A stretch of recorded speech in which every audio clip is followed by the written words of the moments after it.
Я на связи.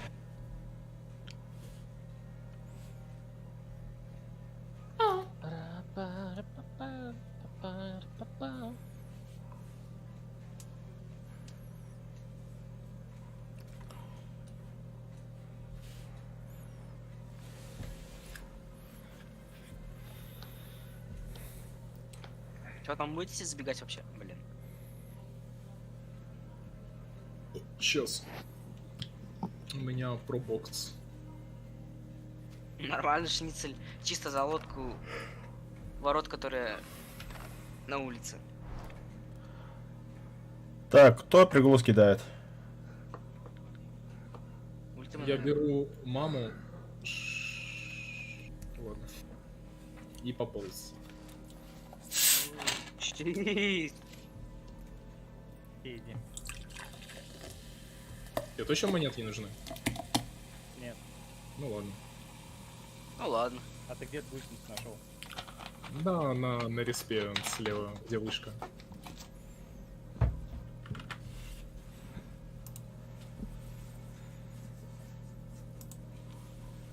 А чё в смысле? А чё шницеля не убили? Нет? К сожалению, он был не уничтожен. Ну ладно. Это лобак получается на спясера? Да.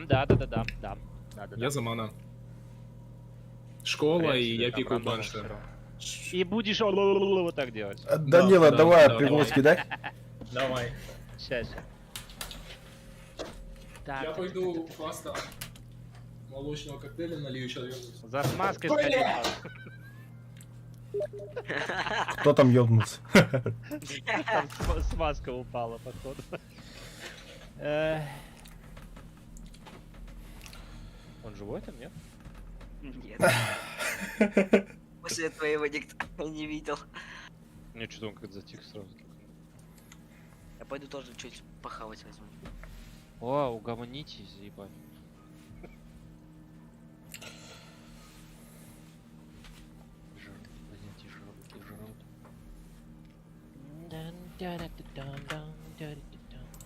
Только жрать не можете, да? Ну, блядь, что за дела? Сколько можно? Дети в Африке голодают, они жрут.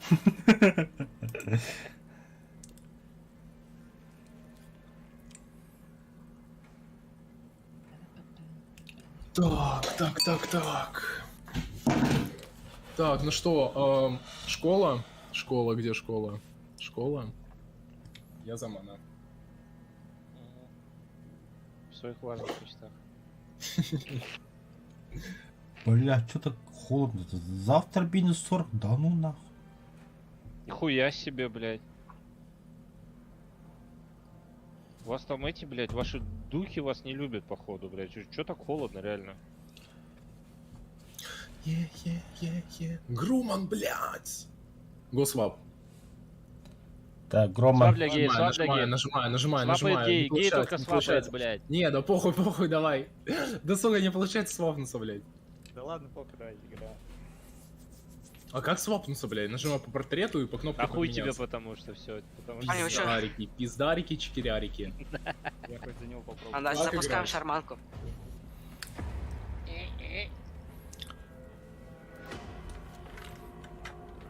Бля, ебучий кролик, он же сейчас всю кровь, сука, выпьет. Я первый раз это решаю, так что нормально. Он за кролика Да, играет? Да. Где он? На втором этаже, да? Да. Очень хорош. На первом. Походу. Да, на первом. Мы только играем. А где он? В школе. Заебатая На информация. карте. Ой, блядь, дядя, не надо. Извиняйся, блядь. Не надо. Зайдешь в шарманку? Нихуя. О, Пайва, здорово. Здорово. Хочу. Хороший Да мальчик. нахуя вы Там слева. библиотеку, Ух ты. мужики, заводите, блядь? Вы мне скажите, нахуя вы библиотеку заводите? А Что тут не так? Вот, умный человек сидит, ультима, блядь, офис просто заводит. Зачем Я от конечно, безвыходности заебал, не хвали меня. Так, там к нам кто-то идет, слышишь? Да, вон он притопал. Блять, чё тебе от меня Спортзал. надо? О, блядь, ему уже похуй на это. Нет? О, как? Спортзал. Он в спортзале, короче. Да, он по Хорошо. лестнице. А, ну я его сейчас отведу. А он на второй этаж поднимается, да? Да Нет, блядь, нет, дядя. он еще в спортзале, брат. Хорошо. Тогда чиним дальше.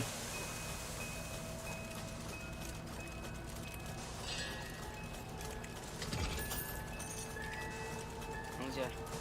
Да, в офисе был. А-ла-ла, наебали, а-ла-ла. Не обижайся, брат, не обижайся. Ай, заебал, не надо. Не надо вот так делать, не надо вот так делать, нахуй. Ай-яй-яй, блядь. Ай-яй-яй, нахуй. Здорово, бро. Махталай таукар. Все, забис починили Библиотеку нахуй. дала? Он Отремонтировали. в кабинете около спортзала. Да, ребятулечки. Охренеть, он там задерзил еще. Че за психованный медведь там бегает? Он злой, блядь. Он вторую катку играет за ману. гений сидит. Учится.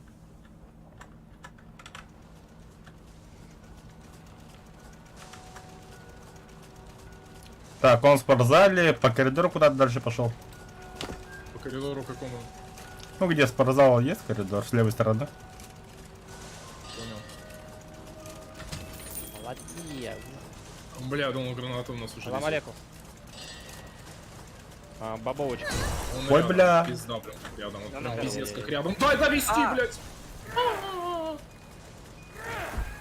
боже, ты агрессивный какой-то медведь. Ты ему не нравишься. Причем из всех троих только я умер. Потому что ты ему не нравишься. Ебать, как же я успел эту хуйню завести. Завели, да, его? Да, я музыкал тут завел. Ты единственный чел, который решил зайти в столовку, он сразу же вышел.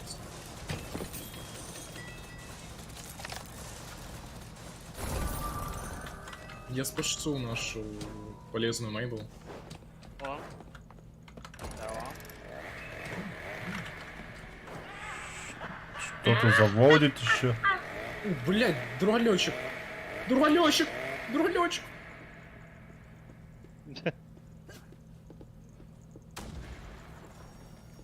Ты ж, блять, медленный. Инфу Ебать, особо не Евгений. скажешь, где заводишь, сразу к тебе придет. Он в спортзале. Да. Что там Да не, Ромка ходит? пока еще карту плохо знает по названию. Так, пошел в школу. О, книга легендарная. Супер полезная. Читер, читак.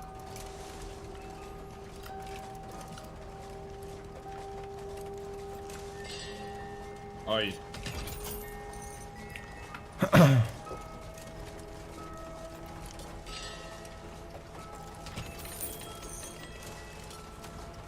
В этой зоне. Где сейчас? Он сейчас в библиотеке идет в спортзал. Идет в спортзал, не ожидает. Нет, ожидает. Нет, не ожидает.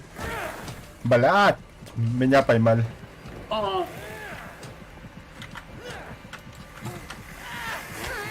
До свидания.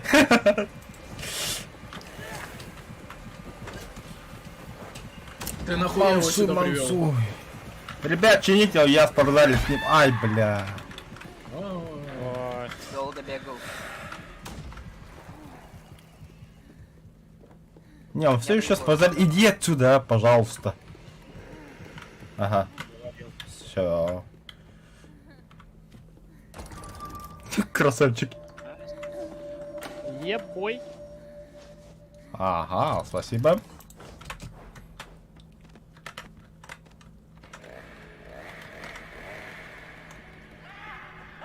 Там где? В спортзале. Хорош. Хочет подняться, но второй этаж не получается. А, нет, поднялся. Оглушили его. Рушу. А со сцены нельзя запустить? А, там. Все равно в спортзале что-то там прыгает. Мейбл, беги, Мейбл. О, Блять. нормально, спасибо.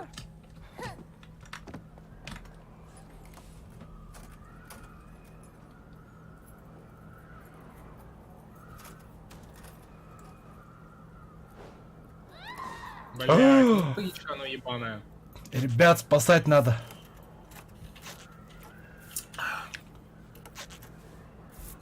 Да, уходите уже. Next начнем. Просто уходить. Да, просто уходите.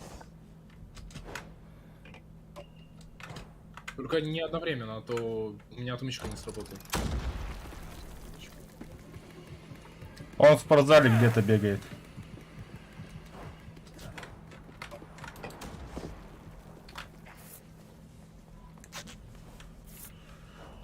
Лечимся. Ай!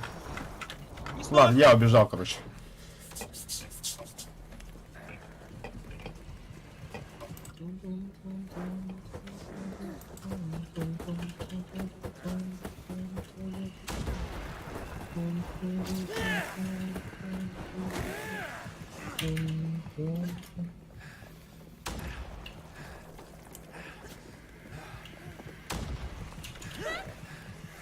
Беги!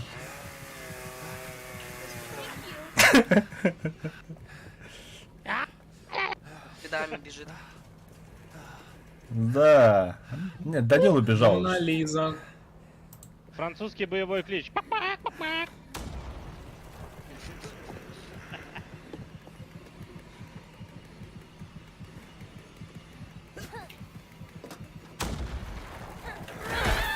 О! Хорош. Я сейчас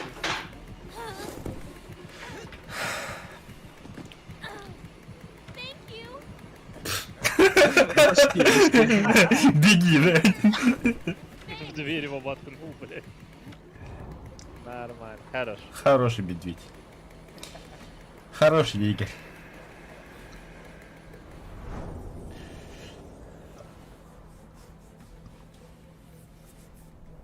Ту Мона Лиза. Мона Лиза. Писелиза, писелиза. 4 лайка, Всем нихуя себе. В аэропорту. Ту Мона Лиза. Шарау, ту Мона Лиза. Биби.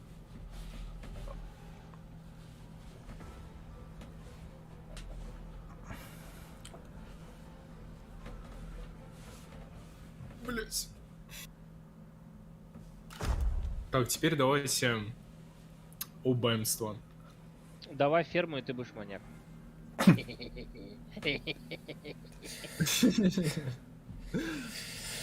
Я не хочу страдать. У меня глаза после этой карты болят. Аббатство. Апочка. А в этой карте есть какашки?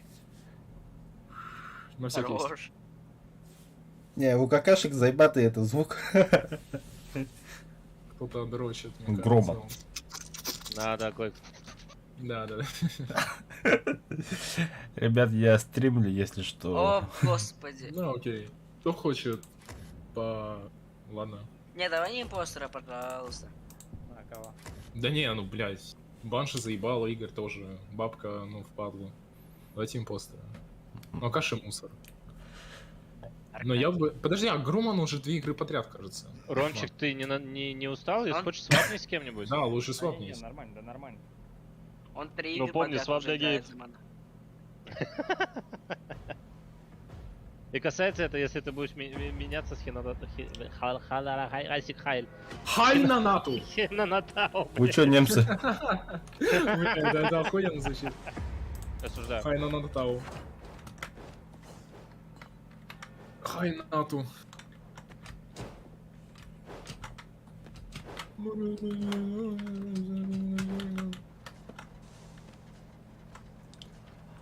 А импостер, а он же превращается, бля. Да, да. Бежим, Вивас. Куда вы бежите?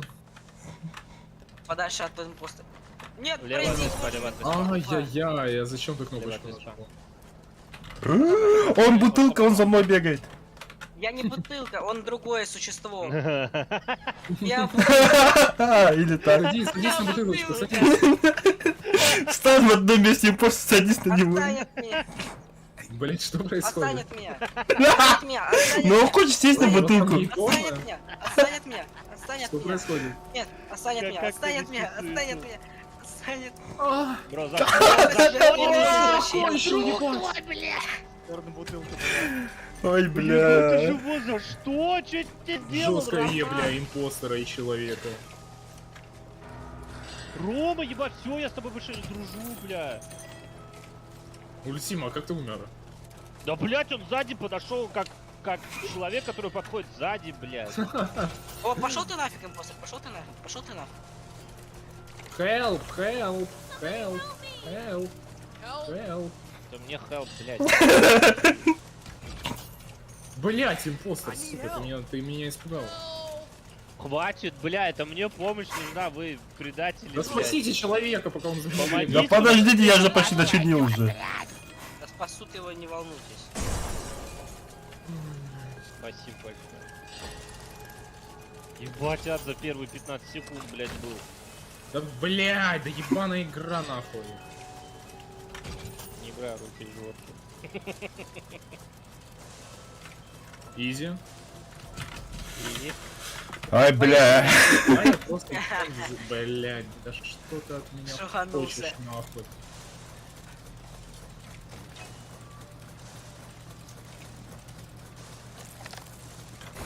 Хорош. Только увидел, сразу по съебам дал. Все, на мид побежал. Это он книга, да? А вот он, вот он, вот он. Да, он за мной бегает. Ай, бля, да ну нахуй. Ой, ну ты чё? Нет, не стопся, у меня застопилось. А, Я чуть-чуть не гем хватило. промел. Кстати, мне персонаж дышит, как Он будто его в грибочек. одно место имеет. Ты слышал, как Кей дышит?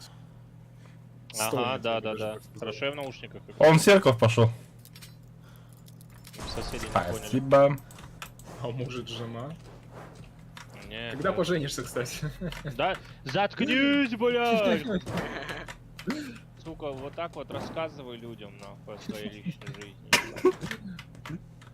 Пиздюки. За...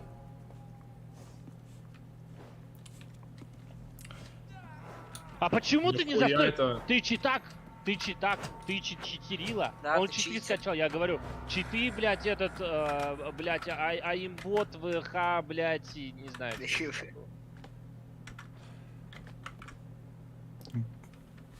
Так, где он?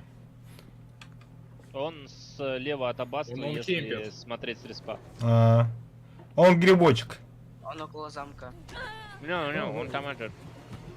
Целый человек противный. Хорош. Ту-ту-ту. Он снова грибочек, кемпит даже. Бля, не надо! А, Бля, ну ты, я думал, запогнался за кем-то там. Не, бро, он тут... Хорошо, тут меня не поднял, блядь.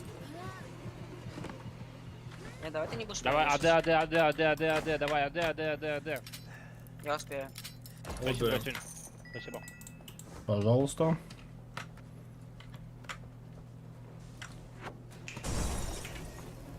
Бля, не дохилился похуй. Он фарфоровая база стала и на медцентр пошел. Кто из вас ваза номер 2? Импостер. Нет, иди нафиг, иди нафиг, иди Какая нафиг, именно импостер, иди ваза? нафиг. Номер 1 иди или нафиг. номер 2? Номер 2. Понял. Что ты притворяешься? Я знаю, что это ты. А Я у знаю, что какого это цвета ты. это ваза? Ай, бля! Я знаю, что это ты. Хватит за мной Я, бегать это за я, бро, мной. я. Это ты. Я не верю. А вот это не я. Вот он, вот он, вижу.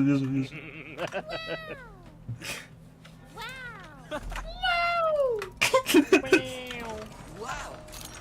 А у меня как звучит? Вау! По-нигерски. По-черному.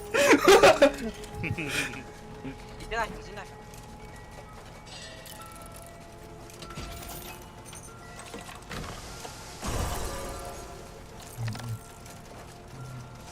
Так, высоко, мне кажется, лежит. Или к нам. Не, покатил. У меня 33 глаза, блядь. Такие моменты, блядь, даже ушами видеть. Смотри, вон он бежит. Все, пизда! Мы все умрем, блядь! Он в нигера превратился! Он в меня превратился. Я друг, я рили, я френдли. А, меня даже Я френдли! Я френдли, блядь, помрет, сука!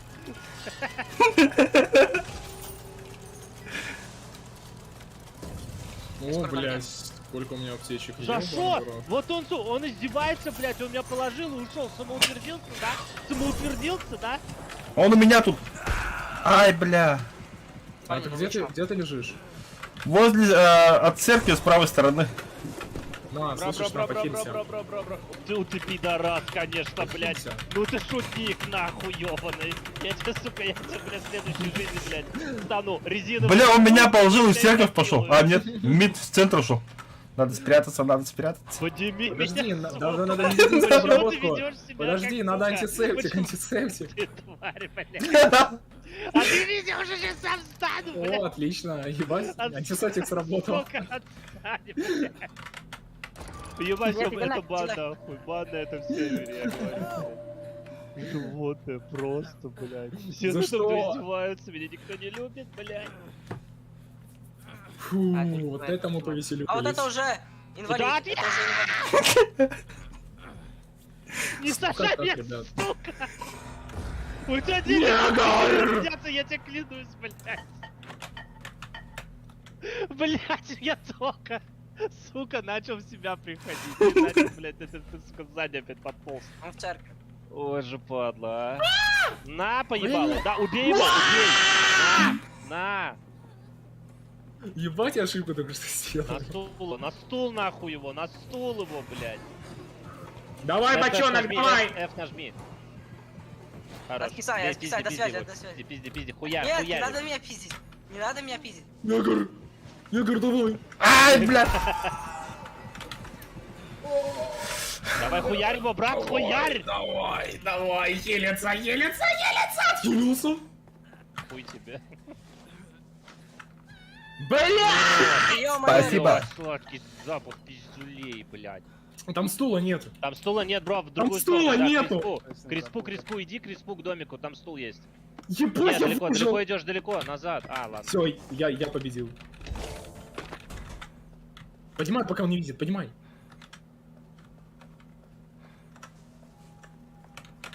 Да я знаю, что это ты там, розовый чмо.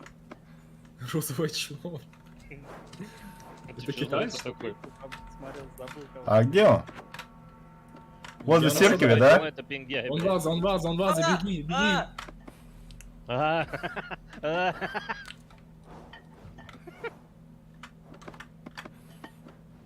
Что ты меня шугаешь?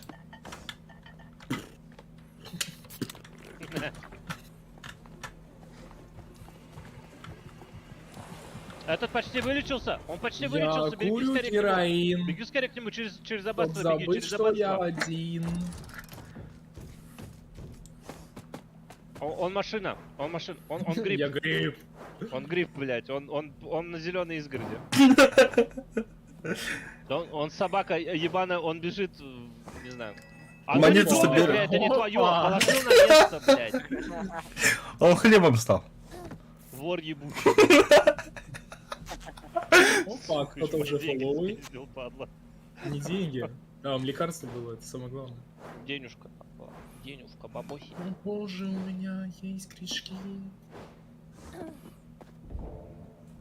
Опа, баночка. За тобой гриб бегает. Нет. Да. Да, вон он. Вот он, вот он, вот он. А, да. Стоит А такой. куда ты побежал? Вон же он, бутылка ебаная. Я проебал. Хуярь его, блядь. Куда ты побежал? Я его уничтожил нахуй, блядь. Вот видишь, да, не всегда вот эта хуета получается. Хотя пинги у вас одинаковые. Дядь, а что ты делаешь? Да, просто хуйню стрелять. Издевается? Да? Ой, бля, там же этого нет. На по жопе. Ну, ебать. Это было хорошо. Бедный импостер. Бедный я, блядь, все против меня были. Неправда. Сука, родной тиммейт издевался, блядь, стоял полчаса, давай кинул мне аптечку. На, Я аптечку! процедуру проводил. Банка еще ослепляющая Да. меня кинул. Нет, это антисептик, это спирт. Бля, я Ла- не лайк знаю, ему у за это тебя- поставим У тебя тогда. гайморит будет, я клянусь, нахуй, у тебя, не знаю, пиздец. Стоял, издевался, да? Да он пиздец, бля, он сначала кинул мне аптечку под ноги, стоит, но похиль все. Потом, а нет, забрал аптечку, такой кинул мне банку, это антисептик, блядь. Теперь я тебя подниму, а у меня уже полоска сама до конца дошла, типа, блядь. А импостер тоже ёбнул меня и ушел. Чё нахуй за хуйня? Что за унижение, блядь? Просто унижение тупо было. Зато весел. Ну да. Но не ему. Да ты заебал. Он так играть научится, блядь, заберите у него маньяка. Так она всегда ему сейчас забиваться. Когда я лобак начинаю. А почему? Ну, выбирается один человек, который будет постоянно маньяком, а так уже типа с ним свапаетесь. А нет, странно, вот Киндага тогда создавал, у нас тоже лобби 5 человек было, у нас по-разному выкидывало разных людей в Не ману. знаю, у меня всегда вот именно, когда я лобак создаю, всегда вот один ман, Оу, и с ним уже щит. меняются. Странно. Банши. Груман, может ты с кем-нибудь свапнешься? В принципе, Понял. можно. Ответ последовал Ну мгновенно. давай. Да все, не успеем. Да все, пиздняк уже. Ой, бля. Вот, что ребята, нахуй? Я, удачи. Бля, вот от этого, вот это хихинококи, вот от этого, я от него да подальше держаться буду, блядь. Так, это где у нас? Да, вот эти карты, это у нас лодочная. Это ты, да? Да, это ты. А где банш? Кто видит? Банши А, стоит. в Домики красные. кухне. Кухня.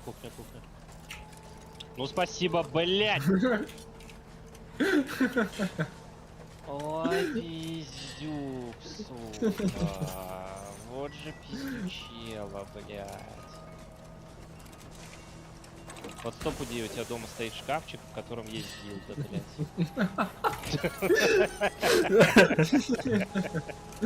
Это была хорошая шутка. Сука. Борцовская жизнь она такая. Да, не говори, блядь. Да пошел ты нафиг со своими криками, ТП-халками. Больной на голову. Пахалками. Все, я с кином буду бегать, ну вас нахер, блядь. Я его жестко так маншу. Манш. Вообще. Как правильно говорить это слово? Маншу или Что? мансю? Зачем ты Мансю. развернулся? Мансу от мана. Или Мансуи, да. А, блять, это слово не склоняется, это же америкосовское. Да, это же пиздец. Так что можно как угодно говорить. Русский язык тут послал нас на. Ладно, маншуй тогда. Посту. Хорош. Так точно. Дима, что у тебя было в мечты. голове, что ты решил Well развернуться? Ну я подумал, кого-то нет, поэтому. О, бля. Он возле палаток дома. О, кайф, аптечка, блядь. Реабилитация за мои страдания.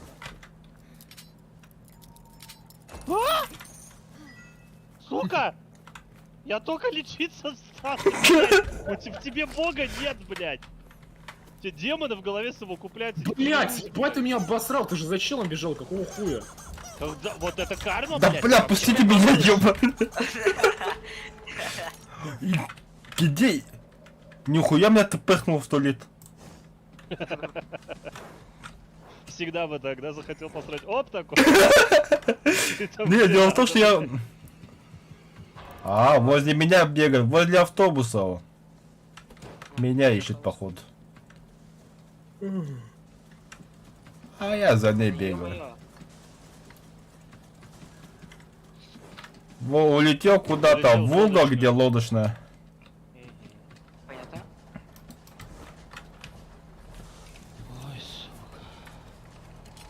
А главное, я его даже не услышал. Стою, лечусь, он такой из-за двери выходит, такой, привет, блядь. А чё кого нахуй?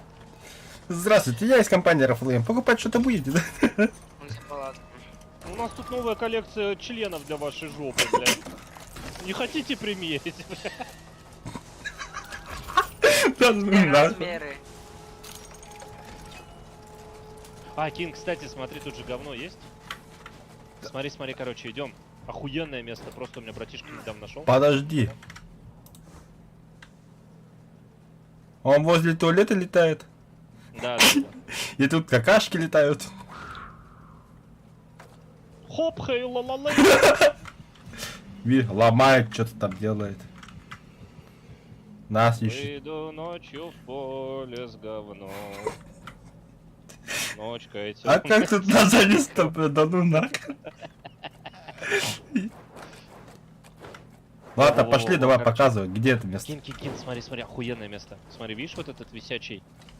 Вижу, и туда залазь, да? Да, да. Залазил туда? Нет. Да бля. Вот, смотри. Все нахуй, видел? Так и сидим, бля. Это же, это изи место, вот тебя вообще не пробьют. А второе место прям на том, где, на том камне, где говно лежит. Прям под камень залезть можно. Да, я видел, что там лежал. Да, да, да, да. О, летит, блядь. Все, я Да пошел. он нахуй реально топовое место же. Да, топовое место, хуй кто найдет, во-первых. Вон блондиночка бегает.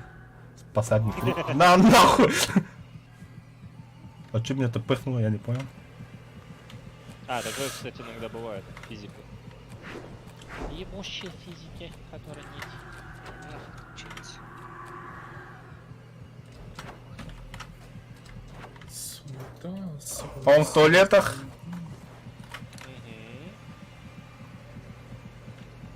Мгм. Полетела где палатки. Охуенная точка. Летит, летит.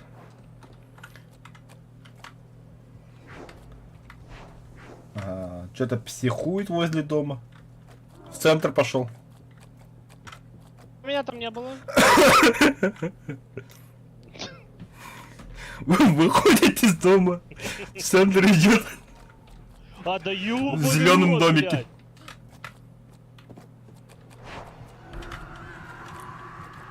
Ультима, беги. На нахуй, ебали.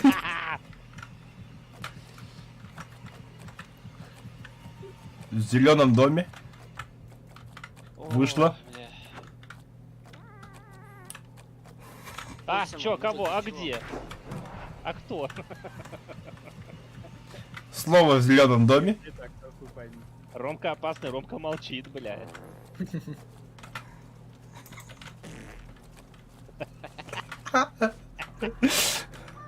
На Я нахуй. придурок за мной побежал. А это читы, я тебе говорю, это читы. Чит там.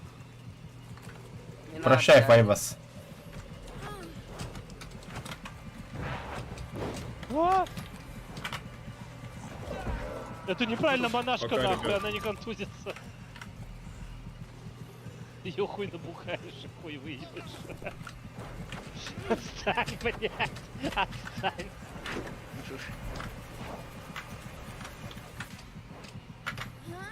Ты чё меня поднимаешь? Вообще обнаглел. Да, правильно, правильно, сажай его, сажай, вот его Не надо сажай. меня второй раз сажать. Хорош.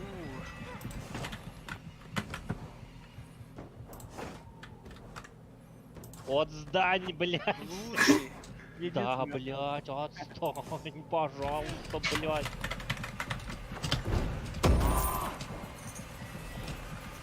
Я уползу нахуй, я улитка, блядь. Главная цель, нахуй. Пробуй, сейчас спасать будем. Ой, Выебали. а я, бля, больно же. Не надо бить книга. Книга это здание, ты чё? Да, Да, работаем.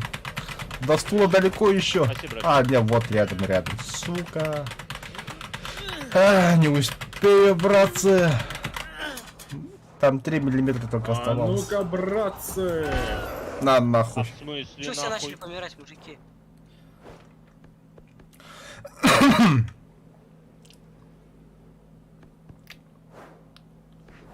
Да, Файва, сделай грязь. Спасибо, бро.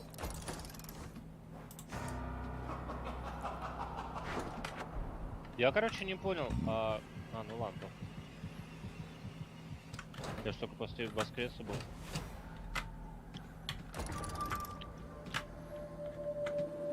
А, кемпер. Кемпер.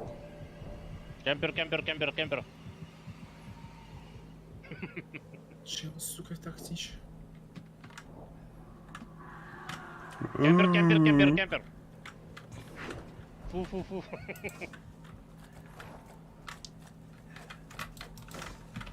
Здорово. Здорово. Спасибо.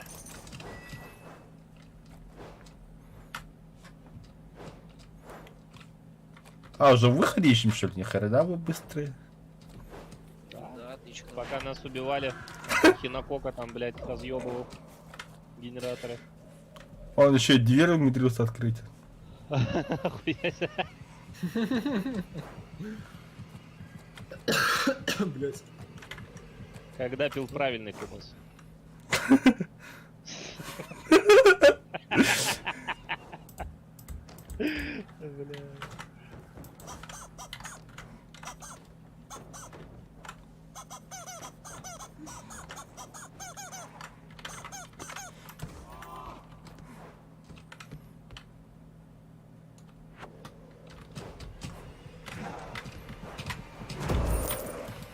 Что за издевательство?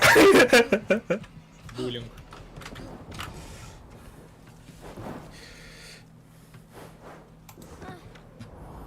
Пейнкиллер.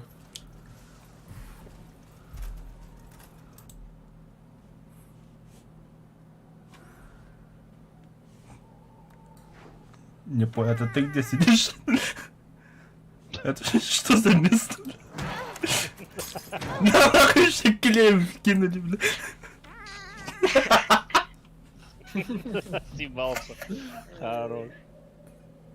Давай, делай. Пукай, давай. Только знал, что заклятие можно на дверь тоже ставить. Да, Оно кстати, дольше бесполезно. будет открывать. Да не, оно бесполезное. А, бля, Там вообще нет всё. разницы. Он просто тебя не любит, поэтому тебе говорит, чтобы ты играл по. Слушай, иди в это, в Не, театр серьезно, оно иди. без разницы. Банши, в театр иди. Вот, Он он же где-то возле здесь столовки. ищи. Bonfire, Beach, Lake. А, иди в это место, это какашку возьми. А, да. Ну, какашка только в туалет, правильно? Да. На туалеты, блять. Обернись сзади. Обернись, мне не встать без твоей руки. На холодных ветрах не согреться. 30 секунд. Беги уж. Формула 1. блядь. Сука. Он такой посмотрел на Такой дверь. неожиданный. Ебать она красивая. Да, ну да. Ебать эта дверь пиздата. Бля, когда он летел, я заглянул ему под юбку. Спасибо. брат. Здорово. Нет, хуёво там все. Я больше не хочу этого видеть. Желательно развидеть теперь это все. У кого есть топор, несите. Нихуя Хинанато сделал 6 целей, 8 оглушений.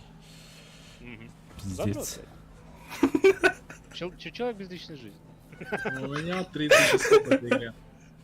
А? 30 часов в этой игре. Всего-то? Это Ромка говорил? Подождите. Это я говорил. Че ты пиздишь 30 часов? Пиздобол. Ладно, пойду-ка что-нибудь покушать возьму. Давай, давай. Еще один жрать пошел. Что такое, а? А я бы баншин варенье Почему? сейчас бы схавал. Почему вы жрете постоянно? Что с вами не так, блядь? Прекратите. Мужики. Ой, блядь. Ладно, я сам просто тут жру сижу параллельно. Эх. Хули делать, зима, ебать. Let's go.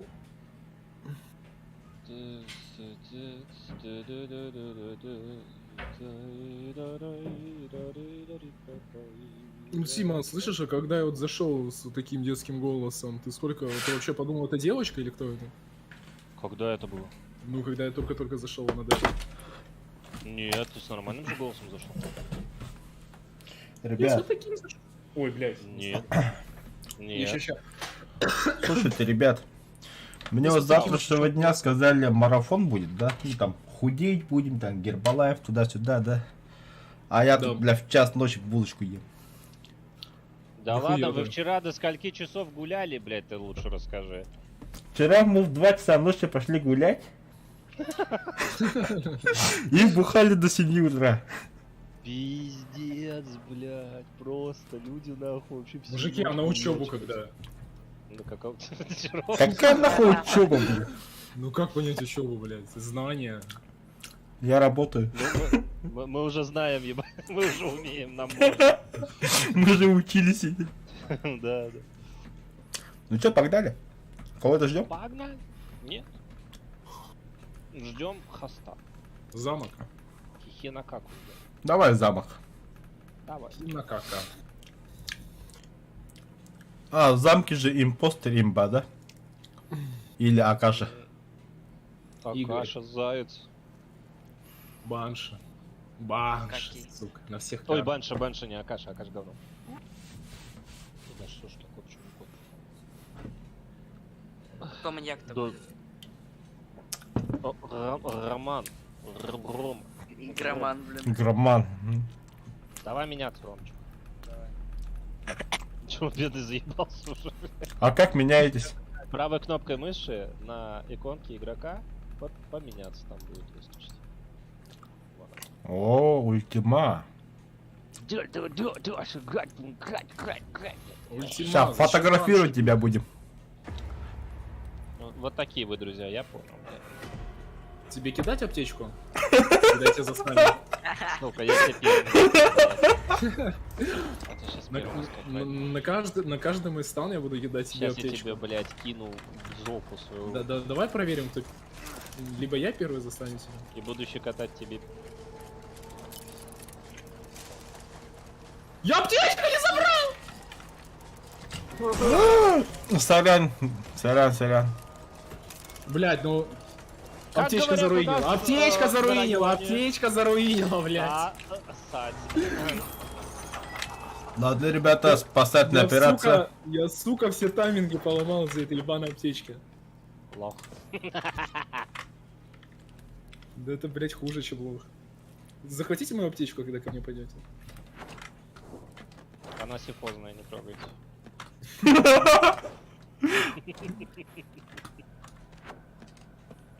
Люблю вот этот вот детский юмор, блядь, школьный. Школьник. Я вообще-то в 8 классе уже. Ема. Господи, какой кошмар, блядь. Че я сюда перебежал? А на самом деле.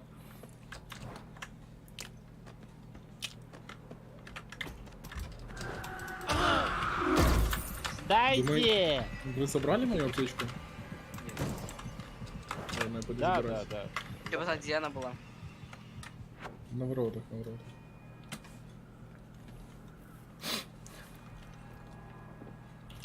Тварюка. Хорошая Иди фотография сюда, получилась. блядь. Ах ты, сука, он еще издевается. Собака.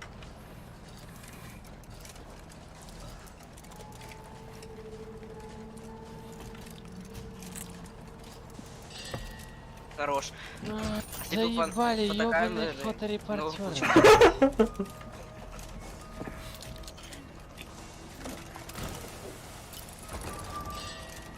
ну, Нихуя, не нравишь. жестко вообще.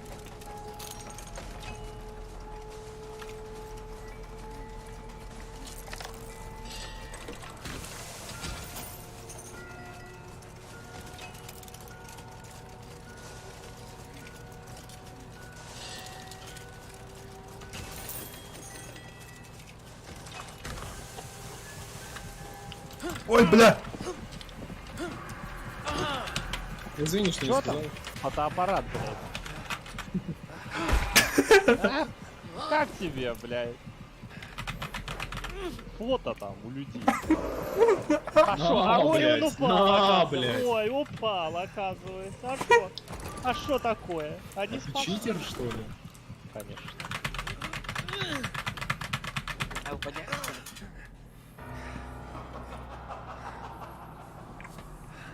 Да пошел ты нафиг. Ого. Ого. А, это пинг, я понял. Все нормально. Это пинга. Бедная бутылка. Зачем вы возле выжившего, который на стуле сидит, бегаете? Ух ты, ничего себе, блядь. А реально пинг, смотри, сука, как решает жестко. А чё с пингом у Куна? Не знаю. Нихуя себе, у Я меня 180 пинг. вообще нормально. 236, что вы хотите? Что-то я как-то плохо пришел. Блять! Секс! Дрочение!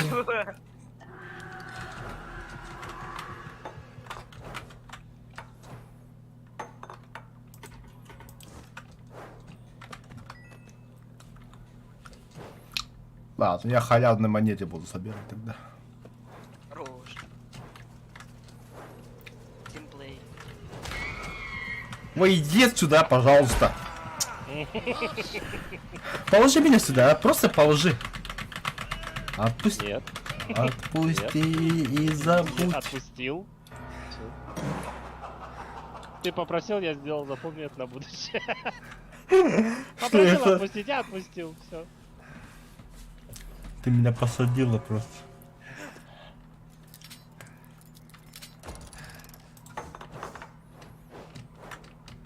Ну ты что орешь? Ненормально. Боже, ну ты Ой. ненормальный, короче. Ой, какой-то. кто это? Алло, алло. Это кто? Алло. Да я. Сиди. Это Пакистан? Нет, это талибы. Значит, это Пакистан.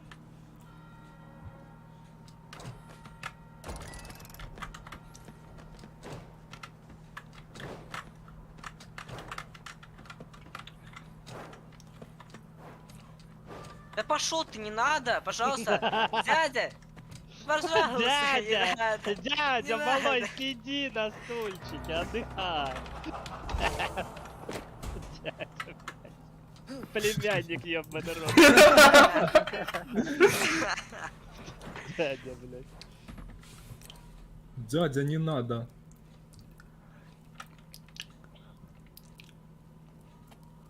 Мой дядя самых честных правил. Когда не в шутку занимал. Если как ты в дашь меня он музей, ходит. мы проебали эту игру. Поэтому я тебе помогу. Да.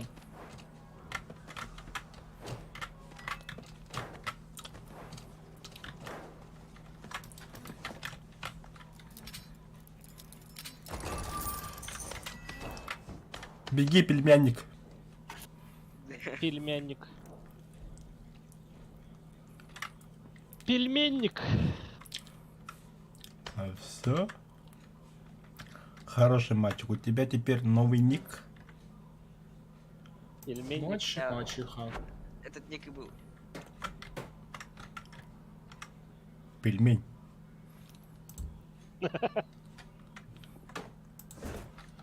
Давайте там сами почините, они не будут до конца игры вылазить вообще. Цикло.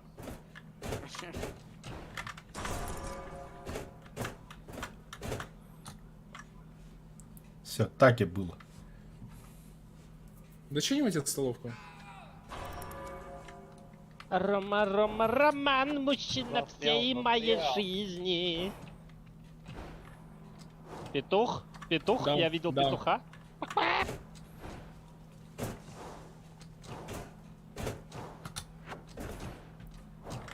Сука. Неплохая такая.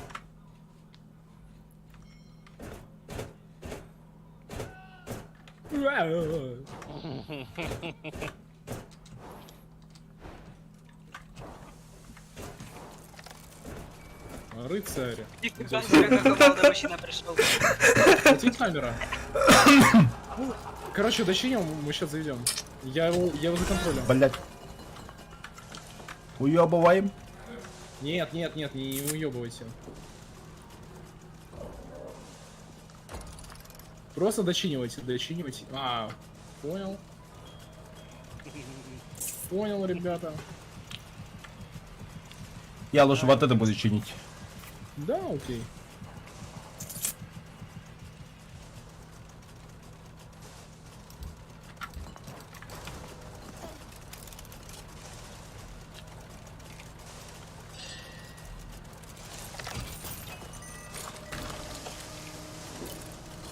Убей меня. Спасибо.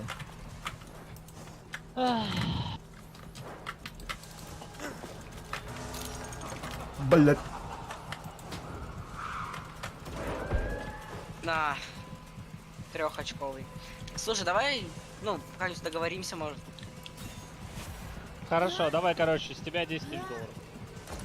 Не, ну, это не выгодно, понимаешь? Ну, стой, давай остановишься на пару секунд. Стой, не надо. Вот в следующий раз ты будешь меньше пиздеть. А что я сделал? Убили. Негра.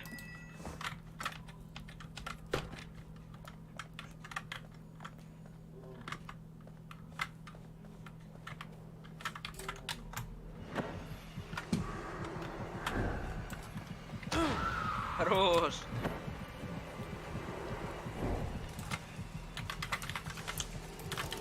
Ой, бля.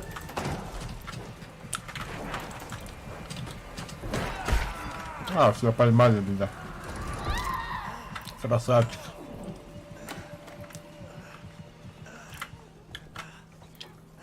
Беги. Найди свой путь. А я спрятался. Меня здесь нет.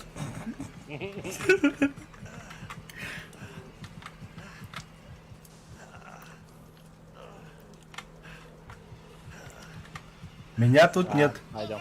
Да, блять. Погнали.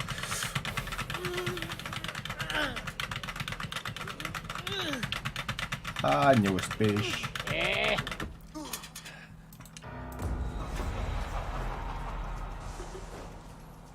Он в библиотеке. Был. Ебать, во что ты превратился? Я первый раз такое это увидел. Ну да. Кстати. Пластмассовая банка.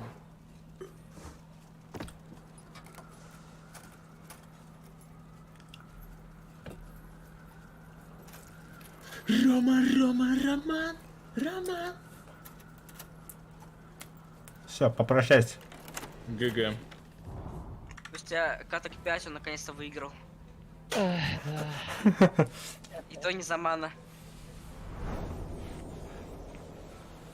Опыт приходит со временем. Ага. Это единственное предложение, которое он за все 3 игры сказал. У меня микрофон это паник. Скажи всем правду, просто ты всех ненавидишь.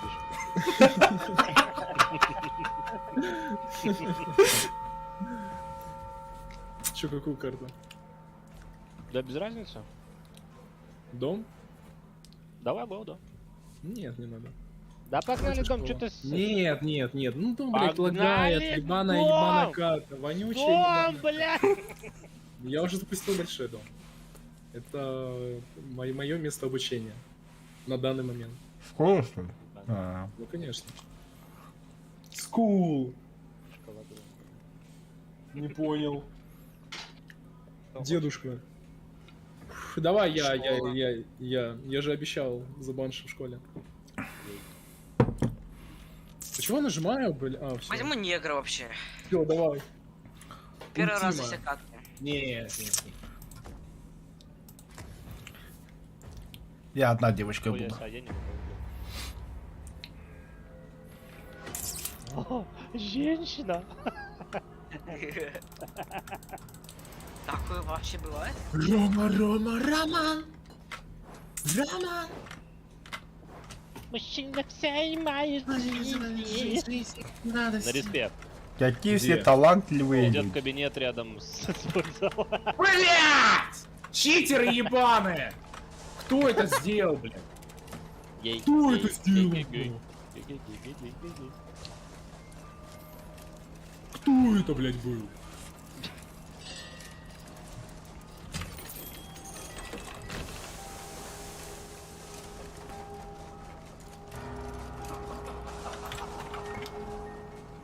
А кто это смотрит? А кто? Опля.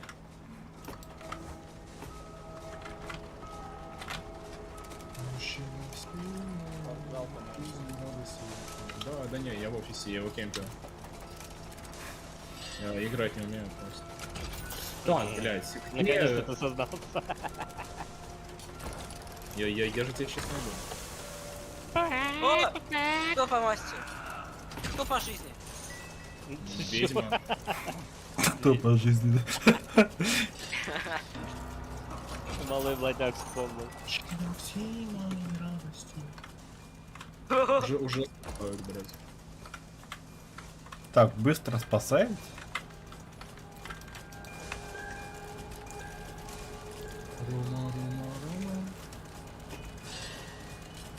Так, блядь. Туага, блядь. О, ебать, рука зачесалась.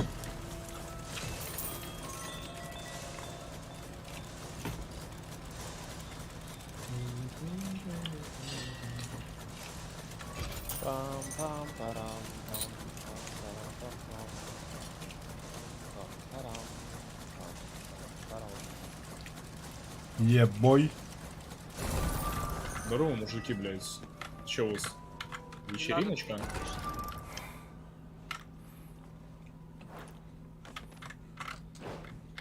А где твой друг? Друг убежал. Его просто кинули. Да, блядь, возьмись. Хорош. Дядя, не надо, дядя! Подожди, а вы химию с этой хуйней завели? За библиотекой? Нет. Что, ебанулись, ребят?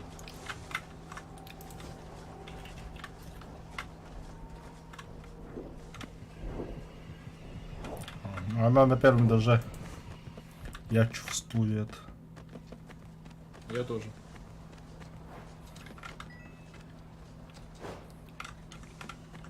Не знаю, куда пошел.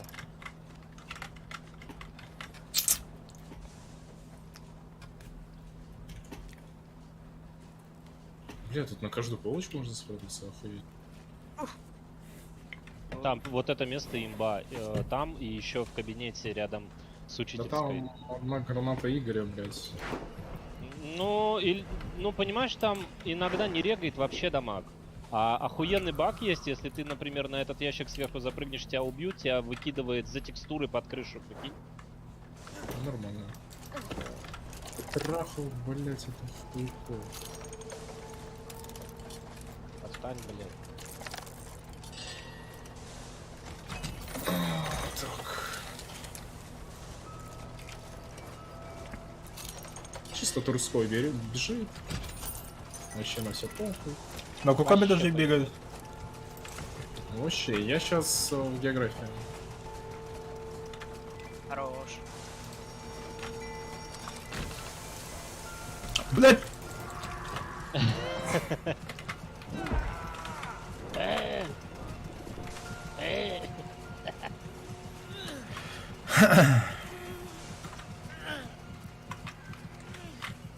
Роман is dead.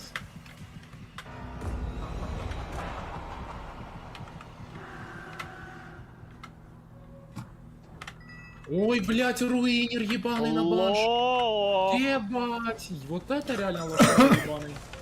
Пиздануться, ну ты это видел, блядь? Да. Это позорище. Шли нахуй.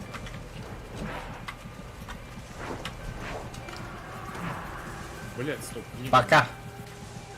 Да где, блядь, книга? Да, блядь. А стульчики рядом нету. Нет, это спасатель Малибу и баком жесткий. Да я знаю,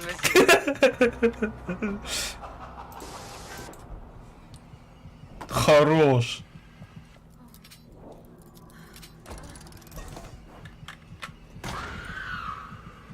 не надо, дядя.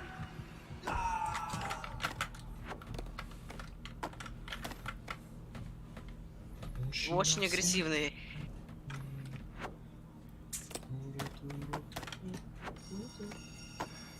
Что за хуйня? Так, где вы сейчас ген даете? Вы даете в информатике?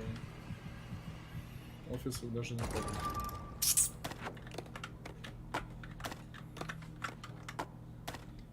Ифтаха хорош.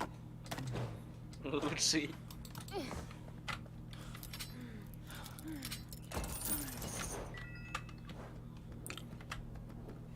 Да блять, хули эта ебаная банша здесь застревает? Как же ты цокаешь сексуально?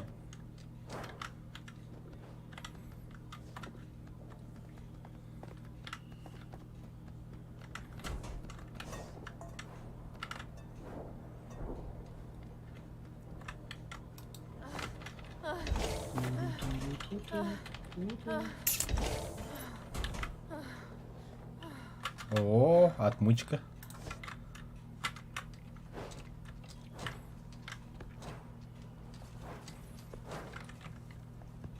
Второй этаж, второй этаж, второй этаж.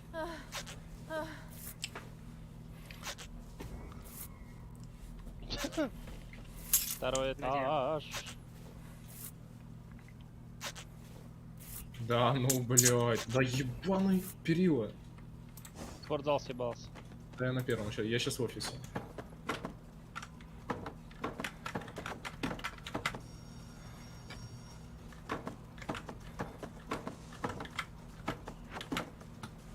Все, я спрятался. Ну что тебе от меня нужно? Смерти.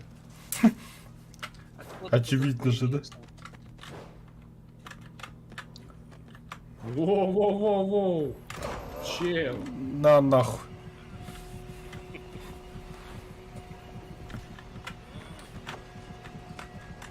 Нет, Минус негр. только мертвый негр не идет играть в баскетбол. А я, бля. Мгм. Я сейчас... Ты что, полез нормально спуститься? Чё? Не надо меня спасать. Не надо. Надо, дядя. Не надо. Беги, бро. Отремонтирую полностью. Не-не. Даже я вас ходил. Беги.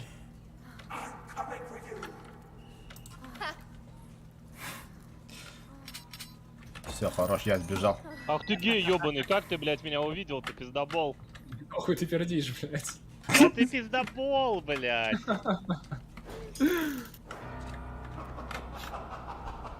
Просто пиздобогиня, блядь. Не надо меня освобождать.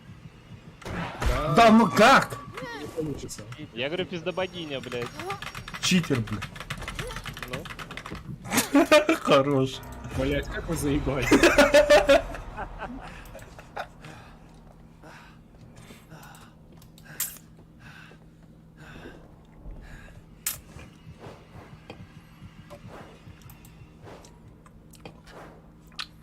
В общем, он взял бутылки, и он на втором этаже. Я на первом этаже. А, или ты про своего тиммейта? Про свой тиммейт.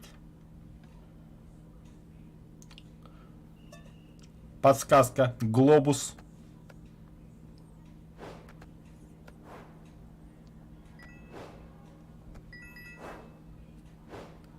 Он тоже на втором этаже. Стоит, смотрит. А я, бля. Шлем По башке, нахуй.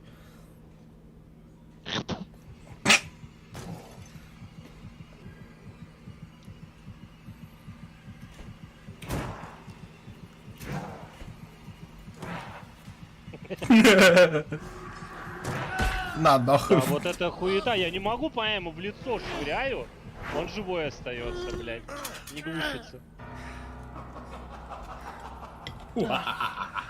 Да ты меня последним убил, Шентулок.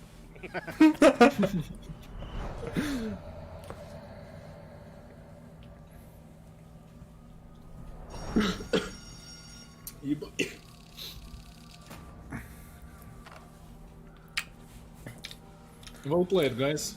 Ой, блядь.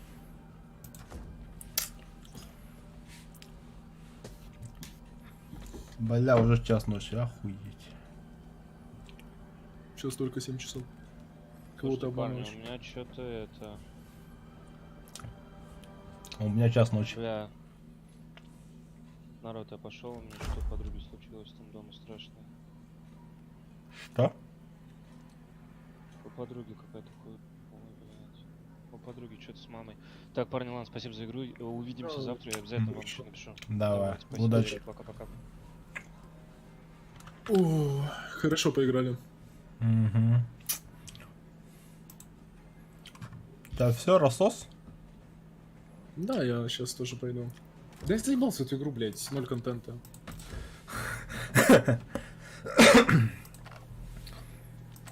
Вообще, блядь, каждый раз одно и то же, блядь. Ладно, ребят, до завтра тогда. А, давай, спокойной ночи. Спокойной ночи всем.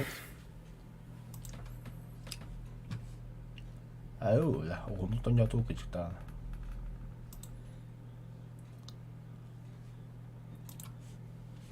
Хэш. Кара. Будь оно хайр рад. Ufaya oranır. Эй, bitti gitti. Kanka ne oldu? Burak найда тут? Evet. Егорка vardı. Егорка, хуга. Мен аннага бәһәңе олдырып тахажан. Данилла гит. Ben sana benim kanallara gel. Пока bitti бит Танки где, Дитлин? Какие танки, бро? Забудь ты эти танки, это. Блин, она не граб. Kingdom Come. Deliverance. Bak. Sınıfladın da. Установка Bir hakkı duyulu. Original. Evet usta. лицензия. Bu ya. Hay. Окей. Ha? 1 миллион рублей. Да. Онлайнен тоқтап туга оқпатты бля. Шишка да оқпатты онлайн. А там обновление туда-сюда. Игру хотим скачать новых лучше, бля. Он на... Один. Да. Пиракан стримный хэп, что ли? Конечно. Бета бля. О, бля. Бета Тора, да. Абба улар идде да оттаманты. Катахендера. Ben одиночный на кнопке. Убежденный. Атанту. Атат. Чисто, бля. Онлайн. Здесь на он весь был. Kim baktıra ekranı budum diye. Здесь меня беган качественно было дупля. Да. Туру файтинг. Маны файтинг бар yok bля. Allah bля. Şövleri. O şövleri o da. Mortal Kombat bля. Ду. Дикет так бля. Файтинг. Что за игра? О, бро, Mountain Blade плачет вообще, банкирует. Charles IV. Король четвертый, король Чехии, император священный. Карл четвертый деревья. Сука. The empire he ruled from Prague expanded, and his Бал не subjects надо. lived in peace and prosperity. Атат. Onlar kim bank konuşuyor? Şimdi Bartın aslında onu sonra edite okudu. Дополнение был. Kendine de hareket yok bu videoyu. Да. Голова не в курсе. Бастовые голова-то. Приключение продолжается только Начало 17 века было смутным временем в Священной Римской империи. Еще недавно процветающий при императора Карля IV, теперь же, когда до богатской... Сука, подожди, дух. Своей праздностью король настроил против себя многих представителей... Да... Гони надо, бля. Богемия-то. Аба, графона заебись подтолта.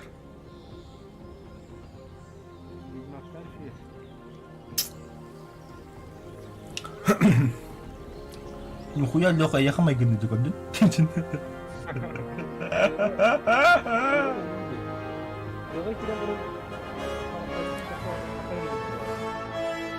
Серебряная скалица. 1403 год.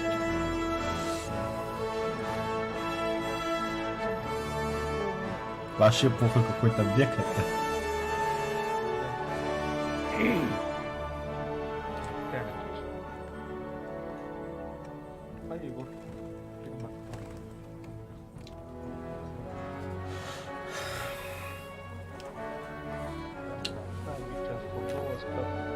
Тохтоо верда манай Discord гэмнэ хагаллаар байв мэ хэллэр байв тийм. Вот мен тагастам. Давай дар. Ата юзуко карамина юм бинт. Явно. Ча. Это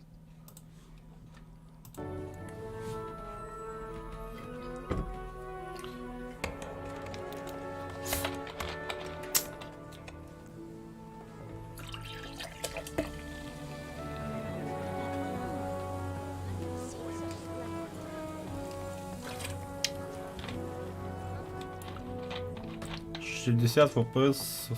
Плавно графика где записывать туда. И кричу на расслабоне.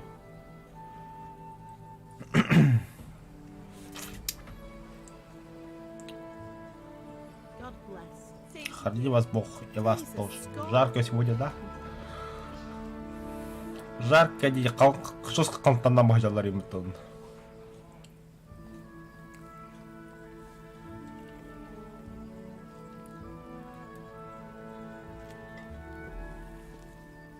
Well, husband, how goes it? Good. I should get it finished today. Where on earth is Henry? I need him to run some errands. He was still sleeping when I went out. Was this alright? А пропустим меня.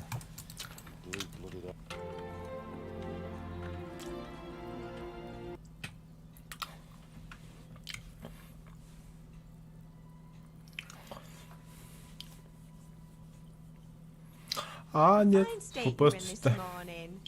What on earth did you get up to last night? Так. Когда вы выберете один из двух вариантов в этом диалоге, вы по умолчанию выберете характеристики вашего персонажа. Не переживайте, если они вас не устроят, в дальнейшем вы сможете развивать все характеристики без каких-либо ограничений. Ты посмотри, на кого ты похож. Что ты вообще делал прошлой ночью? Танцевал. Мышка. Клавиатура, что ли? Я был с Бланкой, я работал в кузнице, мы болтали в комнате, я танцевал. Dancing? With Bianca. С Бланкой. Ah, that's why you're tired. But you'll still have to work today. Well, I Получен новый уровень. Ловкость. Получен новый уровень. Общий уровень. Заебись, чё ли. And that suspicious looking character with a sword who turned up in town recently. Бля, покал, бля. То, в чем вопрос-то? Зачем мне учиться в бою на мечах, бля? Мне все равно кажется, что ты что-то не договариваешь. И это как-то связано с царапиной у тебя на руке и тем подозрительным человеком с мечом, который недавно появился в городе. Так, красноречие, ловкость, выносливая сила. Так, мягким ловкой. Это сила я. So I'm learning to sword fight. And what of it? What harm does it do? At least I'll be able to defend myself. God above, Hal. Господин, а You ты знаешь, know что how будет, your когда father об этом will react узнает when he отец? finds out. А то Wow. ваш эпох. What's he gonna do? I'm doing nothing wrong. I just wanted to try it. On your own head be it then. I can't stop you, and you can deal with your father on your own. Don't come looking to me for help. Так, мои друзья не заходили. Я голоден. Папа на меня сердится. Тебе помочь? Закончить разговор.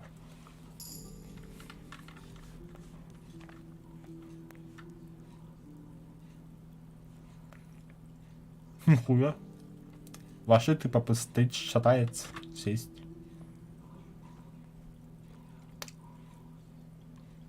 Блин, нихуя.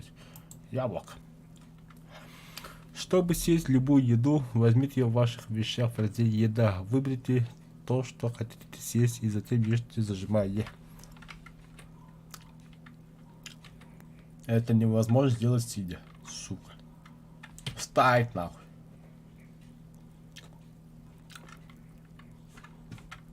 Здорово, Петр, видно. Взять. Хада-хада-хада. Взять.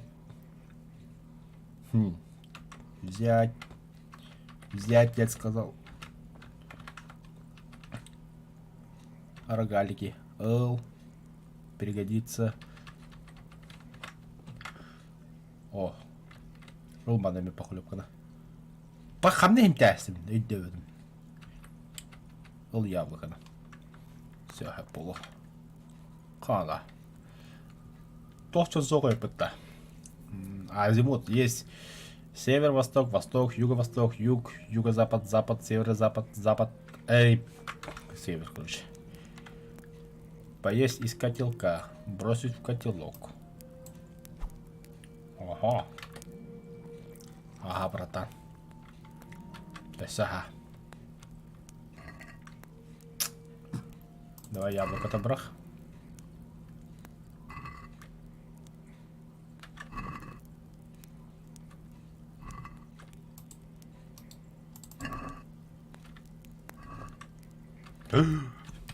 Ага, приготовить. Ой, зажечь, приготовить. Оружие, доспех, пич. А так интересно бавить, да, движок. Так, сыр взять. Взять. Изметать захода. Аугальда. Бомики им, да? Зеленая рубашка. Рогалик. Съесть. Да. Похолёк тебе торгались эти янда тут. Хаятах пане. Открыть.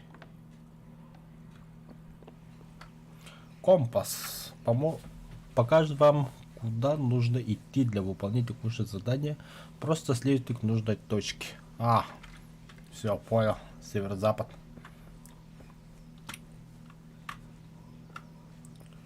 Ты узнал, где точильный круг? В смысле?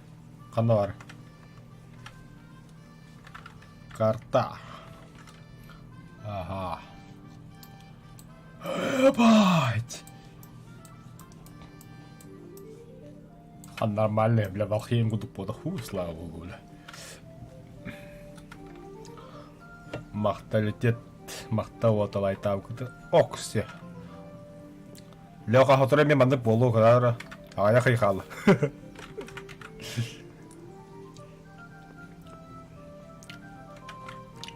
Мен парасы примем, ба.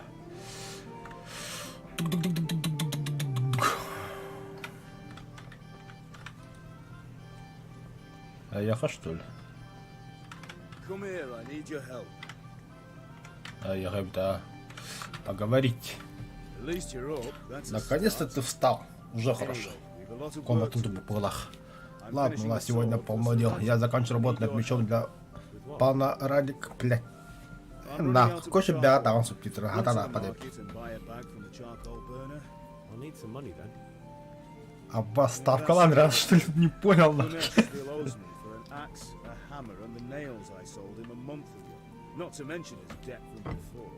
Go and tell him to pay up, at least for the axe and hammer, and then use the money to buy the charcoal. Goodness, that drunkard. That'll be fun. Well, you're a big lad now. I'm sure you can manage. If not, tell him that next time I'll come myself and personally use that hammer to bang those nails into his arse. Sure, I'll be happy to hear it. Is that all? Not quite. А, вот так, повтор, пожалуйста. 5 сек, арба, я совсем забыл же.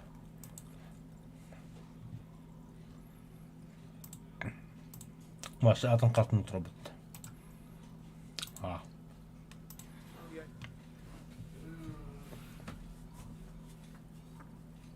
Где звук? Calls me a nice Ah. cool one. Run along now. Work won't wait. Принимай ставку. Так. В кодексе новая запись. Армия территорий. Территориальная армия или ополчение состояла из дворян. Их цветами войск, клерикальных сановников, Ай, бля, короче, идете по ағын бәғат. Ақтығыт, хоқта, пауза тұрын ағын, әпұлы. Так, журнал здания. Вы можете видеть сведения о здании в журнале, кроме первого журнала. J-журнал. Б. Возьми урок боя на мечах. Б. Тут. С. А, он ворот.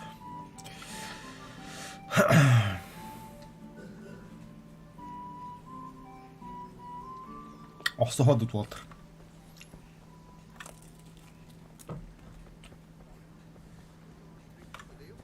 With pleasure, good man.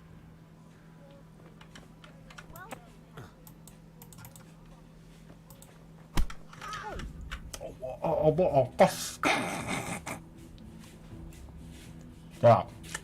Хук сильный, медленный удар кулаком в голову. Ага, ага. Все. Понял, спасибо, принял.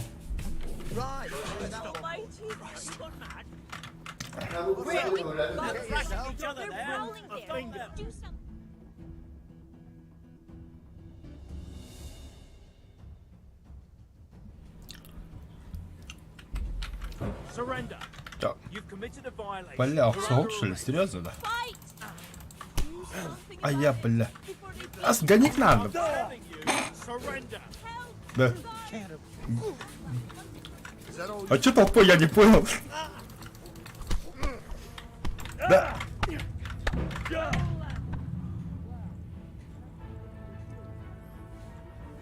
В смысле, бля?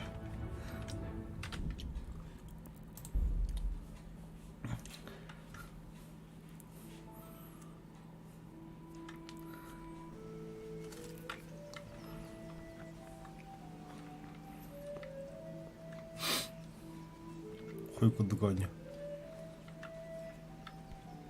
Просто тупо толпа на грибами для бомбит, бля.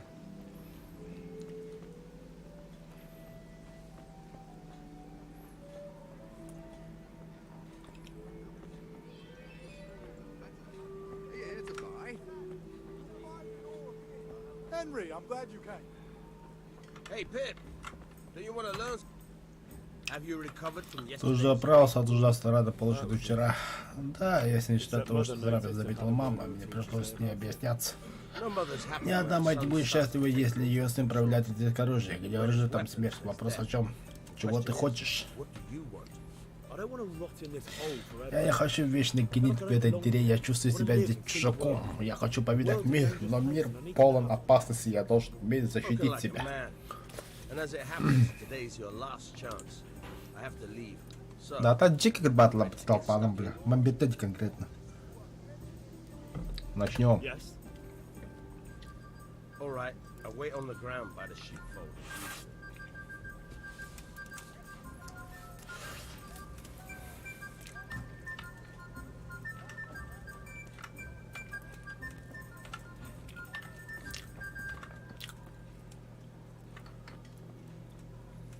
Батин топорын ехин тянылы. Кимтен да? А тут то. Сейчас я знаю. Получить долг кузнеца С. Фугаяны микро потрыто. Для того нравится.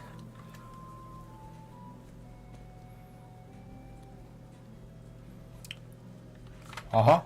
Крутой поворот. Я, бро, стой. God be with you, Kanesh. What do you want? А ты привезла меня за грошами. My father sent me to get the coin you owe him for the axe, hammer, and nails. I've got nothing. Clear off. You're in trouble. Father says if you don't pay up, he'll come here himself and hammer those nails into your hairy arse. I'd like to see him try. Fuck off, you bastard, or your old man will be pulling those nails out of you. Так.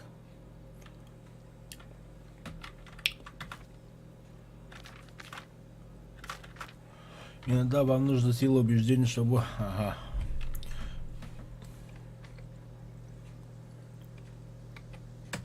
I must have misheard you. It sounded like you just told me to clear off. Грубо говоря, всех, да? But you wouldn't be stupid enough to think you can steal, not pay your debts, and then try to scare us. You son of a whore. How dare you speak to me Ах like ты, that? сукин сын, Did your блядь, thieving фугази father ёбана. teach you any manners? No? Well, I'll teach you then. Yeah. Так. Лево, хук сильный медный удар кулаком в голову. Хук сильный медный удар кулаком в голову. Пинок. Ага. Захватить цель, снять захват. Блок поднять. Ой, да блядь, отбавлю кнопку-то. Тап. Захватить цель. Все. Левый shift, снять захват. Ага. Поднять и удержать руки для защиты. Понял? Принял.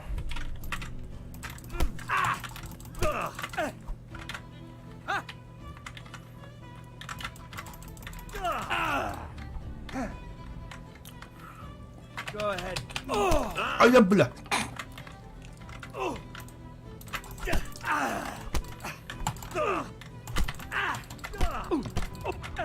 О, я не бит. Тоқта, бро, тоқта. Чекай. Ай, как, бля, заебало ты меня.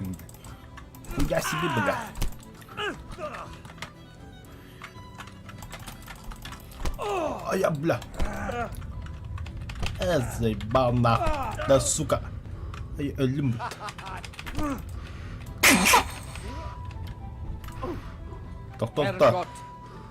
Тоқта, туйматым. All right. Now you're Ну все, ты тут сам ты труп, блядь, нихуя себе. Ай, ка, бля. Oh dear, did that hurt?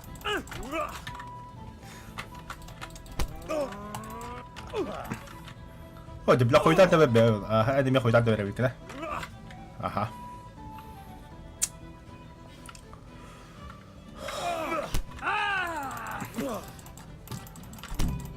Ай, бля. Ступай к своей матери, она тебя заплатит. Она тебя золотает. Man can fuck off too. Тоқта. Әне дәвәтің кыджас. One beating wasn't enough for you. But you still owe my father. You'll get nothing from me. Tell that to your old man. I'm telling you, lay one finger on me and I'll have you thrown in jail. В смысле, бля, в тюрьме нахуй. Еще охуевший, сука. Ай-ка, бля. Эстю, хуя себе, бля. А, хочу, бля. А я, бля. А там вот тапень, толя, блин. А я. Тоқта, хюрап, поторгана. Кадас. Перерыв, братан, перерыв. В смысле, сдавайся, бля. Заебал, бля. Ты и чела чуму гуд курады ним, бля. Да, бля. А заебал, или ми тоха даргана, бля. На нахуй. Бля, мон тохту, бля. Ян тохт.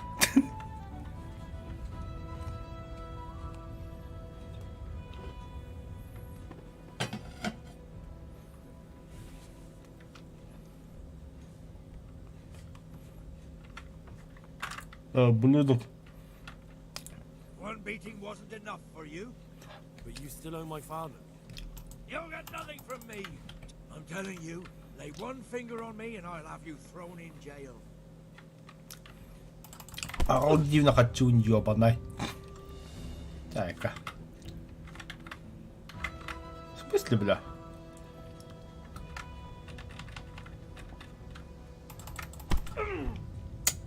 Enough, please.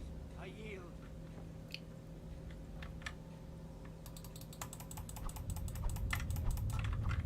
Все, хочу.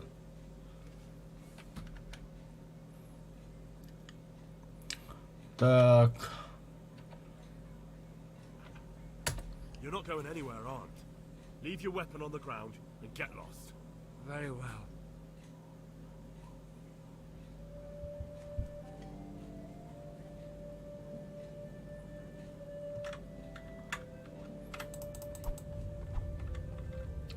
Короче, что-то пошло не по плану. Короче, перейди с карбаном нахуй.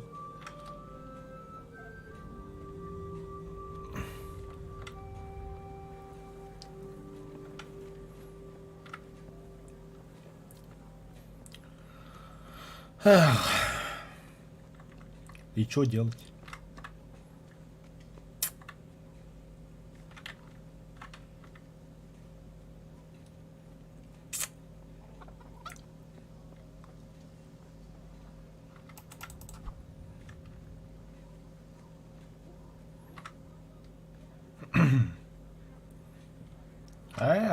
Такие, бля. Да, то серьезно, я так понял, да. И такие, не. Henry, I'm glad you stopped by. Да.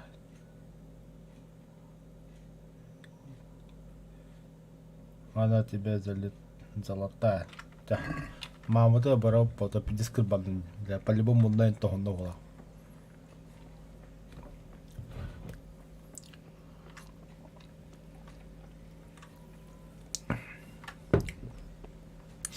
Dia kira untuk mama kerbalakan.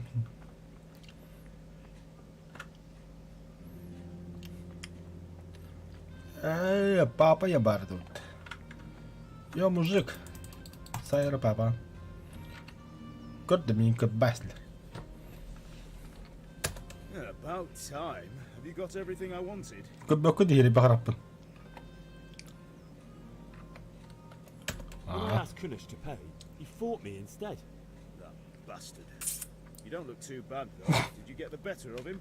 I'm fine, but Ты he справа, не я кабалакан. Ah, it doesn't matter.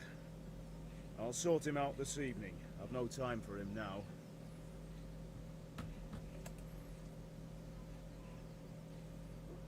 I can take care of him. Well, you're a man now, and a man has to earn respect. Now give that drunken sot what's coming to him. But watch out, he's no stranger to a fight.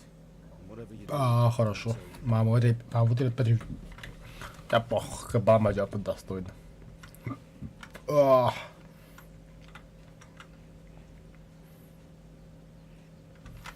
Ниман останем.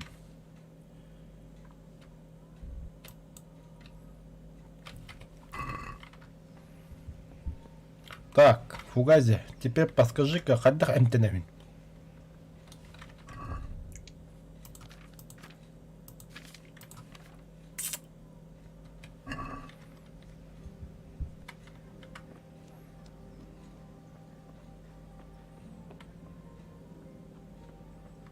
Ага, эгидне. Кадаман эмтеневин да.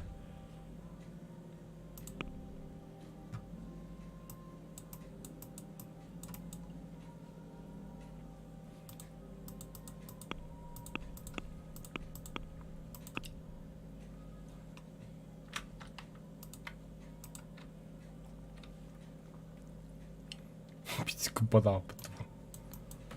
Там асулар-то, может, я пыт.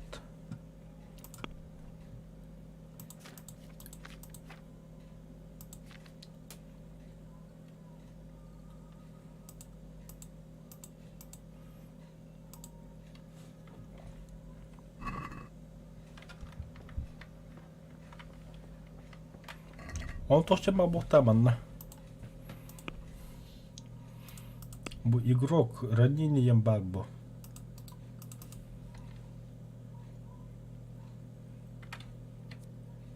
Ты ранен был. Если ты не будешь осторожен, тебе может открыться кровотечение. Ты ранен туловище. Ага.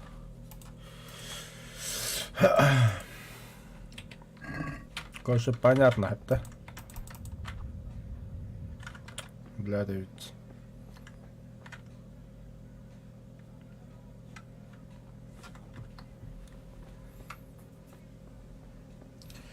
Ого, аптечки надо то хухту я не то. Или бятаман генера тур хутяла то хаидду.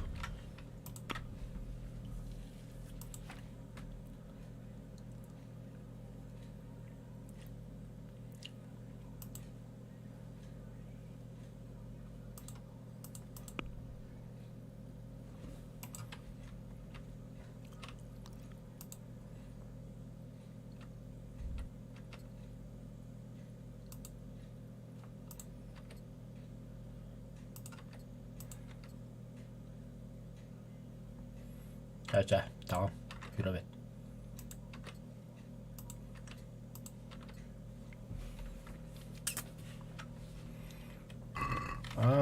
так можно удерживать тебя. Вперед!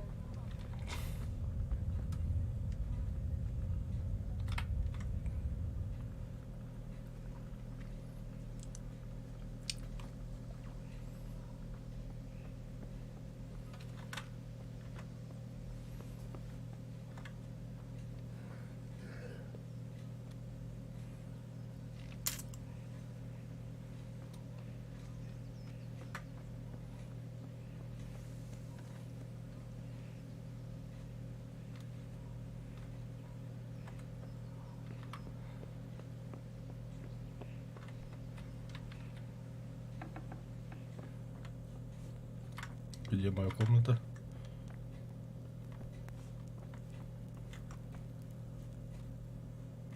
Где постель?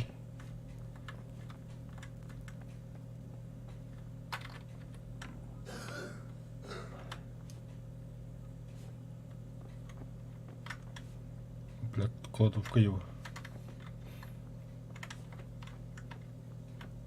Мать, а где кровать?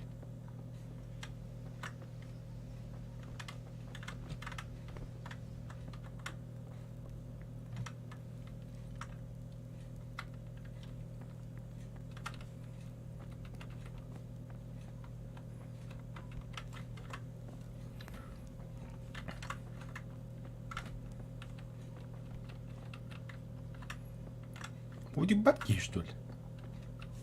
А где кровать-то реально?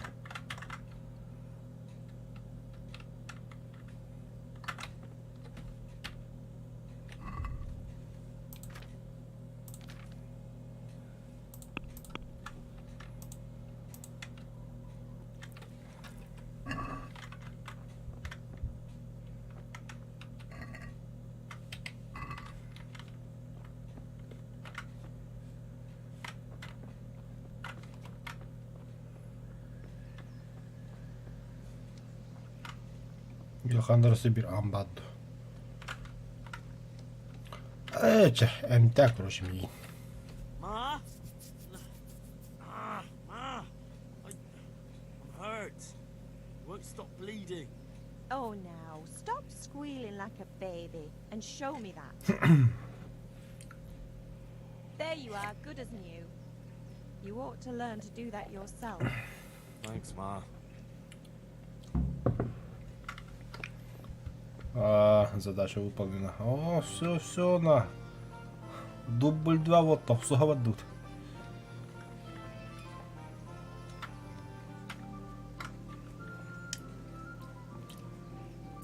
Мен бастик бамбаран загрузкан будем. Ох, одно кейін читерство.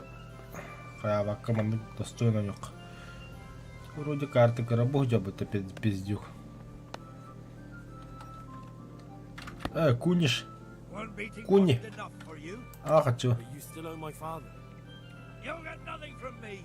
Tell that to your old man. I'm telling you, lay one finger on me and I'll have you thrown in jail.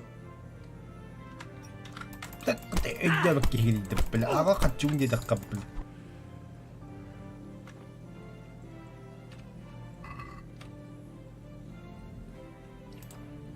Так. Украсть все нахуй. Поднять тело, да. Ой, бля. Нравится, что ли?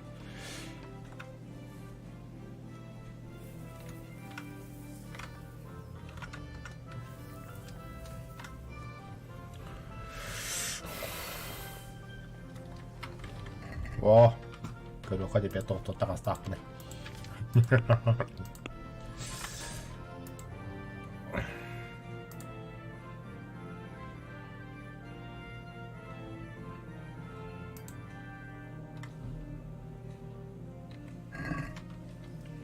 Demedim. GT хорошо.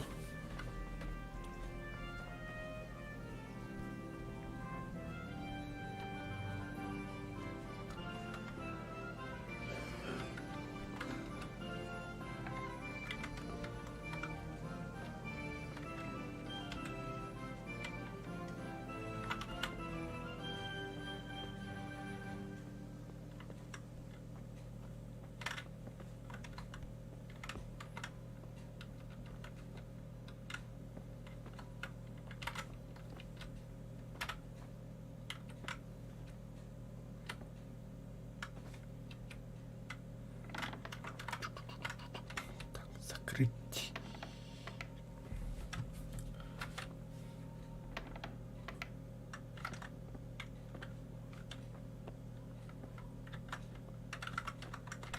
Hey, Опас.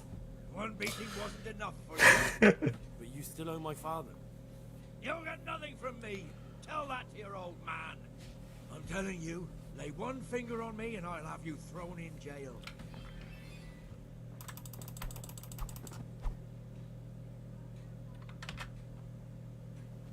Бля, кисера какая-то ёбаная. Да ты на кем это? Это раб. Особенно. Сундук кодюта. Когда она начала отпечатка пальцев видео.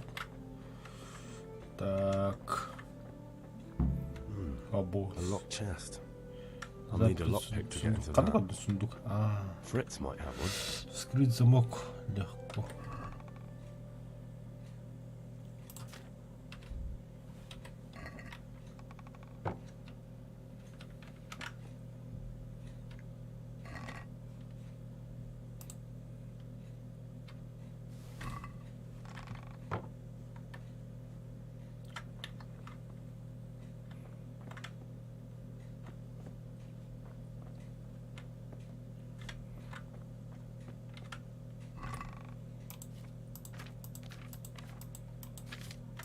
Да, качто вот это.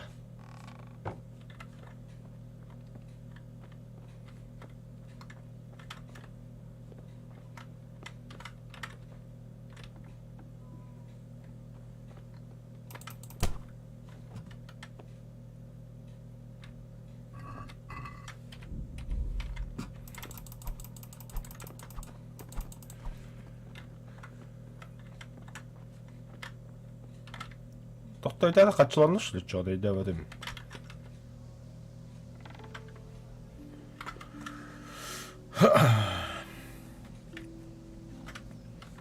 Так вообще нечестным образом заработали как-то непонятно. Блах. Ты блин всех пыть. Отец. Насчет того, что ты просил. About time. Have you got everything I wanted?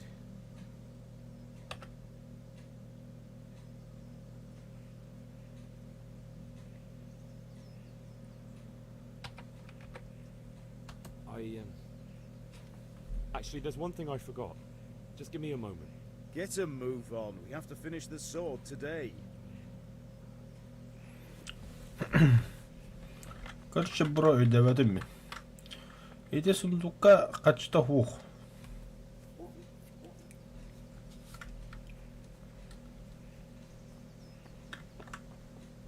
Ну, все таки короче, видно, бля. Я что-то не понял, нахуй.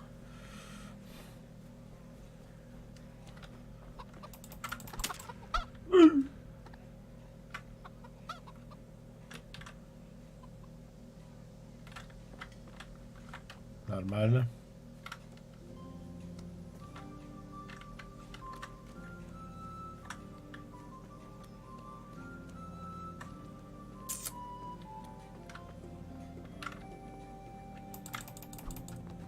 Кит, блядь, это ли?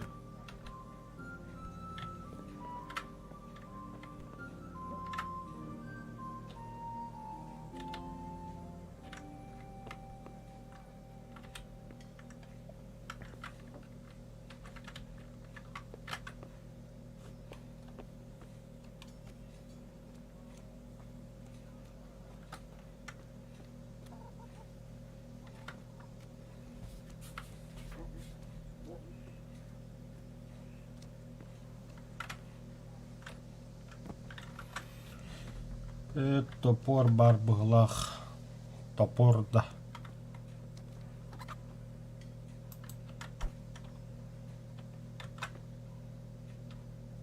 Украсть.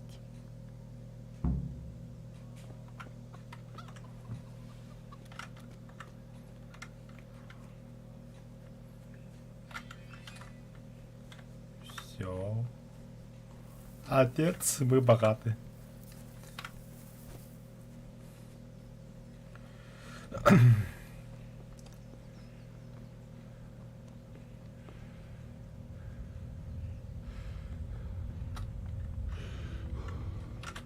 Yo. About time. Have you got everything I wanted? Kunish didn't want to pay, so I got no money for those things you sold him. But I took them in lieu of the debt. Took, meaning he gave them to you, or took, meaning stole? If he didn't pay, then they're still ours. How can you steal something that's yours? Fair point. Give it to me then, and here's some money for the rest. Все, махтал.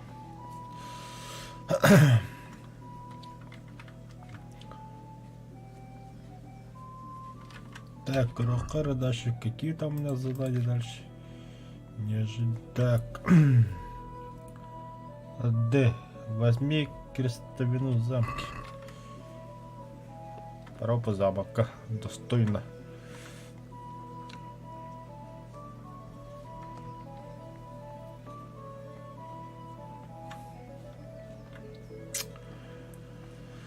Отойдите, бродяги. Погнал. We're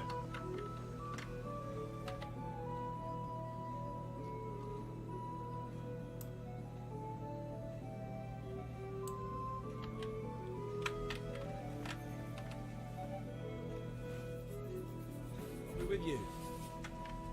I'm with you, Henry. Intro. How are you? Father sent me. We're forging a sword for Sir Radzig, and the Chamberlain has the crossguard and pommel. Father had them engraved in Sasau. Right. They're here. The Chamberlain gave them to us for you. We looked them over. Beautiful work. I've never seen anything so fine. I can't wait to see the sword. Just make sure you don't botch it. When did I ever botch anything? Where shall I start? Ah, shut up and give me what I want, or I'll kick your ass this evening. Right away, your lordship.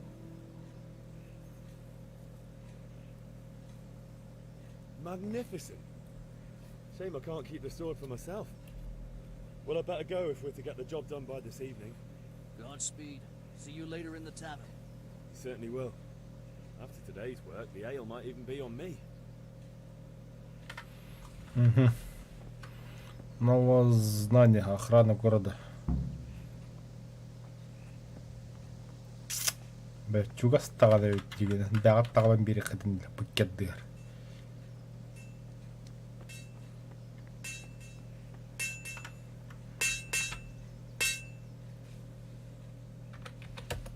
About time. Have you got everything I wanted? Not yet. I'm working on it. And how much Блин, longer тебе will это it выходит, take? да, Yes, суп. move on. We have to finish that sword Да, today. закончил. No, I don't. Бать, ты крутой кузнец. Он, ну...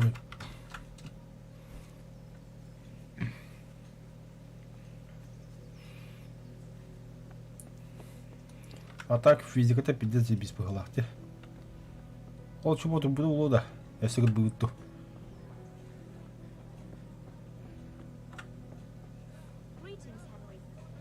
Это тоже, да. Мана параметры. Параметры звука.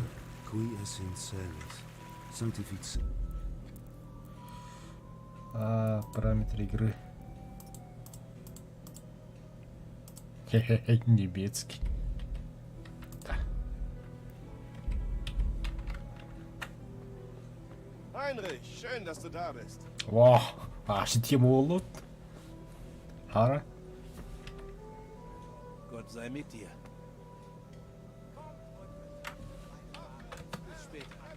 Нахуй.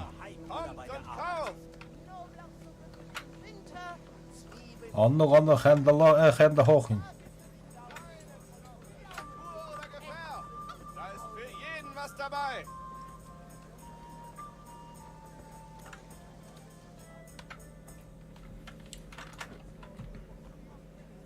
Ist das dein Ernst, Deutscher?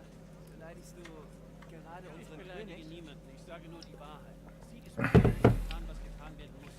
Ach wirklich, er musste den König entführen. Musste seinen Vetter Prokop in eine Falle locken und auch noch einklackern? Er musste in Kuttenberg einmarschieren und sie mit einer Armee von Tataren belagern? Warum nicht? Was taugt dieser Wenzel schon als König? Unser Reich wird in seinen Händen zugrunde gehen. Die deutschen Grafen wählten Ruprecht von der Pfalz zum König, weil euer ach so geliebter Wenzel noch nicht mal ihren Reichstagen beiwohnt. Deutschen Grafen? Diese Verräter. Sogar der Papst. Gott sei mit dir, Heinrich. Mit dir auch, Matthäus. Was ist denn hier los? Ach, der Deutsche wieder labert nur Scheiße. Was? Einfach hin, dann wirst du es schon merken.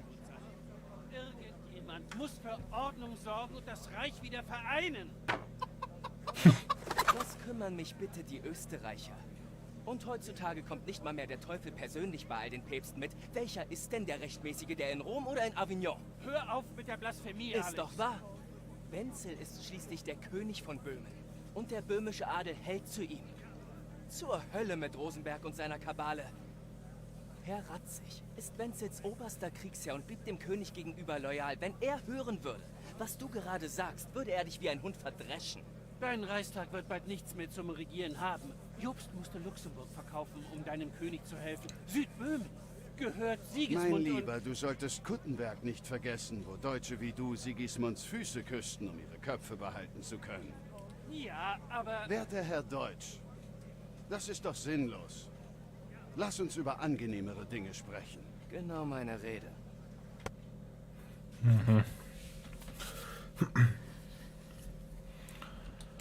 Ja, сделает. Vater kann ein bisschen warten. Das wollte ich hören. Ich wusste, du lässt dir diesen Spaß nicht entgehen. Auf geht's! А вот это только в одну было. Фрицек, Матей. А ты кто? Матей, Фрицек. Матей, а ты кто? Фрицек. Вот таким тигри, пиздюк. Матуш.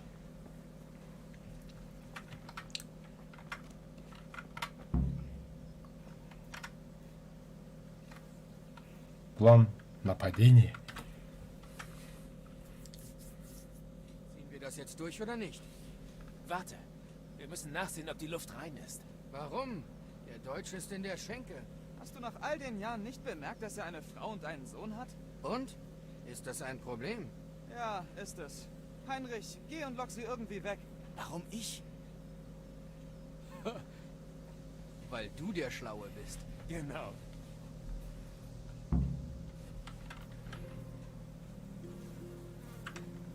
Ты узнал, где купец.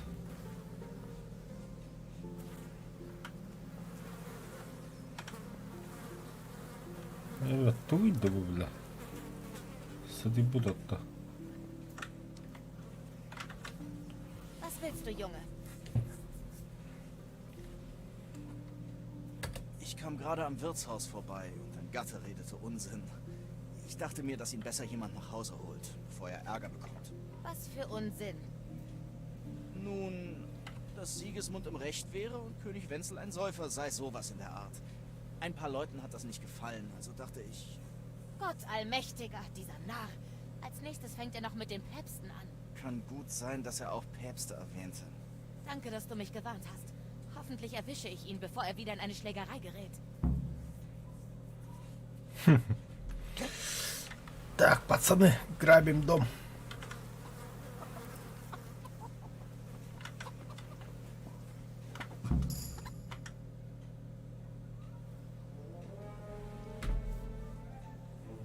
Че, давай, бро, махта подсказка.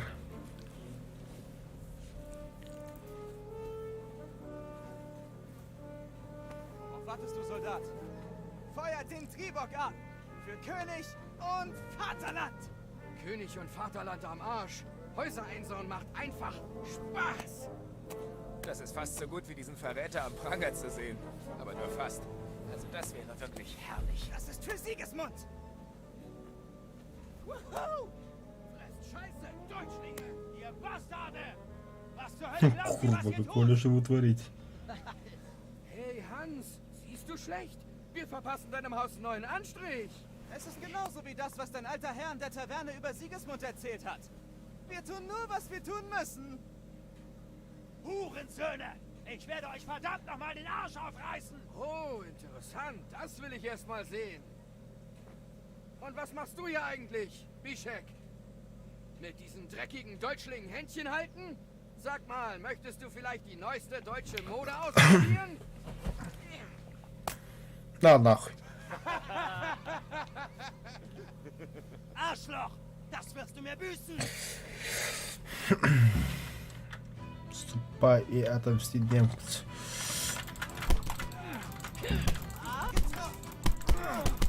Ищи вот это панкира, бля. Пидорастер, бля. Tut ihr da? Habt ihr den Verstand verloren? Der Büttel ist auf dem Weg. Verflucht! Weg hier! Ja, ihr Schisser! Ach, wir machen lieber auch die Fliege.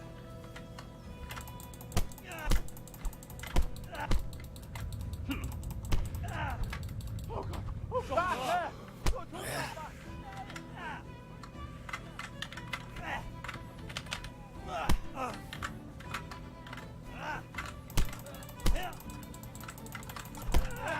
Это как кабан так какие далеки.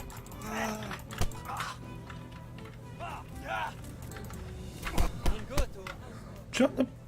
Это в этом. Unruhe und verbläust Leute. Das dulden wir in dieser Gegend nicht. Das wird teuer.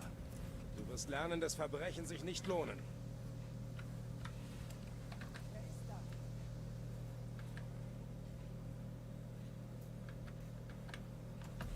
Бежать.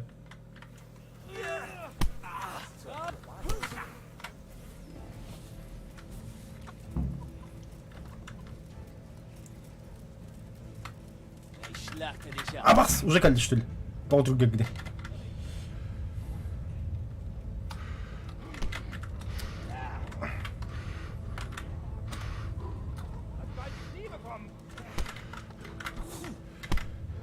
А я, бля, кого заколебали?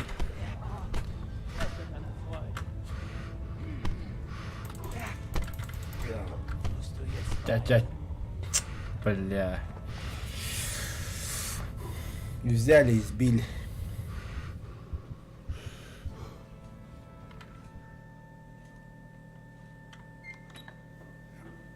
Nächstes Mal denkst du vielleicht zweimal drüber nachzustehlen.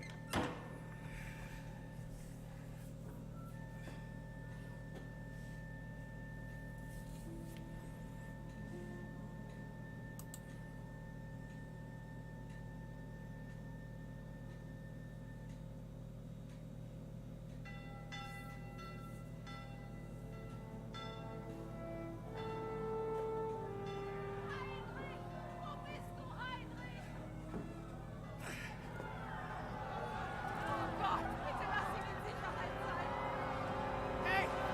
Ich bin hier! Was zur Hölle ist da los? Lass mich raus!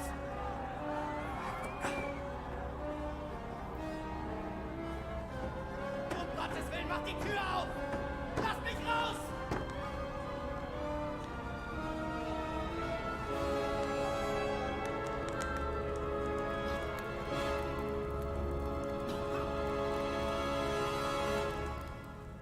Не понял нахуй.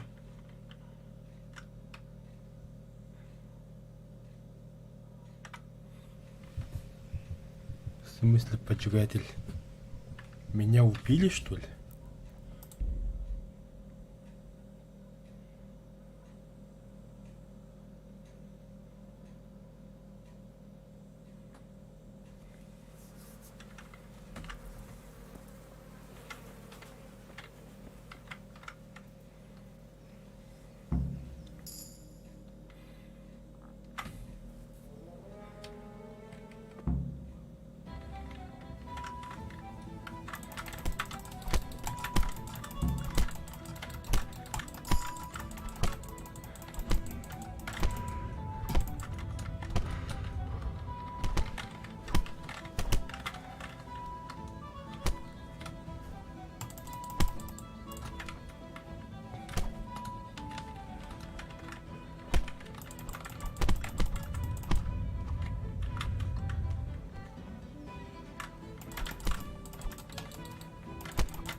da? Habt ihr den Verstand verloren?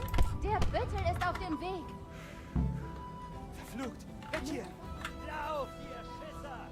Манда керек удахтаатым да.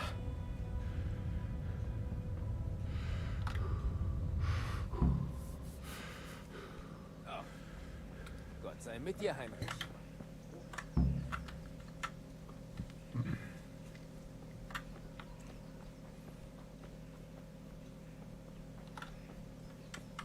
Was zum...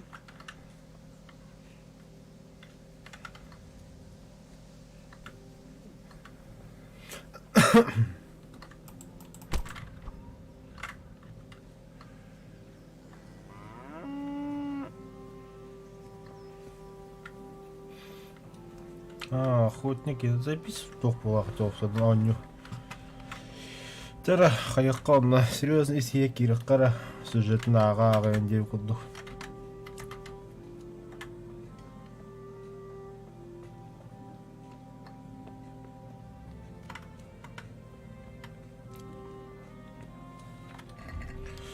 Так, возьми урок боя на мечах.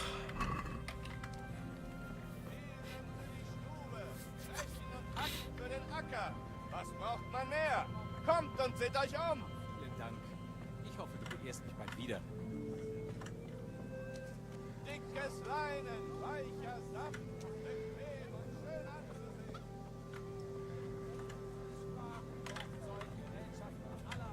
anzusehen. Бланка, стой, давай поговорим. Grüß dich, meine Liebe. Gut siehst du aus. Du auch, mein Hübscher. Was führt dich hierher? Deine Schönheit natürlich. Oh, edler Herr. Ich fühle mich geschmeichelt. Was könnte der werte Herr begehren, abgesehen von meiner Schönheit?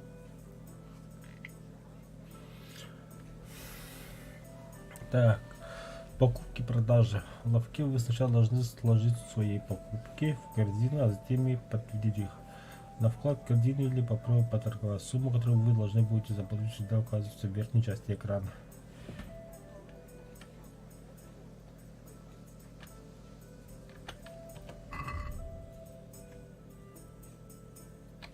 Тук лъхтайте ви ден.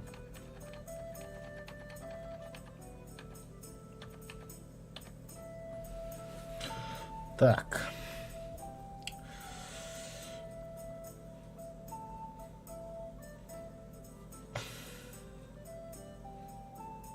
Что купить отцу Индро? А у него такие методы. Kingdom Come.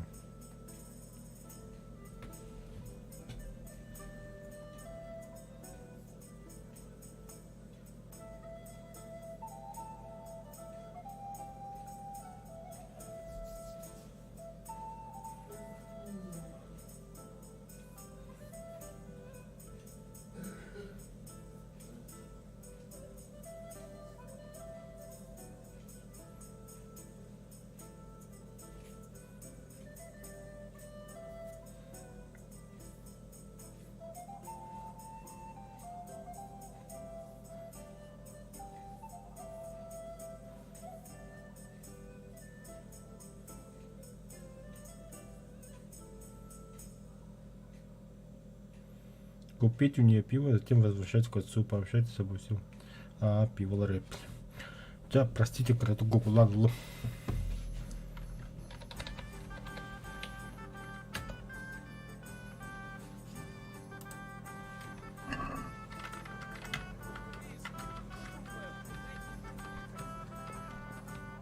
Sieh dich nur mal an.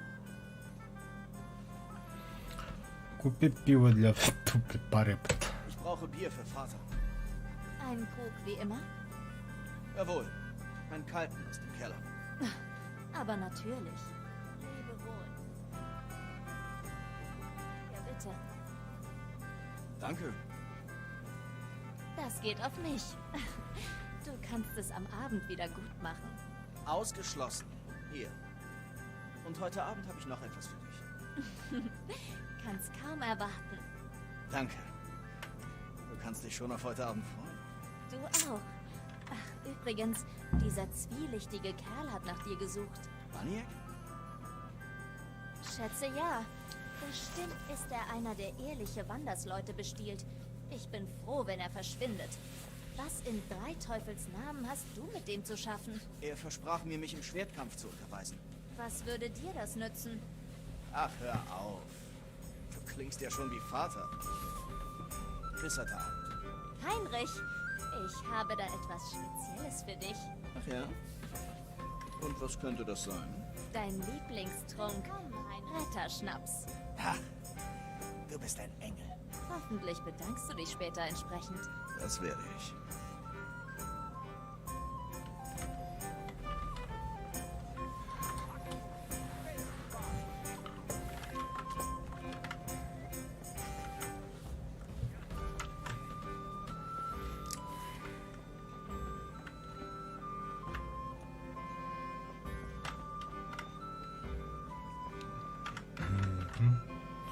Mein Gott, was ist dir zugestoßen? Du siehst aus, als wärst du überfallen worden.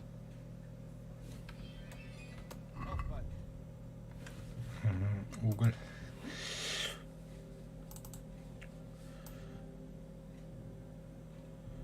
Интересно, тяга уголеларым булар. Да, качлак пива шопса, да? Алта.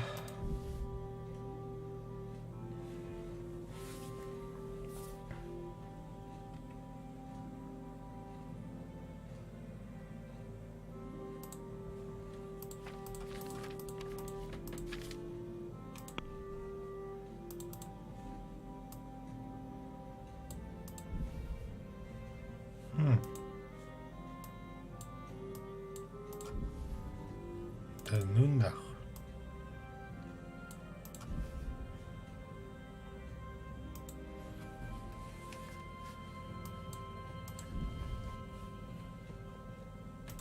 Да үндүгенде бля.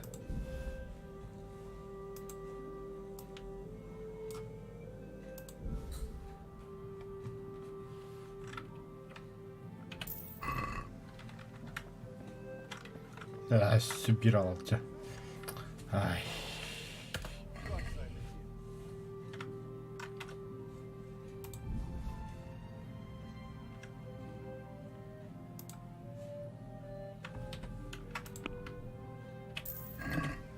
Угу.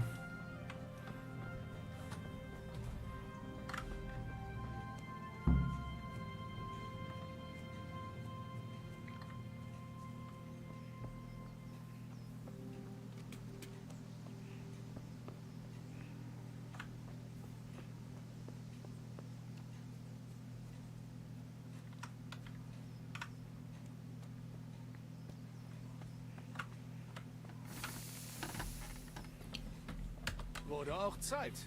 Hast du alles, worum ich dich bat? Noch nicht. Ich arbeite daran. Und wie lange dauert das? Задание по Торбит Leg einen Zahn zu. Wir müssen das Schwert heute fertigstellen. Willst du, dass ich vor Herrn Rat... Nein, Vater.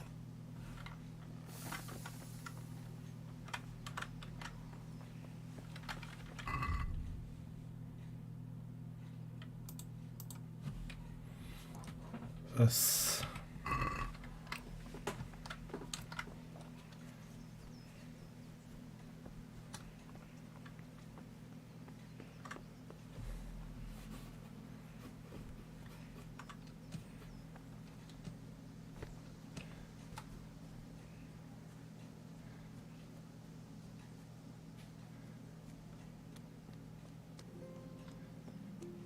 Gott schütze dich, Heinrich.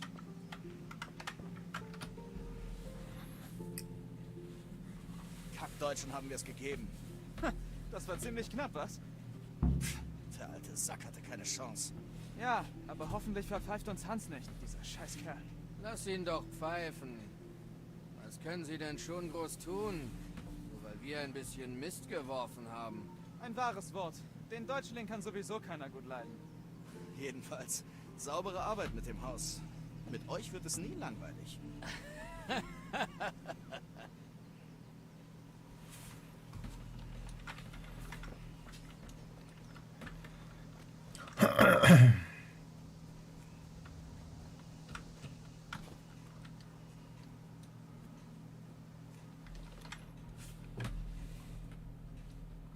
разговариваете?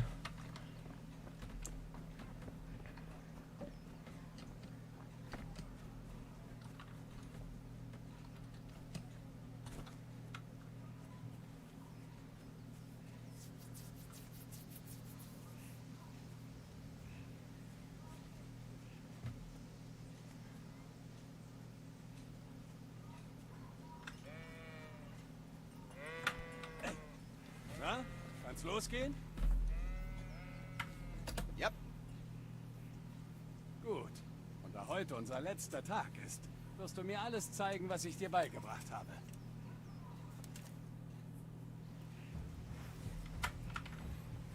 Gut, beginnen wir mit den Grundlagen. Bleib in Bewegung. Dein Leben hängt davon ab. Да, бою автоматически наводится на противника. Вы можете перемещаться вокруг него с помощью А и Д. Наведение противника можно прекратить в любое время с помощью Shift.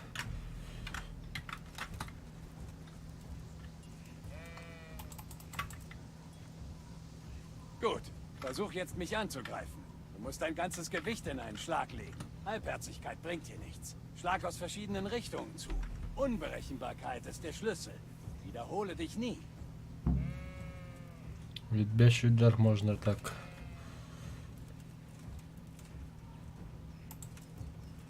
Sehr gut.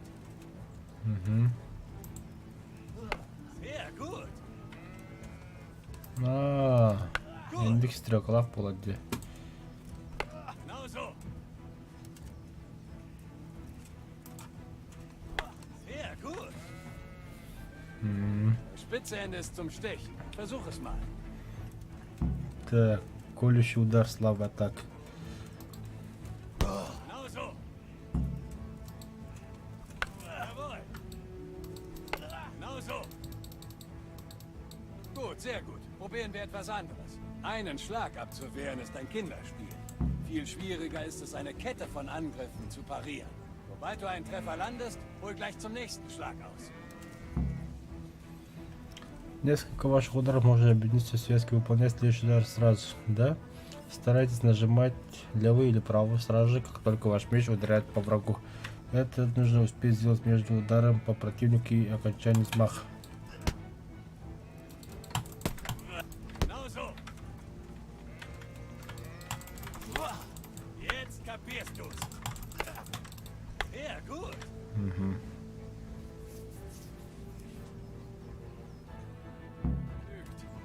Ich weiß nicht, wie es dir geht, Знаю, aber ich как bin müde я und устал и durstig. хочу Aber vergiss nicht, пить. Запомни, arbeite hart an dir. не ленись тренироваться, без этого никогда не перестать. Üben und üben.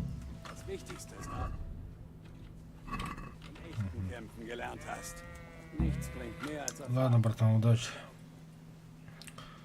Спасибо за урок. Теперь перейдем к отдоху арга. Бля, бастан баки гелектер, вот ты видел чума врататым грибы.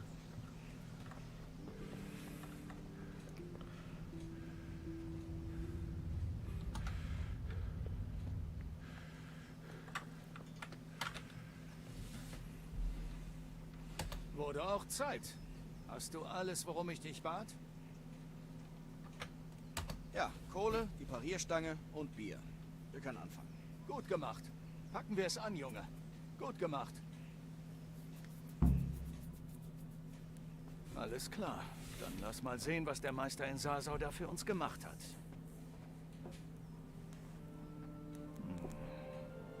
Sieh dir das mal an, Junge. Das ist echte Handwerkskunst. Was bedeutet diese Gravur? Wenn ich das wüsste. Könnte Latein sein, aber sicher bin ich mir da nicht. Herr Ratzig wollte es so. Ja, das wird das schönste Schwert meiner gesamten Schmiedjahre. Hast du die Holzkohle? Gut, heize die Esse an und dann setzen wir alles zusammen.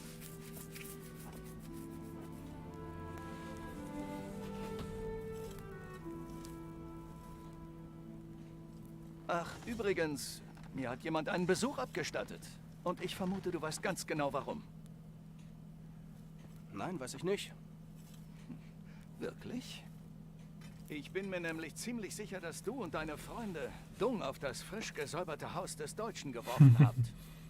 Er war vorhin mit dem Büttel hier. Und das war kein Freundschaftsbesuch. Was ist denn in dich gefahren? Dieser Deutsche hat Unfug über Sigismund und den König rum erzählt.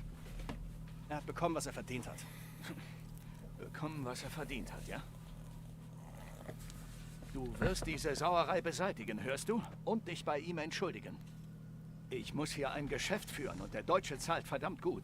Dass du so einen Mist baust, hilft mir nicht wirklich weiter und dem König am wenigsten. Verstehst du? Ja, klar. Sag's mir ins Gesicht. Hast du verstanden? Ja, verstanden. Gut. Dann werden wir so ein Gespräch nie wieder führen. Also hältst du es für richtig, unseren König in den Dreck zu ziehen? Und so machte sich der Junge zum Narren und zeigte, dass er seine Lektion wohl immer noch nicht gelernt hatte. Der Deutsche redet also Unfug. Na und? Willst du deshalb zu einem Verbrecher werden? Du magst einen Kampf vielleicht mit Gewalt gewinnen, aber niemals einen Streit. Merk dir eins. Wenn du jemanden überzeugen willst, dann nur mit Worten, nicht mit Fäusten.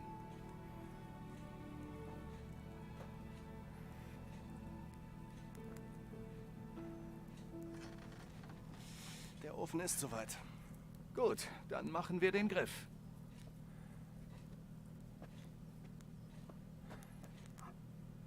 Ich bringe es zum Glühen und wenn ich es rausnehme, setzt du den Griff so auf, dass er passt. Aber das kennst du ja alles schon.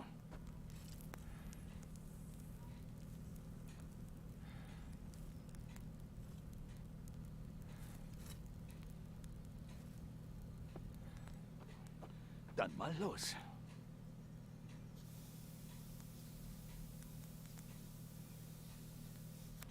Gut, einmal noch.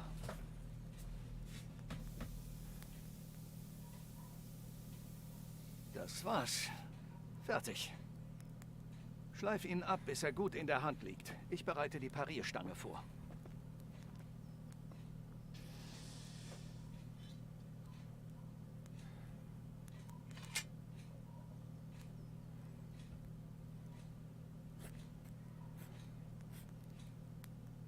Vater, wieso hast du Prag verlassen? Ich habe noch nie von einem Meisterschmied gehört, der in einem kleinen Kaff Hufeisen herstellt. Ich hatte meine Gründe. Und hier habe ich deine Mutter und dich. Warum sollte ich woanders hin wollen?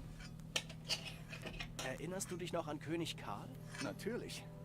Ein gutes Leben während seiner Herrschaft. Besser als jetzt? Er errichtete halb Prag und jede Menge Burgen, baute eine Brücke über die Moldau und gründete eine Universität. Und das alles ganz ohne Krieg. Er wusste, wie man regiert. Besser als Wenzel, ja? Ja, bei weitem besser. Aber Wenzel, er hat es nicht leicht. Es ist schwer, in die Fußstapfen von jemandem zu treten, der vielleicht alle 1000 Jahre nur einmal geboren wird. Und was ist mit Sigismund? Denkst du, Karl wäre wie Sigismund mit einer Armee in sein eigenes Land eingefallen?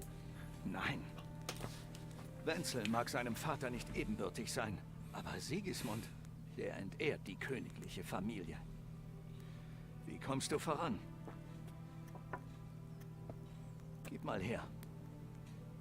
Jetzt setzen wir alles zusammen.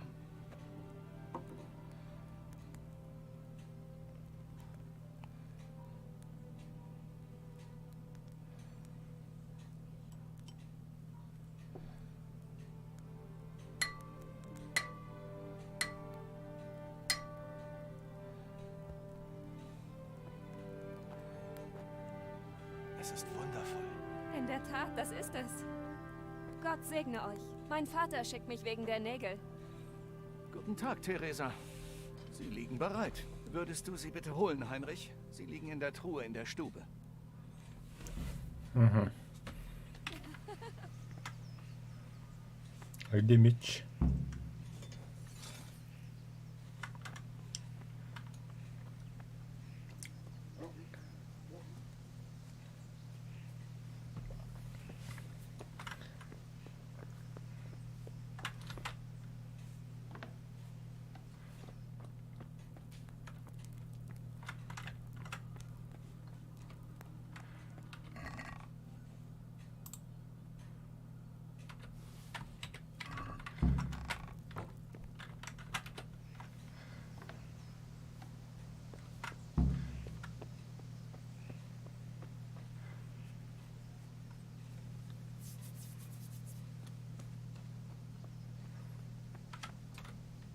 Hier sind die Nägel, die du wolltest.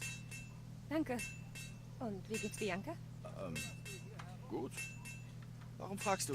Ach, nur so. Werdet ihr heute Abend zum Reigen gehen? Werden wir. Vielleicht sehen wir uns dort. Wie auch immer.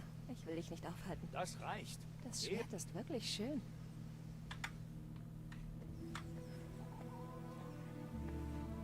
Oh. Ein feines Mädel. Hör auf, sie anzuglotzen. Sieh dir lieber das an. Es ist Zeit für die Feuerprobe.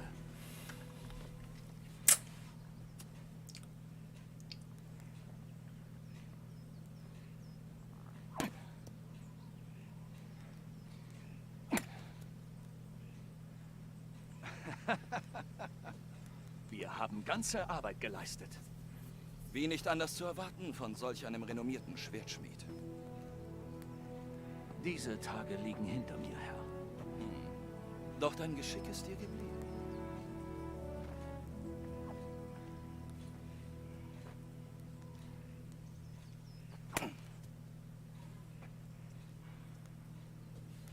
Möchtest du es mal schwingen? Herr, was nützt einem normalen Bürger ein Lass Schwert? es ihn versuchen.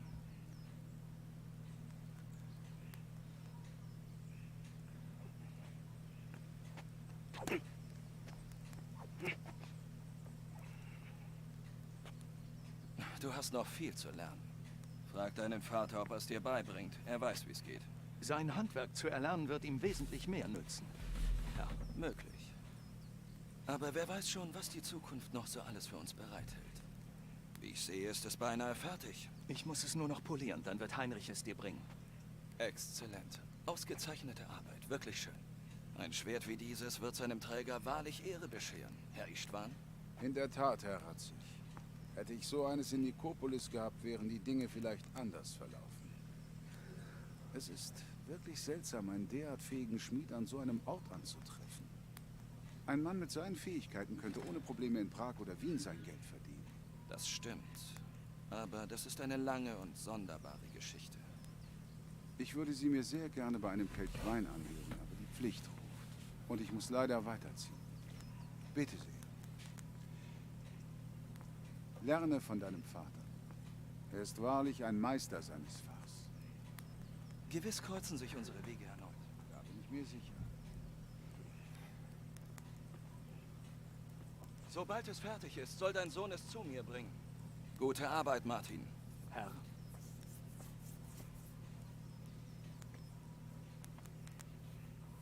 Es war mir eine Ehre, Herr Istvan. Mögest du sicher nach Sasau gelangen. Die Ehre ist ganz meinerseits, Herr Ratzig. Danke für die Gastfreundschaft.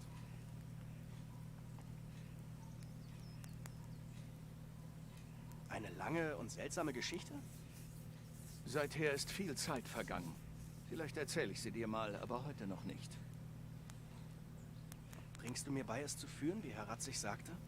Wieso? Naja, könnte nützlich sein.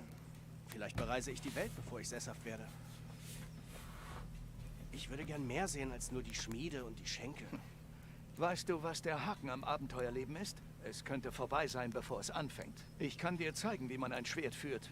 Das hilft dir aber nicht, wenn dir jemand einen Pfeil in die Brust jagt, sobald du einen Fuß vor die Tür setzt. Klingt so, als sprichst du aus Erfahrung. In meinem Alter hat man viel erlebt. Schmied ist vielleicht nicht der glorreichste Beruf, aber er hat auch seine Vorteile, wie zum Beispiel seinen Kopf behalten. Ich möchte mein Leben in Skalitz beenden, dort, unter dem Lindenbaum, an der Seite deiner Mutter.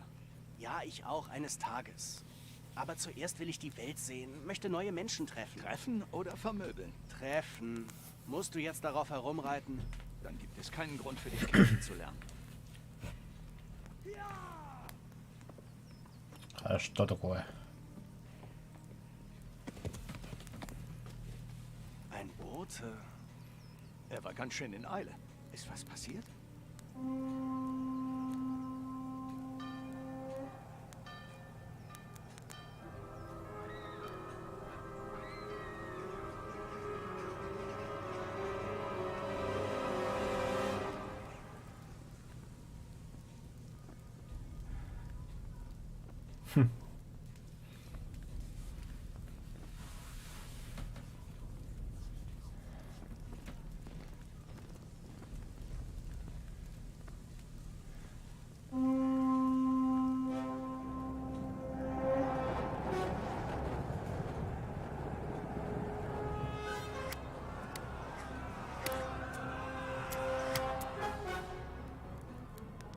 zu, Junge. Hör mir gut zu. Nimm das Schwert, geh ins Haus und hol alles Wichtige aus der Truhe und dann lauf zur Burg. Beeil dich. Was ist mit dir?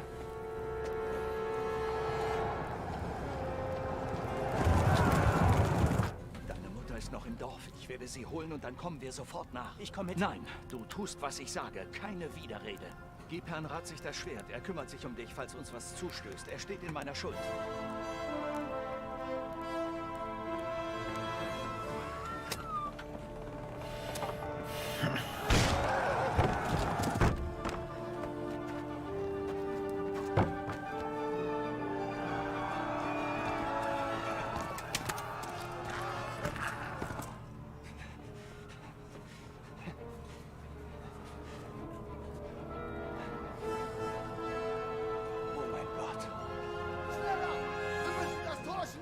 Macht schon! Wir schließen das Tor! Bewegt euch los, Leute! Kommt schon! Kommt Uns schon! läuft die Zeit davon!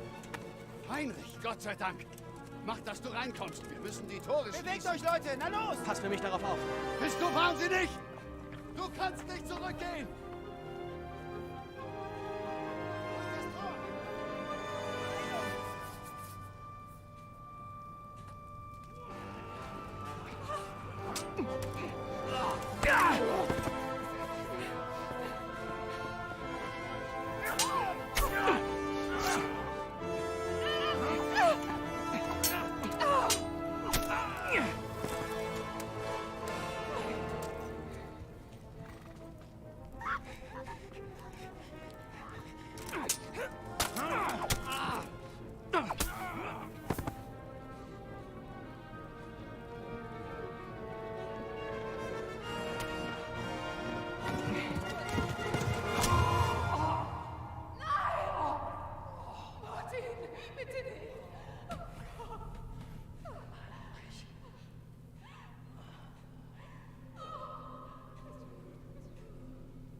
Да ну нах. Вот только Дана.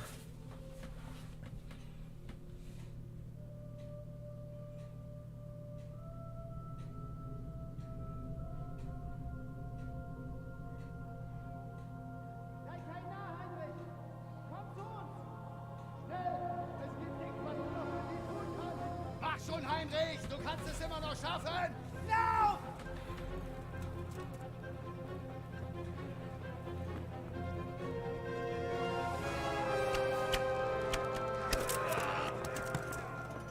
Schnapp dir ein Pferd und reite nach Talberg! Sag ihnen, was kommt! Du musst sie warnen! Lauf den Burggraben runter, den Weg entlang! Spring von der Mauer und verschwinde von hier!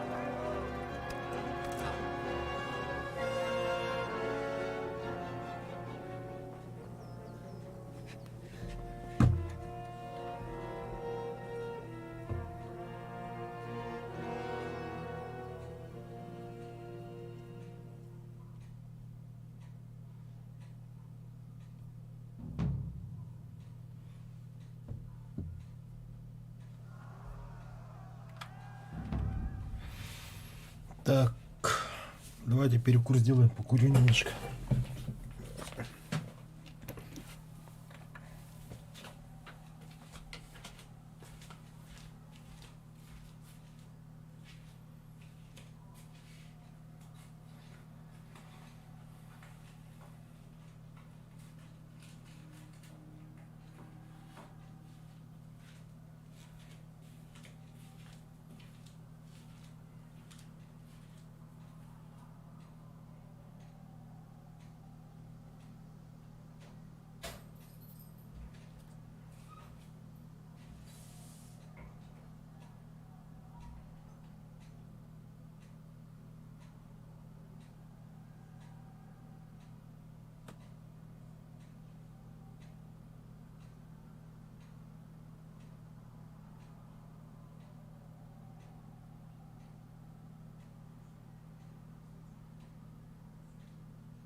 Так, продолжим.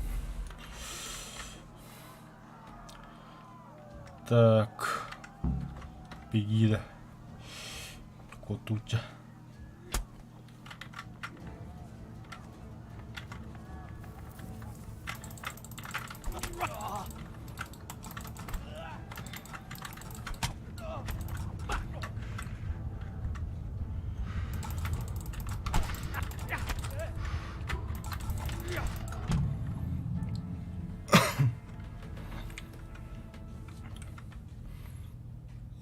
Так, ты должен бежать и спасать свою шкуру. Блядь, куда надо. Продолжить.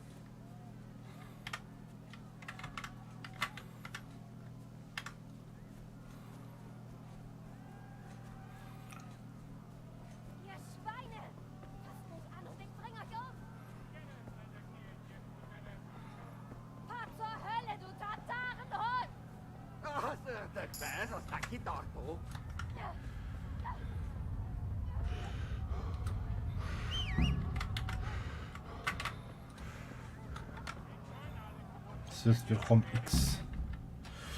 В любой момент вы можете свистом подозвать свою лошадь и сесть на нее.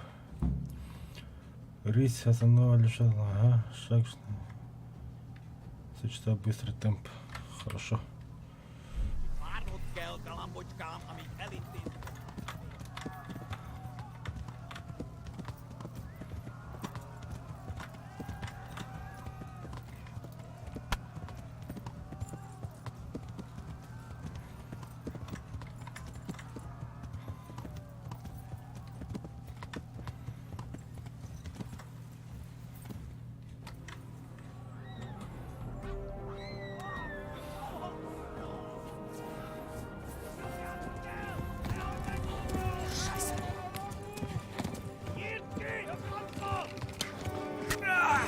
А я, бля.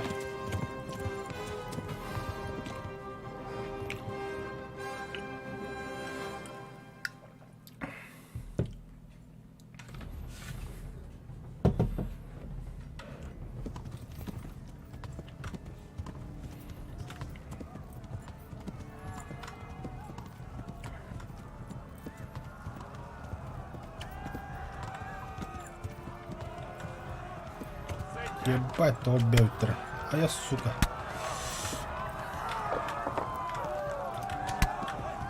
А, сука.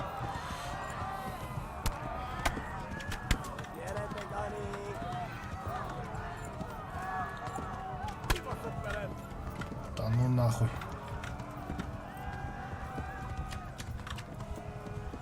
Сука, сюда картинка Links. Talmberg liegt links, entlang des Baches.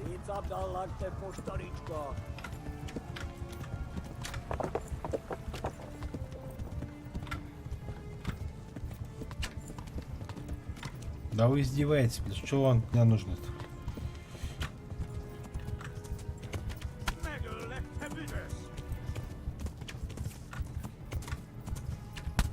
А я, бля, люблю-то почти, сука. Sie werden euch umbringen. Бля, а что делать-то, бля?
anderen!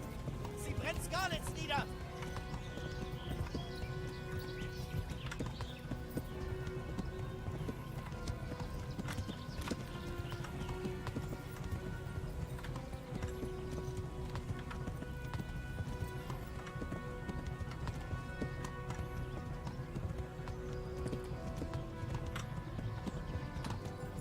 Ja.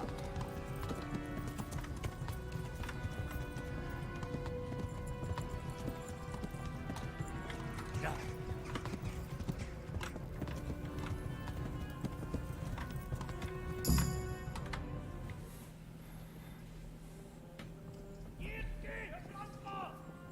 Hier! Hier!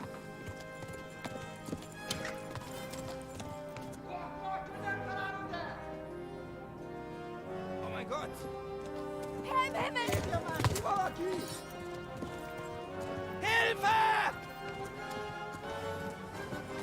Helft mir doch! Hilfe! Beeilung! Bewegt eure Ärsche her! Legt an! Und Feuer! Haku, Rusungine! Seht mal, sie ziehen den Schwanz ein. Verpisst euch, ihr dreckigen Hunde!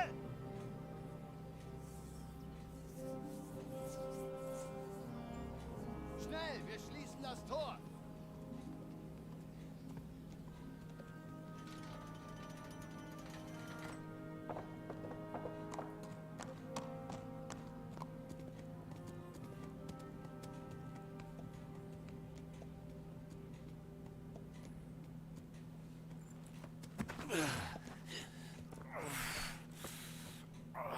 Gib ihm doch jemand zu trinken. Und bringt heißen Wein und Verbandszeug.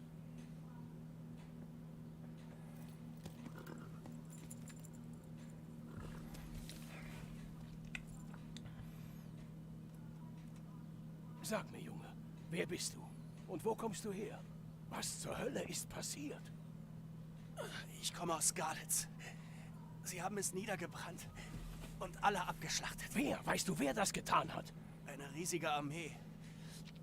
Sie griffen ohne Vorwarnung an. Es waren weder Tschechen noch Deutsche. Wer dann? Ich weiß nicht. Ich habe noch nie solche Rüstung gesehen und ihre Sprache war mir auch fremd. Vielleicht Tataren.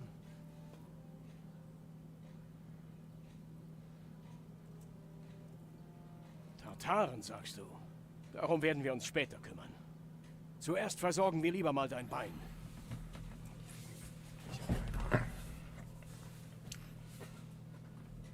Beiß die Zähne zusammen. Ich zieh den Pfeil jetzt raus.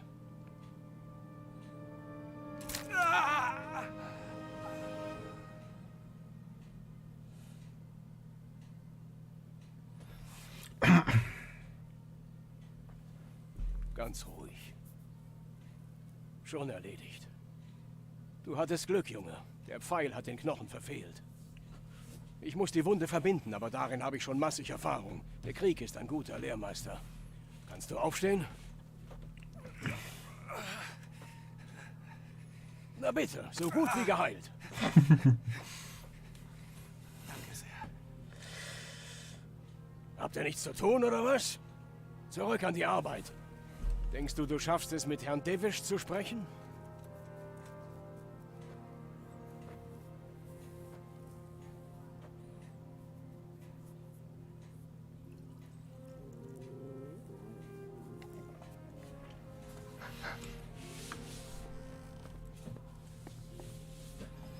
Mein Herr, ist ein Überlebender aus. Ich weiß, Robert. Sag, mein Junge, was genau ist geschehen? Konntest du die Flaggen der Angreifer erkennen? Und gab es noch Überlebende? Herr, ich weiß wirklich nicht, wer sie waren, aber es waren sehr viele. Unzählige Banner wehten auf den Hügeln über Skalitz. Die Schlächter sprachen eine ziemlich merkwürdige Sprache. Sie brannten Skalitz komplett nieder. Viele suchten in der Burg Schutz. Ich schaffte es nicht. Also musste ich fliehen und dabei riefen sie mir zu, ich solle euch warnen. Bei diesen Tataren, wie sie der Junge nannte, könnte es sich um Sigismunds Kumanen handeln. Sie kamen wohl von Osten aus nach Ungarn und bilden nun den Kern seiner Armee. Seit der Plünderung von Kuttenberg scheint er eine Leidenschaft für gestohlenes Silber entwickelt zu haben. Scarlets ist klein, Herr. Wenn Sigismund angreift, haben Sie keine Chance. Wohl wahr, Herr Roberts. Mit unserer kleinen Garnison können wir ihm nicht helfen. Selbst wenn wir es riskieren würden. Denkst du, wir sind als Nächste dran? Möglicherweise. Wie ist dein Name, Junge? Ich bin Heinrich, der Sohn vom Skalitzer Schmied. Ich kenne ihn. Hat es auch in die Burg geschafft? Mein Beileid. Jetzt liegt es in Gottes Hand. Niemand sonst kann uns helfen. Also dann, vielen Dank, du hast dein Leben riskiert, um uns zu warnen. Robert, kümmere dich bitte um Heinrich. Verschaff ihm ein gutes Essen und etwas Ruhe. Ja, Herr. Und bring alle Menschen hinter die Mauern. Wir müssen auf das Schlimmste gefasst sein. Triff alle nötigen Vorkehrungen. Wie du befiehlst, Herr.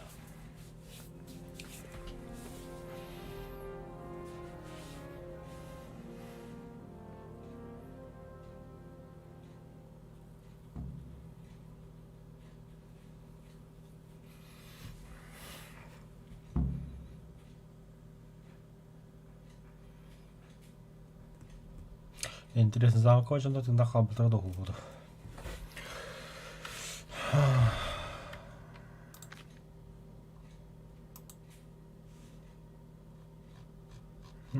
Книга какая.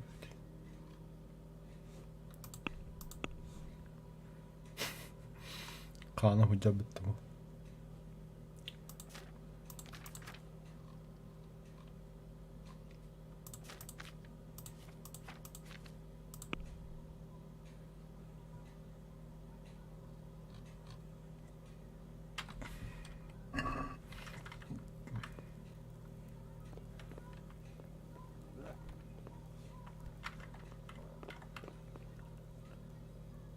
Dieser Müller, hat er seine Schuld beglichen? Nicht zur Gänze, Herr. Gestern brachte er die Hälfte. Das ist gegen unsere Einigung. Geh zu ihm, sobald es deine Zeit zulässt. Stell ihn unverzüglich ein. Dann darfst du mit ihm reden. Das werde ich, Herr. Dem Hallodri walf ich den Staub aus dem Kittel. Nein, sowas!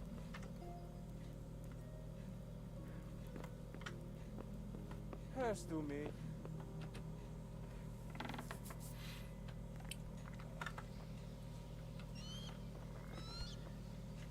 График это базара, не заебись.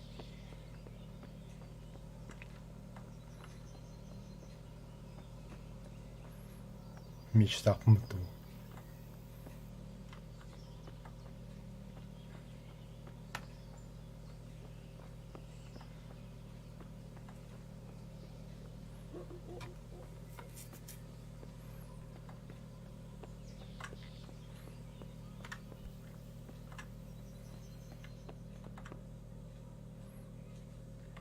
Буду ворота, да? Ну-ка ведь.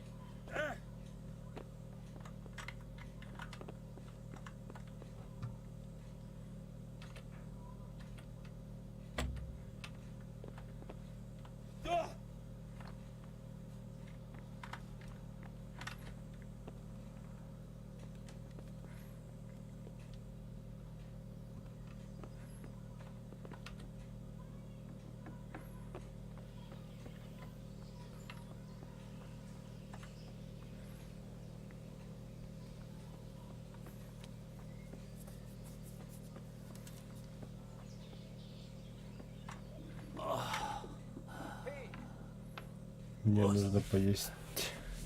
Essen.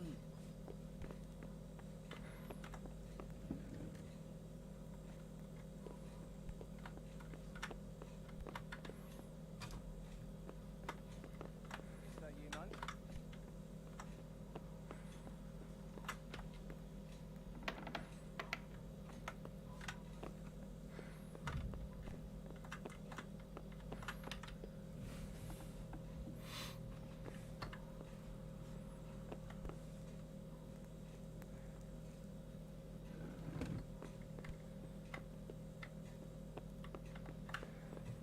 Ману отдаст, Джон.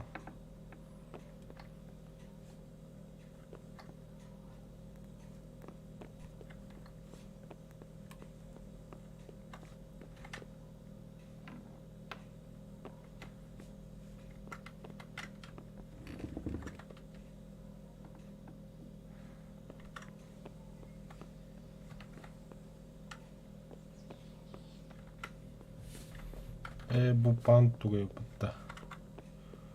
Вот озеро, это мы не там, значит. И не туда. А сюда. Комната.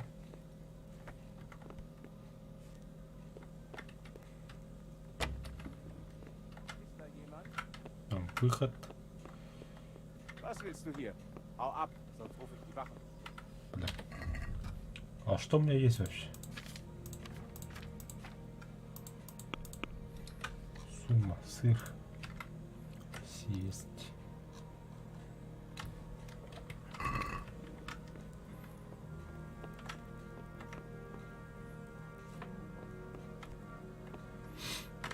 Дайте пожрать, бля. Was war das denn?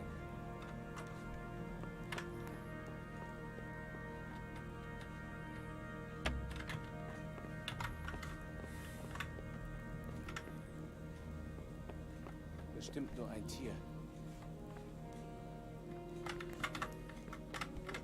Was führst du im Schilde? Mann, hab ich Hunger.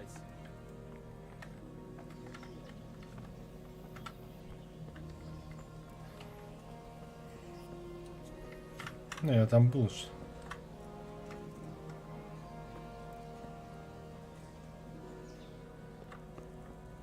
Was?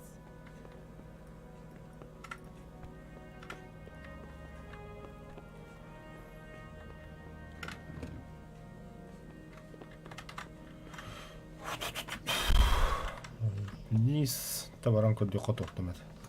А повреждение там.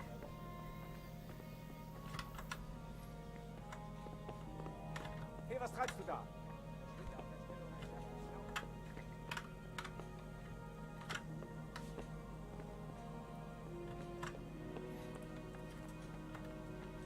Во. Слушай, крестьянка, дайте покушать, а?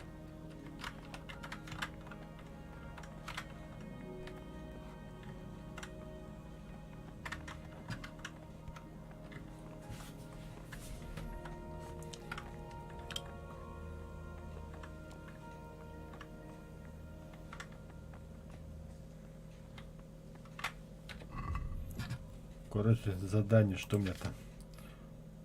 Поговорить с паном Борик. Pan. Du hast dich wacker geschlagen, Junge. Ich bedauere deinen Verlust. Du musst entkräftet sein, also geh in die Küche und iss. Ай, бля, пока для Hummer что? ist mit vollem Magen leichter zu ertragen. Ich hörte von deinem Vater. Man sagt, er wäre ein Schwertschmied, der aufs Land zog, um Hufeisen zu schlagen. Warum er sein Talent so vergeudete. Er genoss einen sehr guten Ruf. Ah, meine Herrin. Du hast Glück. Herrin Stefanie von Tallenberg beehrt uns mit ihrer Anwesenheit. Ich fühle mich geehrt. Das ist also unser tapferer Recke? Sei willkommen. Bojena hier wird sich um dich kümmern. Du musst doch sicher müde und hungrig sein. In der Tat. Wie könnte er es nicht sein, der arme Junge? Nach allem, was er durchgestanden hat, muss er einen Bärenhunger haben. Habe ich recht, junger Herr? Das hier ist für dich. Iss so viel du willst. Und etwas Wein zum Runterspülen? Hab Dank, Herren. Wenn du hier fertig bist, gesell dich zu den Stallburschen in die Vorburg. Nein, das wird nicht reichen, Herr Robert. Nach allem, was er durchstehen musste, verdient er ein richtiges Bett. Er soll in der Wachstube auf dem Vorplatz schlafen. Gewiss, Herrin. Der junge Heinrich ist ganz sprachlos von deiner Großzügigkeit. Ja, hab Dank, Herren. Möge Gott dich für deine Güte belohnen. Iss dich ruhig satt. Du bist in guten Händen, also werde ich euch nun verlassen. Gute Nacht. Gute Nacht. Gute Nacht, Herren.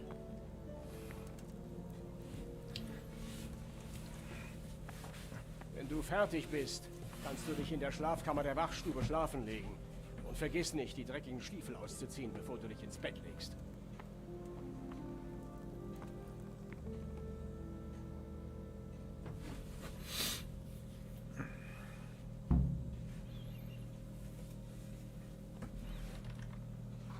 О, наконец-то.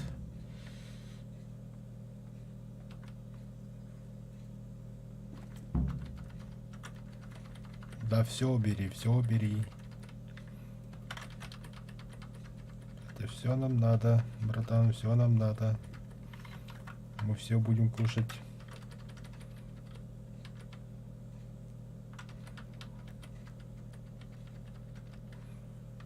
Угу. И яблоки возьми. Нас угостили. Бери. Еще что есть? Поесть из котелка.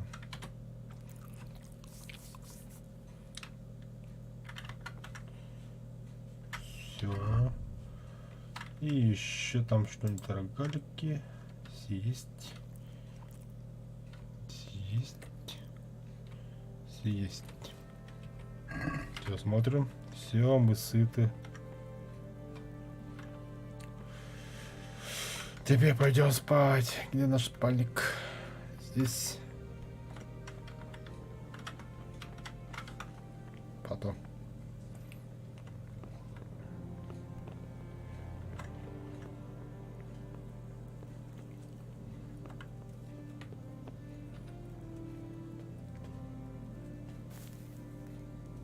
Dieses Bett gehört vermutlich jemandem. Ich soll in der Kammer schlafen. Спать.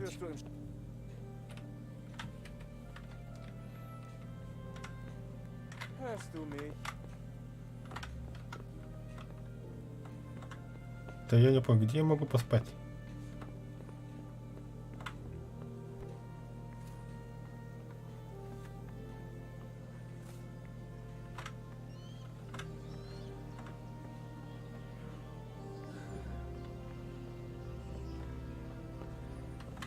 Нет.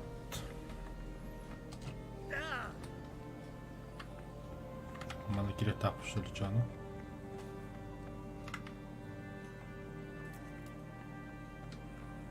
Да, сюда.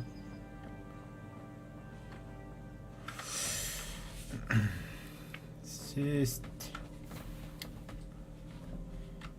Спать.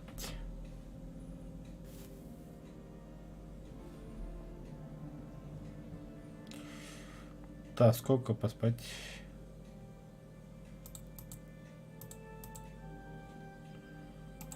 А, 10 часов до утра.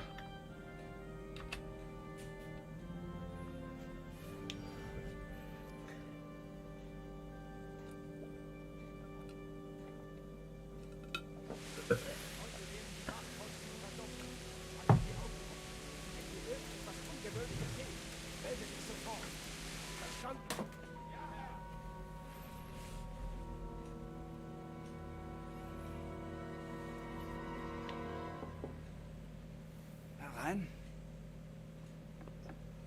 Ich bin es, Heinrich. Vergib mir die Störung. Ich hoffe, ich habe dich nicht geweckt. Oder doch? Herren. Nein, ich war eh wach. Was führt dich zu dieser späten Stunde hierher? Ich dachte, du könntest etwas Wein vertragen. Das ist genau das Richtige, um einzuschlafen. Hab Dank, Herren.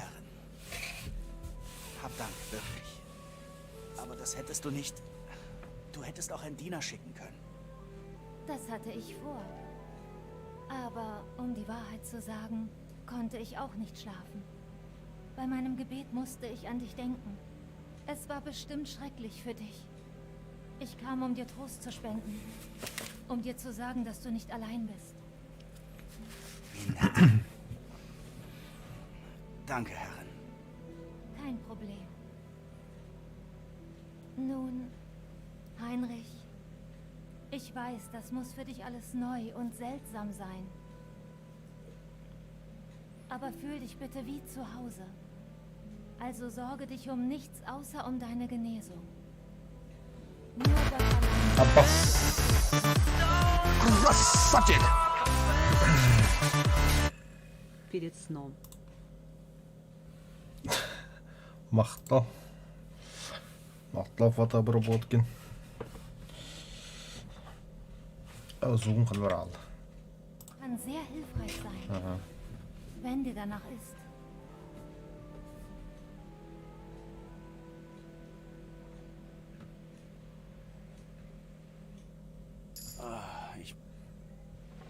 Бля, спидах покахал. Я не могу говорить об этом. Рассказать на беге. Как всякое. Recht haben, Herr. Ich erzähle dir davon.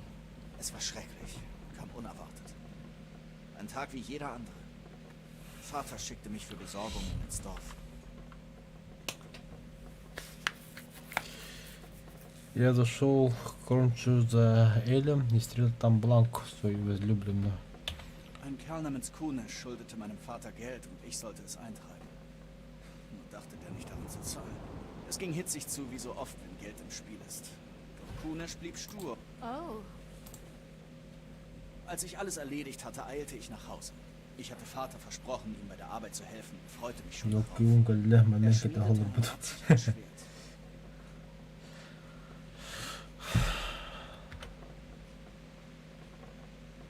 Я таком упражнялся с мечом.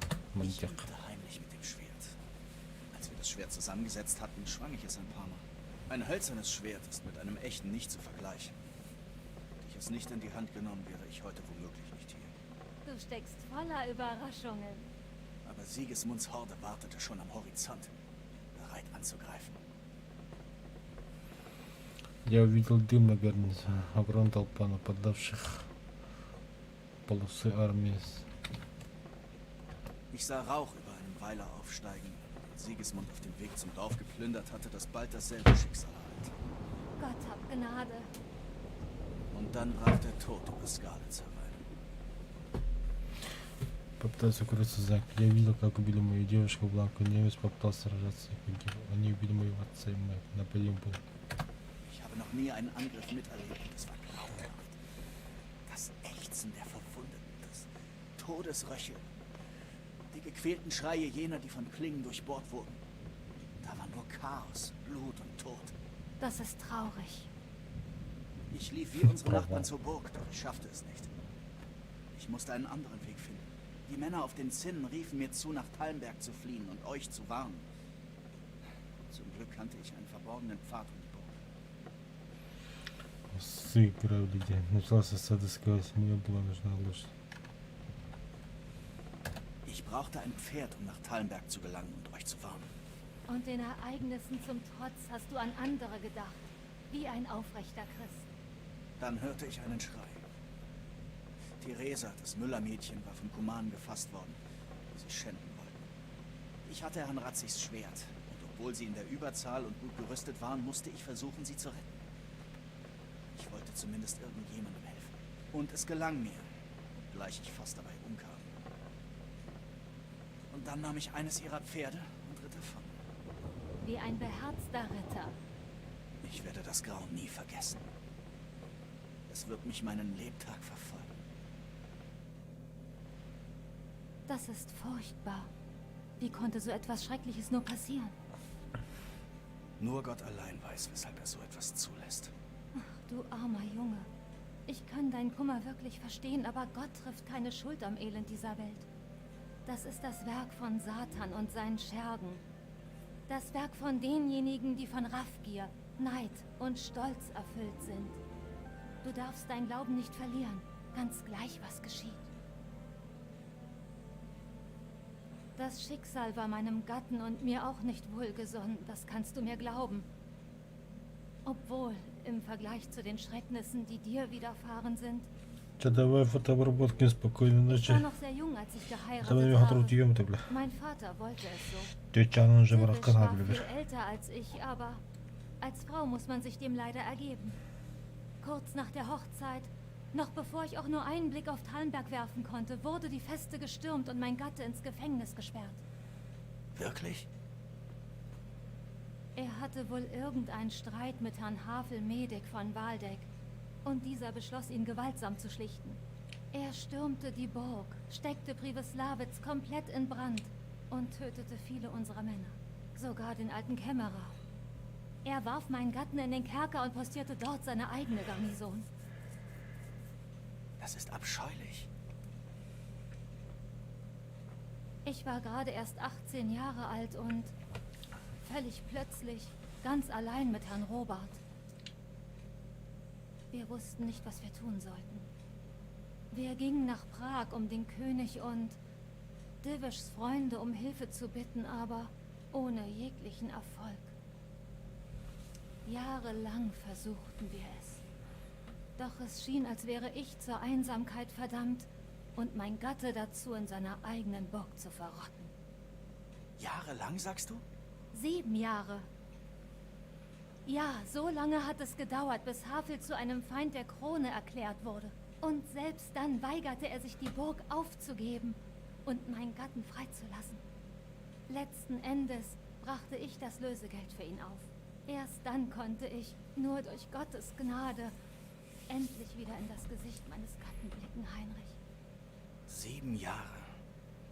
Und wurde Havel dafür bestraft? Nein, nie. Und nach diesen 7 Jahren kehrte mein armer Gatte als gebrechlicher alter Mann zu mir zurück. Herr Divish scheint ein guter, starker Mann zu sein. Ja, gewiss, doch leider hat er sehr viele Sorgen. Er musste Talmberg wieder errichten.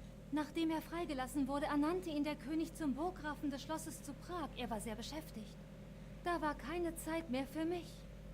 Aber immerhin waren wir in der Stadt und da lief schon so einiges. Und nun sind wir hier. Herrin, du bist noch jung und wunderschön. Du hast deine besten Jahre noch vor dir. Wenn das bloß wahr wäre, Junge. Wenn das bloß wahr wäre. Aber weshalb belästige ich dich damit? Du hast genügend eigene Sorgen. Ich werde gehen und dich schlafen lassen. Das war eine schöne kleine Unterhaltung. Gute Nacht. Gott sei mit dir. Gute Nacht, Herrin.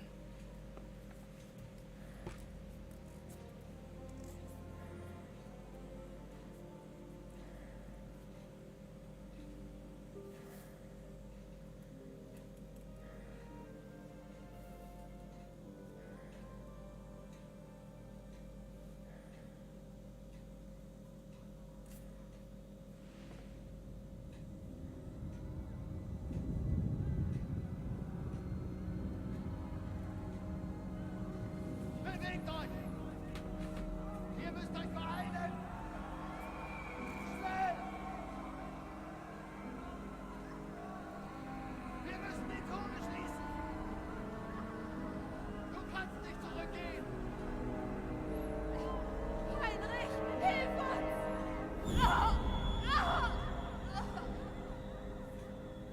Hilf uns, mein Sohn. Sei kein Feind.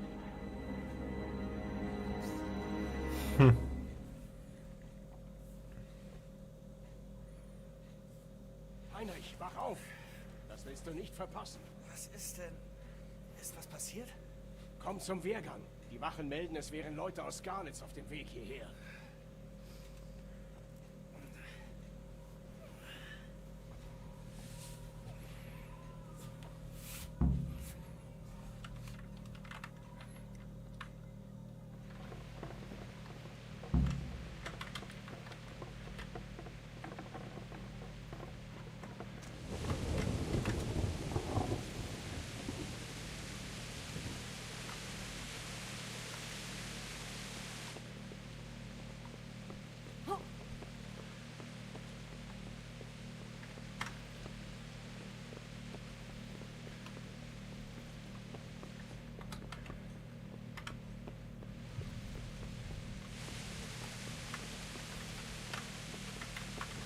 Ruhig.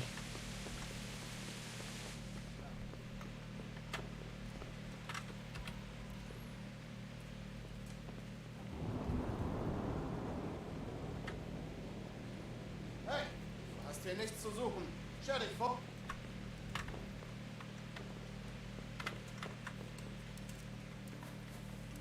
Was ist jetzt?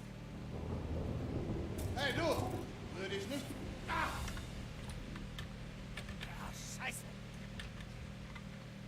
Ich hab dich gewarnt, du hast hier nichts verloren. Jetzt reicht's. So schnell wirst du die Sache nicht vergessen. Um das zu bereinigen, musst du einiges tun.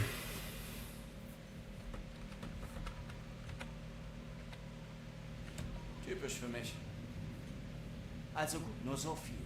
Das Schicksal des Königreichs hängt am seidenen Faden. Alles liegt an Sigismund und Wenzel. Das ist hohe Politik, verstehst du? Aber kein Wort zu irgendwem. Mir blutet das Herz.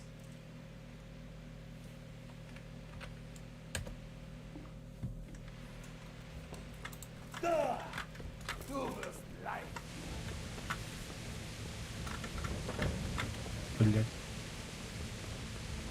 Тупик. Тупик.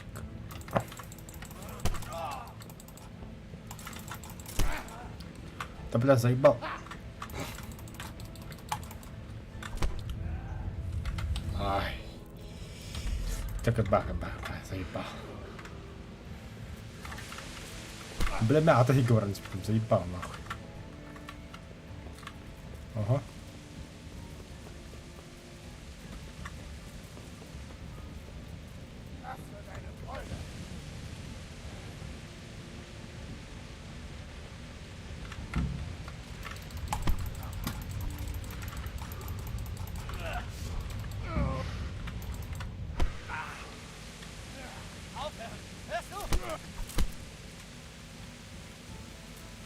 Hey du! Rühr dich nicht von der Stelle. Ergib dich. Du hast das Gesetz mit... erwischt. Jetzt wirst du für deine Verbrechen büßen. Die Prügeleien und all die anderen Dinge. Ist dir alles einerlei? Nun, das Gesetz sieht das anders. So schnell wirst du die Sache nicht vergessen. Um das zu bereinigen, musst du einiges hinlegen. Was? So viel habe ich nicht dabei. Das Bußgeld ist trotzdem fällig. Du wirst es wohl im Kerker absetzen müssen.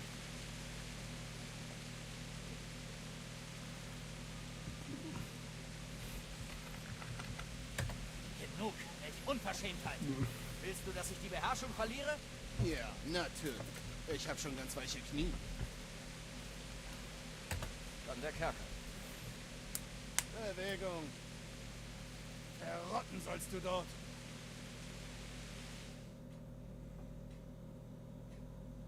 Du kannst gehen. Was? Im Ernst? Herr Devish will unseren Held nicht eingesperrt lassen. Großartig. Geh schon, du Dreckskerl.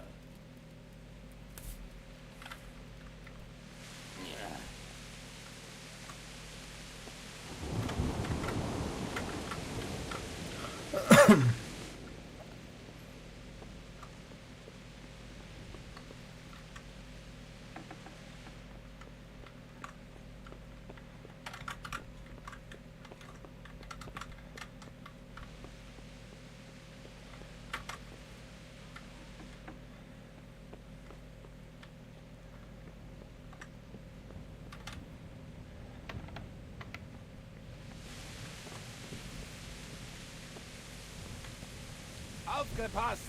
Wenn es Sigismund ist, seid auf das Schlimmste gefasst. Lasst euch nicht einschüchtern. Hört auf...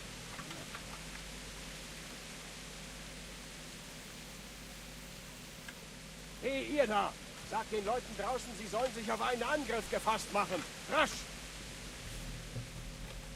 Was ist los? Weiß nicht. Das ergibt keinen Sinn. Deshalb würde Sigismund bei Nacht auf Talmberg vorrücken. Außerdem hat er das Überraschungsmoment durch den Angriff auf Skalitz eingebüßt. Vielleicht ist er es nicht. Aber wer dann? Die Späher von Herrn Devish sagen, Sigismund hätte ein Lager aufgeschlagen und sich darauf vorbereitet, die Burg zu stürmen. Und Herr Ratzig ist ein erfahrener Stratege. Sicher würde er die Burg eine Weile halten können. Das ergibt keinen Sinn. Was haben die Späher noch gesagt? Nicht viel. Denn bevor sie nah genug rangekommen sind, zog der Sturm auf. Und du hattest recht. Sigismund hat verdammt viele Männer, zudem noch Söldner. Eine Streitmacht wie diese kostet ein Vermögen.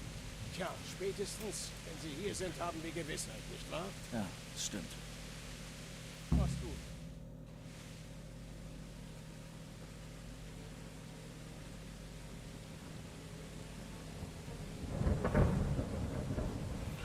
Halt! Wer ist da? Der Teufel und seine Dämonen! Wer sonst, Robert? Herr Ratzig, welche Erleichterung! Ist seine Lordschaft bei euch? Ja, Herr, er steht gleich hier. Oh, du bist bist wirklich noch wach, Divish? In deinem Alter ist gesunder Schlaf doch unerlässlich. Naja, du hast dir auch nicht gerade die beste Zeit für einen Ausflug ausgesucht. Bist du in Eile? Wir mussten leider recht abrupt aufbrechen. Ob du es glaubst oder nicht, aber dieses Unwetter ist ein Segen für mich und meine Männer. Wie mein Großvater immer zu sagen pflegte, besser eine kleine Wunde als eine aufgeschlitzte Kehle. Dein Großvater war wohl ein weiser Mann. Der Bote hat bereits erzählt, was geschehen ist. Ein Bote? Der Junge, den du geschickt hast. Er lebt? Er hat es hierher geschafft? Er ist hier oben bei mir. Er ist gerade noch mal so davongekommen. Gott sei Dank. Ein tapferer Junge. Aber sag mir, Freund, wie habt ihr es nur geschafft zu entkommen? Ich danke Gott für dieses Unwetter. Als es losbrach, krochen Sigismunds Tataren in ihre Löcher und haben die Erstürmung der Burg wohl auf schöneres Wetter verschoben. Wir konnten uns direkt vor ihren Nasen davonschleichen. Der Herr sei gepriesen. Wir hätten keine Chance gegen sie gehabt. Möchtest du die Nacht hier in Tallenberg verbringen? Nein, nein. Wenn Sigismund die Burg morgen leer vorfindet, wird er womöglich nach uns suchen. Wir würden euch nur unnötiger Gefahr aussetzen. Wenn meine Männer und ich nicht hier sind, hat er keinen Grund anzugreifen. Aber was habt ihr dann vor? Wir marschieren nach Ratay. Es ist kein langer Weg und außerdem können wir uns dort viel besser verteidigen. Und es ist genug Platz für all diese Menschen.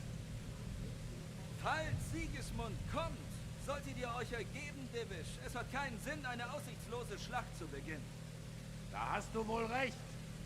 Ist der Junge immer noch bei dir? Ich bin hier, Herr. Du hast Mumm, Junge. Das muss man dir wirklich lassen.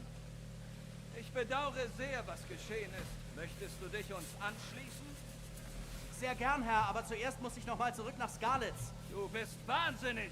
Was willst du dort? Ich kann die Leichen von Mutter und Vater nicht einfach auf der Straße verfaulen lassen. Ich komme euch nach, sobald sie bestattet sind. Denk nicht mal daran, zurückzugehen, du Esel. Bist du lebensmüde? Aber Herr... Schweig! Es tut mir leid um deinen Vater, aber dein Tod macht ihn auch nicht wieder lebendig. Divish, bitte sorge dafür, dass der Junge hier in Tallenberg bleibt, bis sich die Lage etwas beruhigt hat. Sei unbesorgt, mein Freund. Er ist verletzt und muss wieder zu Kräften kommen. Ich werde ihn so sicher verwahren wie Havel von Waldeck. Wie ich sehe, ist dir vom ewigen Trübsalblasen ein dickes Fell gewachsen. Ich danke dir. Wir werden uns wiedersehen, wenn die Umstände etwas günstiger sind. Leb wohl. Leb wohl, mein Freund, und viel Glück. Richte Herrn Hanusch meine Grüße aus. Das werde ich. Dir und deinen Leuten auch viel Glück. Dies sind finstere Zeiten. Abmarsch! Habt ihr gehört, Leute? Abmarsch! Der Weg bis nach Ratay ist nicht mehr weit.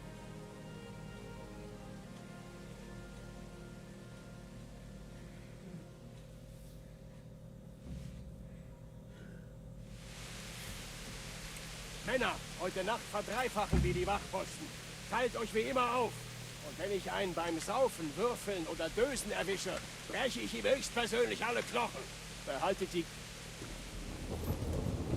Wie kann ich helfen? Ich bräuchte zusätzlich ein paar gute Augen. Würdest du mit meinen Männern auf dem Wehrgang Wache halten? Ist das eine Bitte oder ein Befehl? Ich würde es begrüßen, wenn du meiner Bitte nachkämst. Natürlich, Herr. Ich helfe dir gern nach allem, was du für mich getan hast. Sehr schön. Und keine Sorge. Die Männer lösen dich später ab. Gott behüte.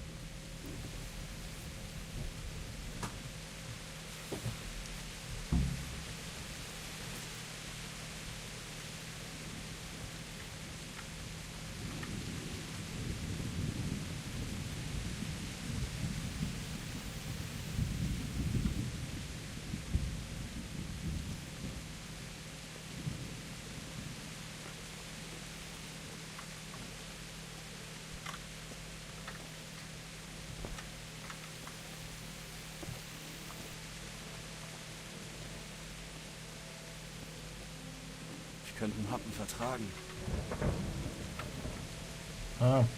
Хам. Главный, так, сумма.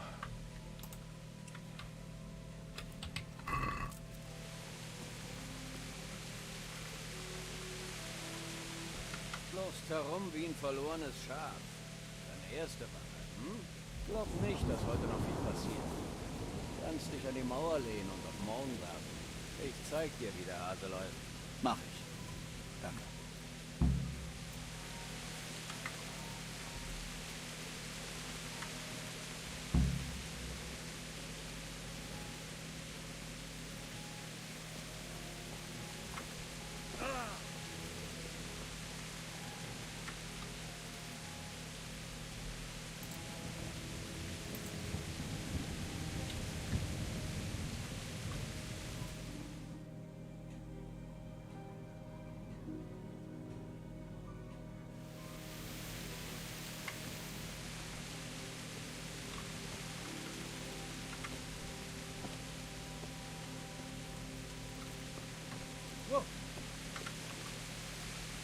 Gott sei mit dir.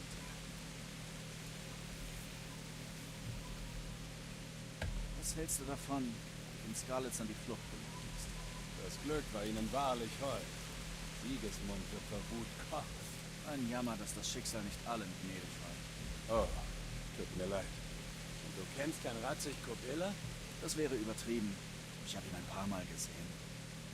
Weshalb fragst du? Er muss ein feiner Herr sein, wenn er sich so um seine Leute kümmert. Bestimmt tun das doch alle Herren. Ah, ich könnte dir da Geschichten erzählen. Über Herrn Divish? Aber nein, so war das nicht gemeint. Ich habe nur von anderen Sachen gehört. Da rollt einem die Fußnägel auf. Verstehe.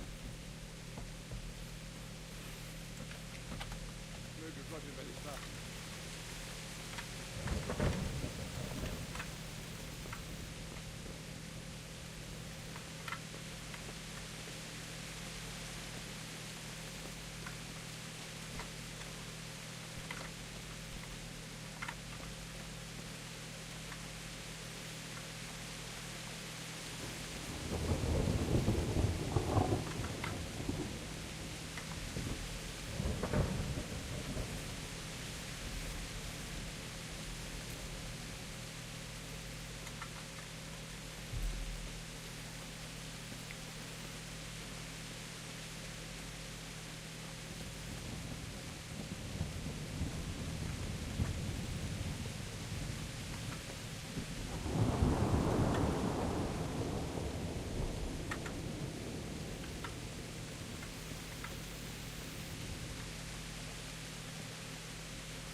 Schon bewegt euch! Los! Los!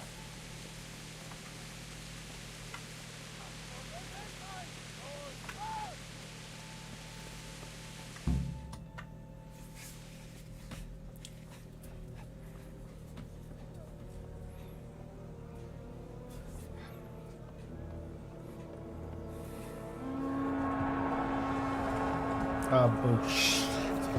Uns wird es wie den Scarlets anergehen.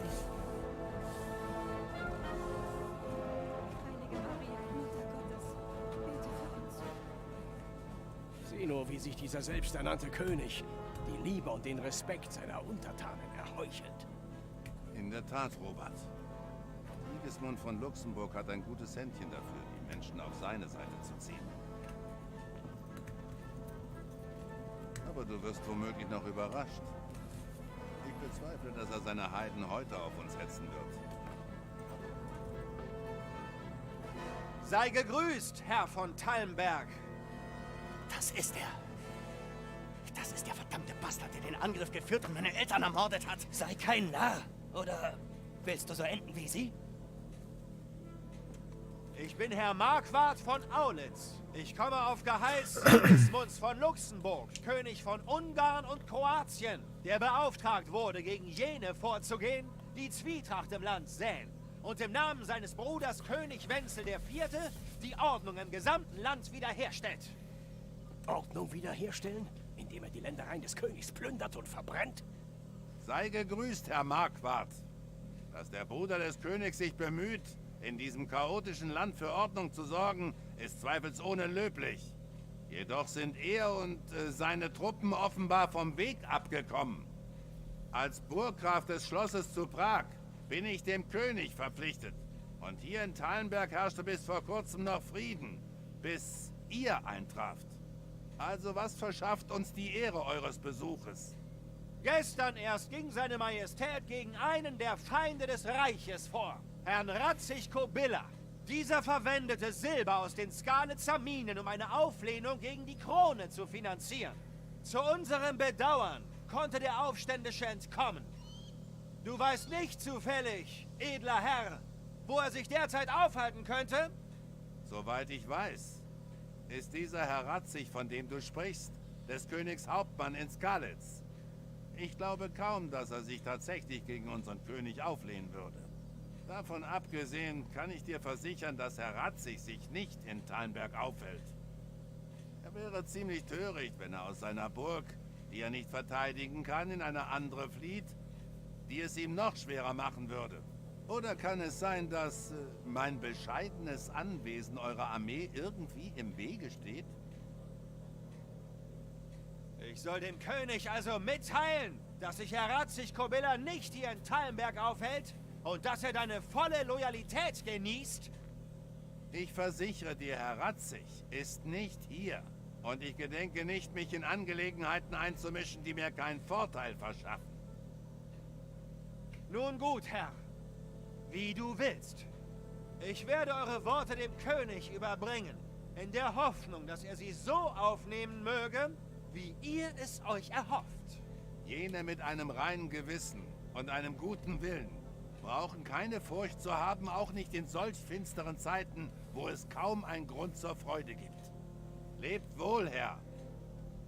Lebt wohl.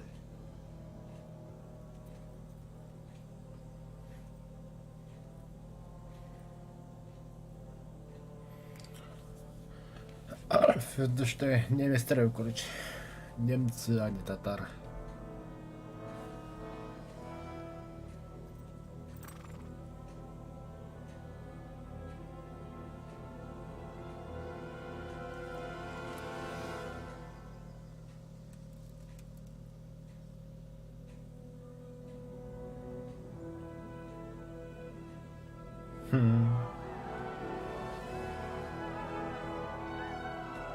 Mein Herr, du hast meine allergrößte Bewunderung. Gehen wir zurück an die Arbeit, Robert.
Guten Tag.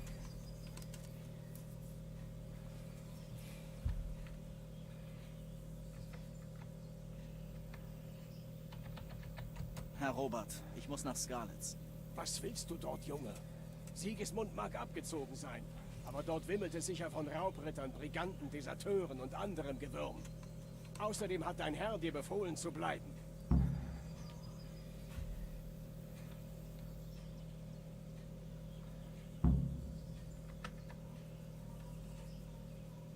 Herr, meine Eltern liegen dort. Ich kann sie nicht den Hunden überlassen. Was würdest du an meiner Stelle tun? Tut mir leid, Junge. Du wirst warten müssen, bis sich alles beruhigt hat. Vielleicht ändert dein Herr seine Meinung noch. Weshalb brannte Sigismund Skalitz nieder und kam dann hierher? So ist der Krieg, Junge. Gewisse Herren wollten die Dinge selbst in die Hand nehmen und jeden beseitigen, der nicht ihrer Meinung ist. Leider ist Herr Ratzig so einer. Und obendrein saß auf einem Berg Silber, der König Wenzels Verbündeten hätte nutzen können. Was ist in Kuttenberg vorgefallen? Kuttenberg? Nun, aber der Herr... Waren es viele? Oh ja. Verstehe. Das sind alles... Aber weshalb... Was glaubst du denn?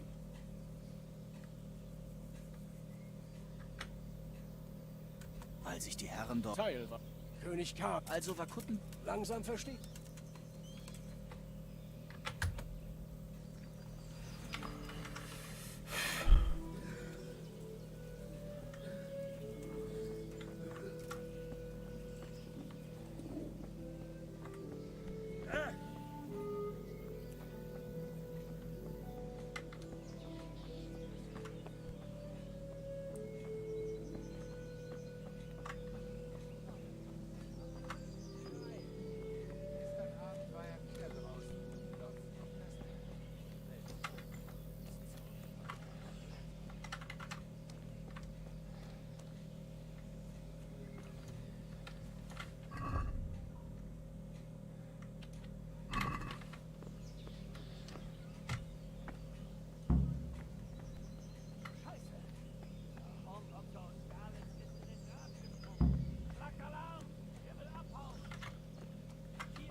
hab dich.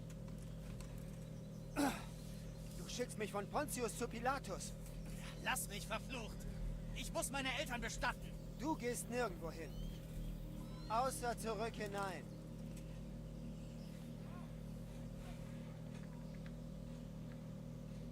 Wenn ich es jetzt nicht tue, die Dohlen werden sie in Stücke reißen und über ungeweihtem Boden verstreuen. Und ich sitze hier fest, einen Katzensprung entfernt. Na gut, schubse mich. Ich sage, du hättest mich überrascht und ich wäre gestürzt. Ich kümmere mich um die anderen und du machst umgehend die Fliege. Verflucht! Mist! Mein Knöchel! Komm her, Jungs!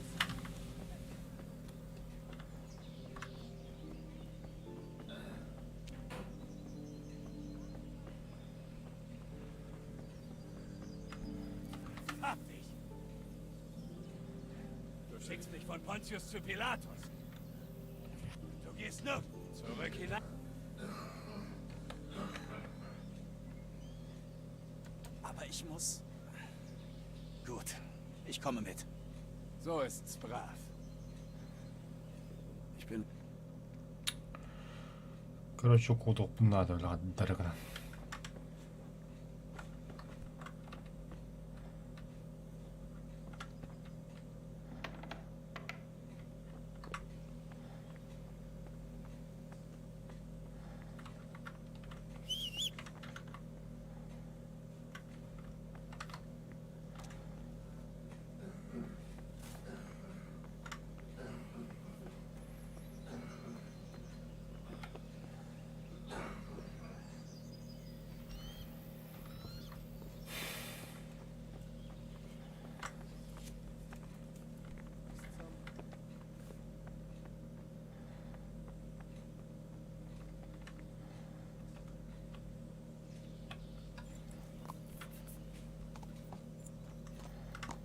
Hey du, rühr dich nicht von der Stelle. Ergib dich. Was?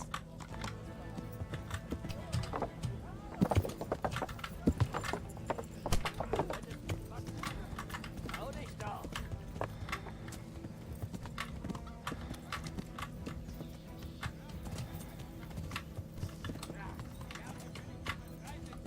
Das nennst du Kämpfen?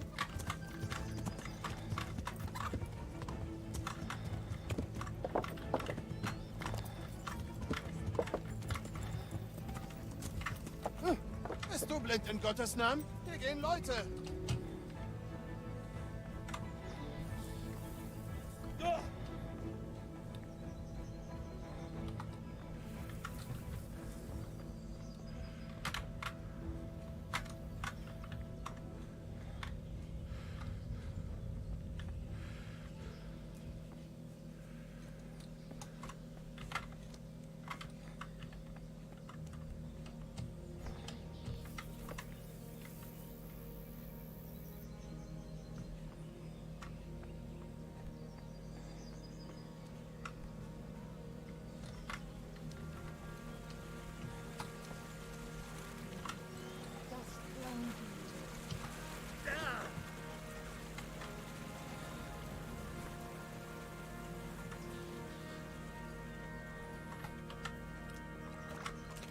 Бля, лошадь нужна.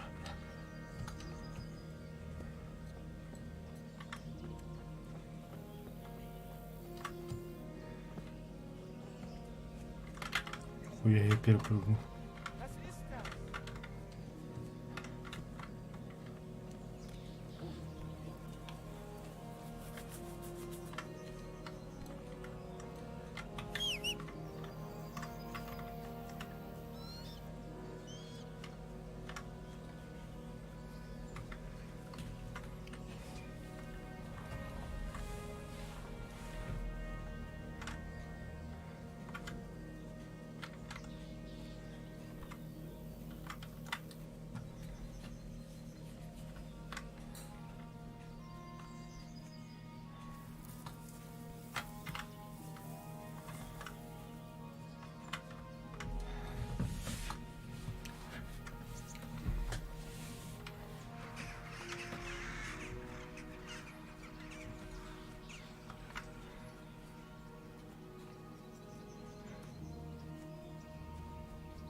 Лошадку, я как понимаю, надо украсть.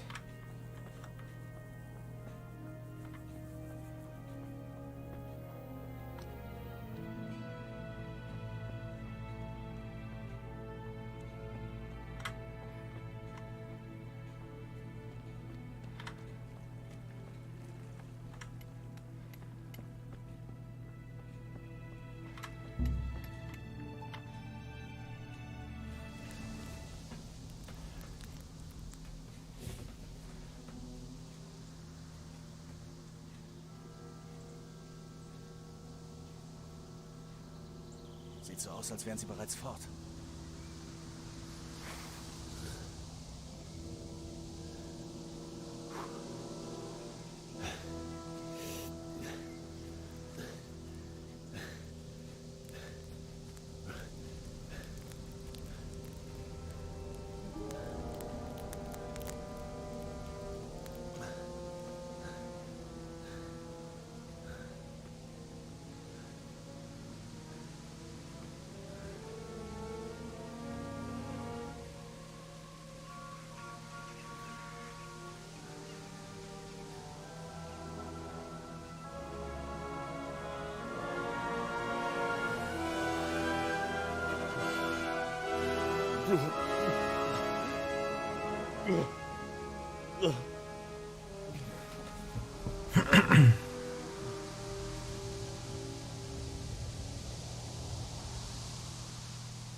Это я где?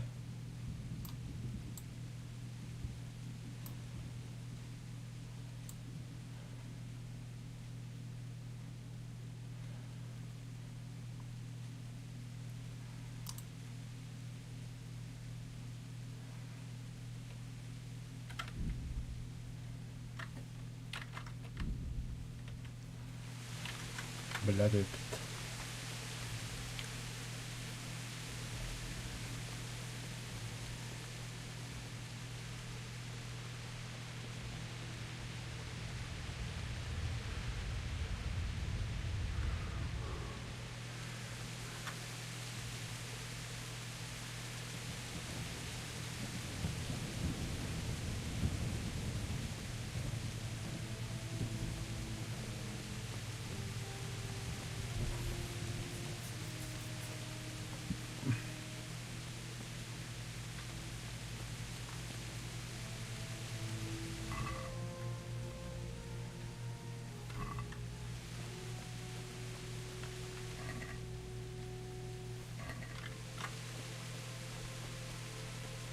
Отдохнуть куда.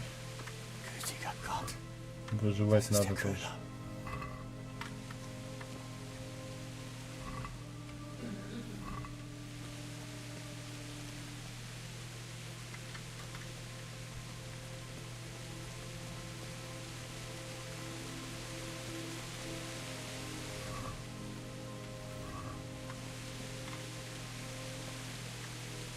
Пиздец, бля.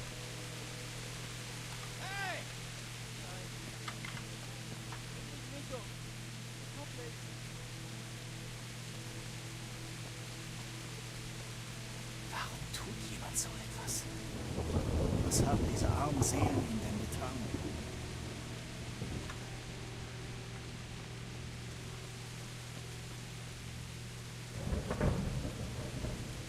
Wer ist da? Was ist da? Was hast du jetzt zu suchen? Lebensmüde, was? Was ist los? Komm schon!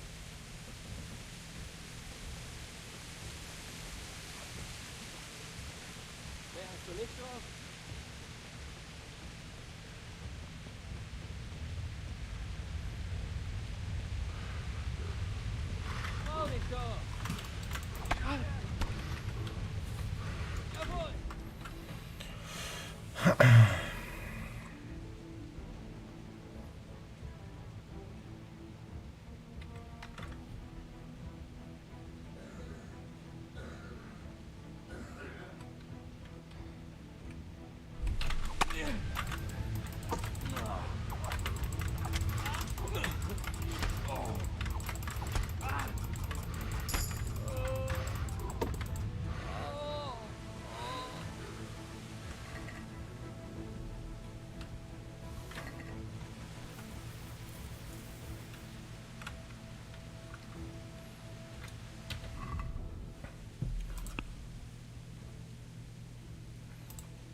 Перчатки охотника снарядить. Снарядить. Снарядить.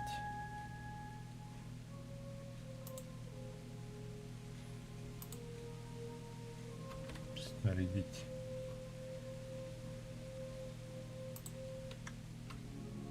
Съесть.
Sieh an, was da unter dem Stein hervorgeht. Du bist tot!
Der Vogt.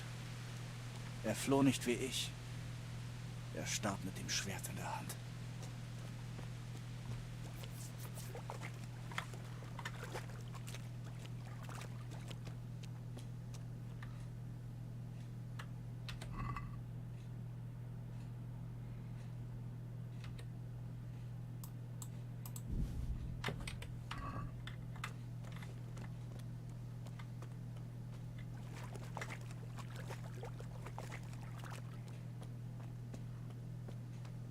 Du hast ihn gepriesen und so hat er es dir gedankt.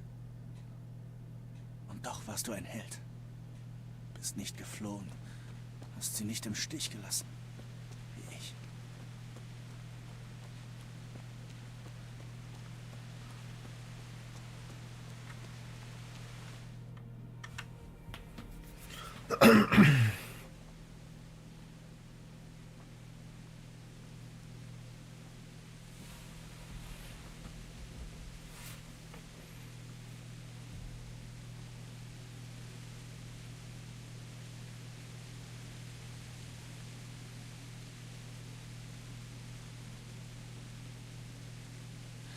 Wieso tust du mir das an, Vater?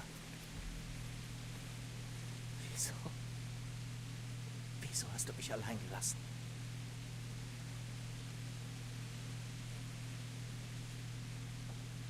Vergib mir. Bitte vergib mir für alles. Nächstes Mal laufe ich nicht weg, nein.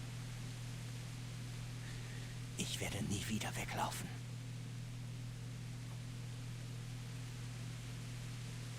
Ich finde den, der euch das angetan hat. Ich kenne sein Gesicht. Ich kriege ihn.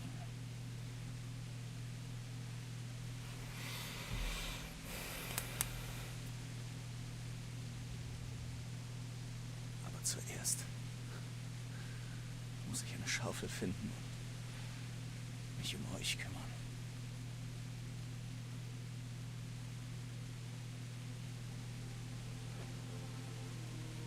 Ich weiß noch, wie du mir sagtest, du wolltest neben Mutter leben.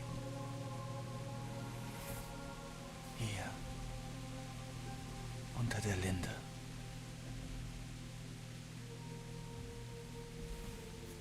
Wenigstens kann ich dir diesen Wunsch noch erfüllen.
И где эта лопата?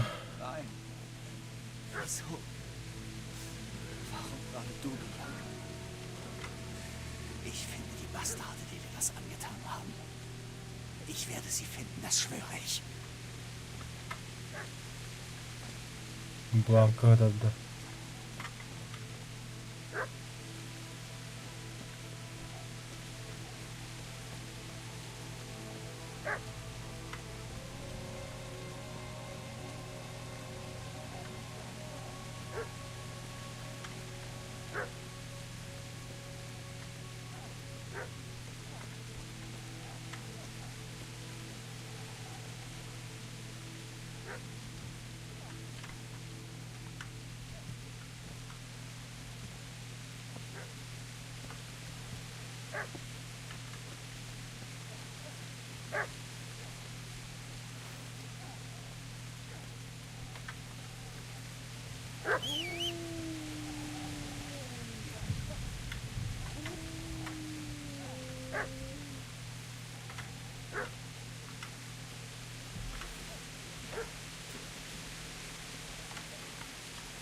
denn los? Bischek? Was in Gottes Namen treibst du da? Wonach sieht's denn aus? Rüben ausgraben? Das Vieh ist auf mich losgegangen. Ist das nicht der Köter des Fleischers? Und das da hinten ist seine Leiche? Ja, hast recht. Aber was hat das mit diesem aggressiven Viech zu tun?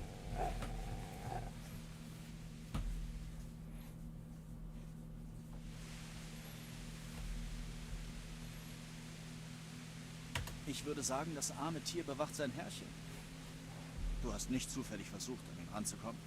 Was kümmert's dich, was ich hier mache? Was machst du hier? Ich möchte meine Eltern bestatten. Dann tu das und lass mich in Ruhe.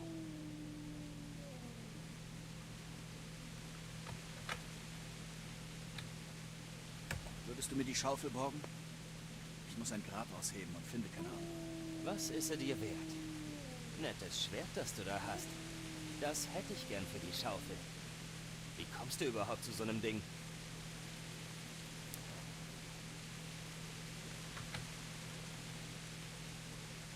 Also gut. Ich nehme die Schaufel und du kannst das Schwert haben. Direkt in deinen Arsch. Glaubst du, du kannst frech sein, nur weil du ein Schwert hast? Mist.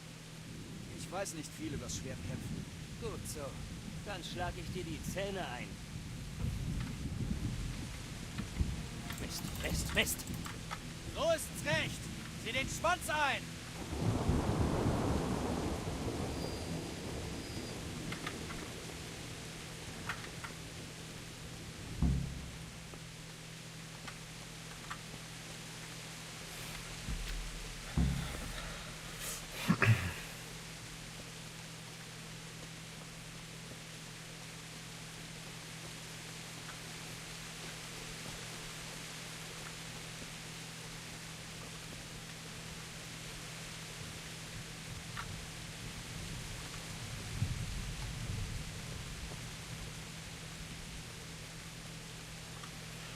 Oh.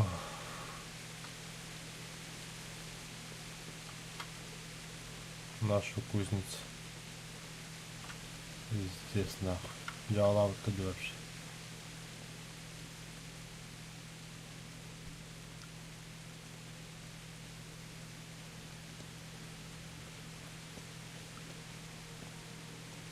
Das ist eine gute Stelle. Hier wird es euch gefallen.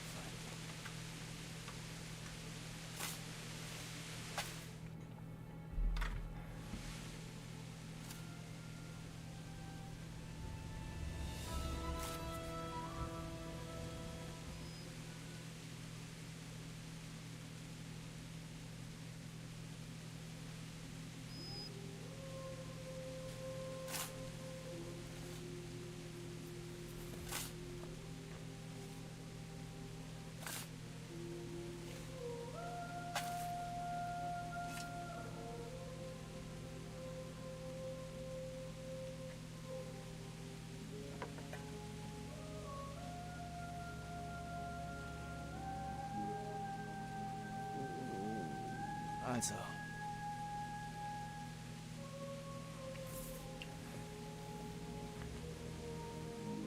Legen wir mal los.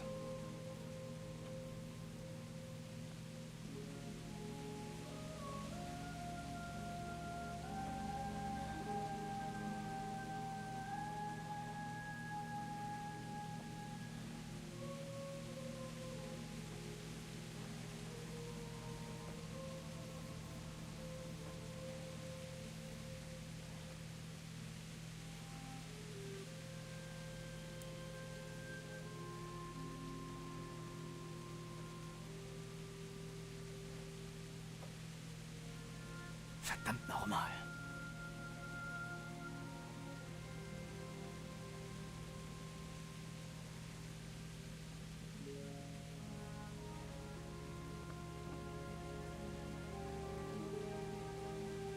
Хотя 3D.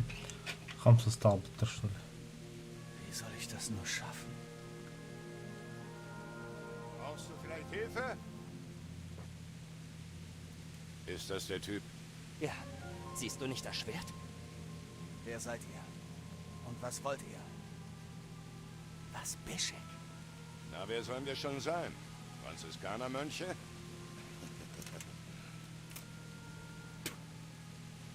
Wir rauben dir alles, was du hast. Vor allem diese feine Klinge, die sowieso nicht zu so einem Streuner wie dir passt. Das war meines Vaters Schwert. Das könnt ihr also vergessen. Den da meinst du? Ich glaube kaum, dass er es noch brauchen wird. Hör mal, Junge. Gib uns das Schwert. Und vielleicht lasse ich dich gehen. Wenn nicht, gibt's eine Familienzusammenführung, die dir nicht gefallen wird. Lasst mich in Ruhe. Töte ihn, na los! Ja, hack den Bastard zu Brei! Wie du willst. Das hätte dich nur ein paar Zähne gekostet.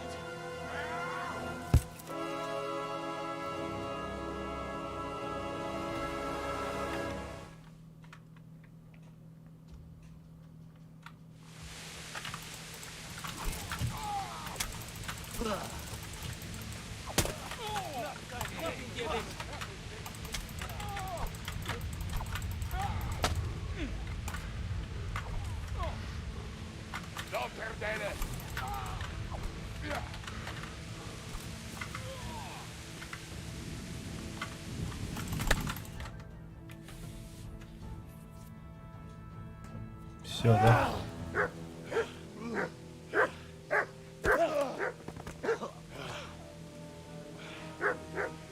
Ich hab dir ja gesagt, wie das enden wird. Aber du wolltest ja nicht hören. Das ist ein schönes Schuh. Hat uns gefallen. Neu, hab ich recht. Und nun vergießen wir das erste Blut mit dieser Schönheit. Dein Alter hätte sicher nie gedacht, dass es dein Blut sein wird. Ich glaube, es gibt ein Wort für solche Momente. Dein Alter kannte es bestimmt. Aber ich bin bloß ein einfacher Nord.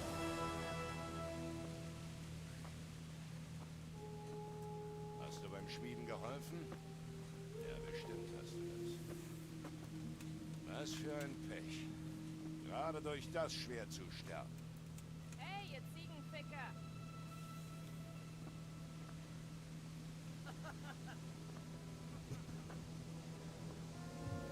Hört auf mit den Spielchen.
Mit kereseli?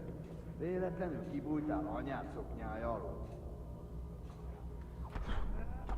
Na, ezért vigyél.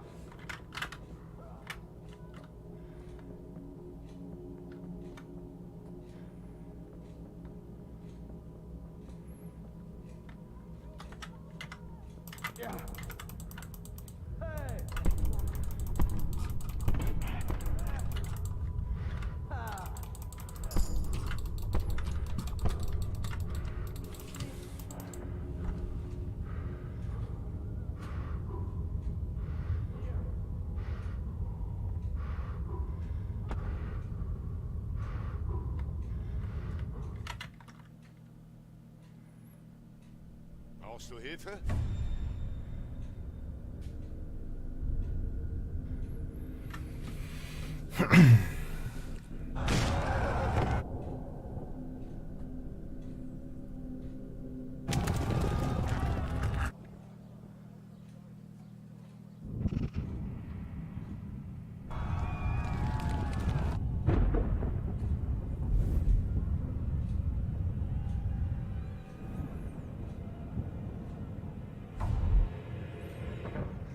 Heinrich, es gibt viel zu tun.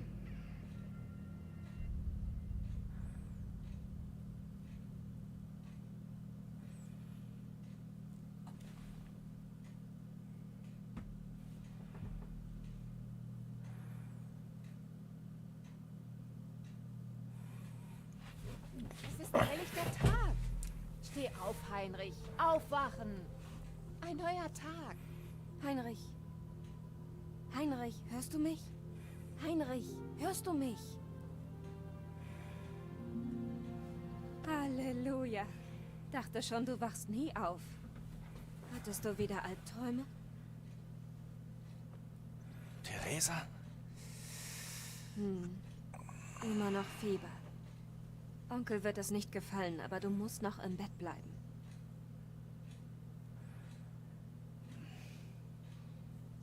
Wo bin ich? In Skalitz. Nein, wir sind in der Mühle meines Onkels in Ratay. Ich wusste nicht, wohin. Was ist passiert? Du erinnerst dich wirklich an nichts? Tja, wundert mich nicht. Ich fand dich, nachdem dich diese Halunken attackierten. Erst dachte ich, du wärst erledigt, aber du hast noch geatmet. Warum nur bist du zurückgekehrt? Das war Wahnsinn. Sie schlachteten jeden ab, den sie erwischten. Meine Eltern. Ich wollte sie begraben. Ich musste... Keine Sorge. Ich habe das erledigt. Danke. Jeder gute Christ hätte das getan. Aber jetzt musst du schlafen und wieder zu Kräften kommen. Разбудил и теперь говорит спи. Du bist wach? Guten Morgen. Fast Mitternacht. Hast den ganzen Tag verschlafen. Als wäre ein Pferd auf mich gestürzt. Die Prügel waren schlimmer als das. Aber wenigstens ist das Fieber weg. Wie konntest du mich retten? Ich war in Skalitz und sah diesen Schuft Bischek mit seiner Bande. Ich versuchte, sie abzulenken. Und dann tauchten zu meinem Glück Männer aus Talmberg auf. Sie waren auf der Suche nach dir und vertrieben die Banditen. Auf der Suche nach mir? Ja. Herr Divisch hat sie geschickt und Hauptmann Robert führte sie an. Ich wüsste zu gern, wieso sich ein so feiner Herr für einen Schmied interessiert. Herr Divisch versprach Herrn Ratzig, sich um mich zu kümmern. Aber ich habe keine Ahnung, weshalb. Was in aller Welt hast du in Skalitz gemacht? Aufs Sterben gewartet. Was? Sie töteten meine Brüder, meine Familie, meine Freunde. Sie sind alle tot? Ja, alle, die ich geliebt habe. Einen meiner Brüder töteten sie in den Minen. Wofür hätte sich das Leben noch gelohnt? Sag sowas nicht. Es gibt immer Hoffnung. Nicht immer. Aber das spielt keine Rolle. Jetzt bin ich eine andere. Ich bin erschöpft. Ein Wunder.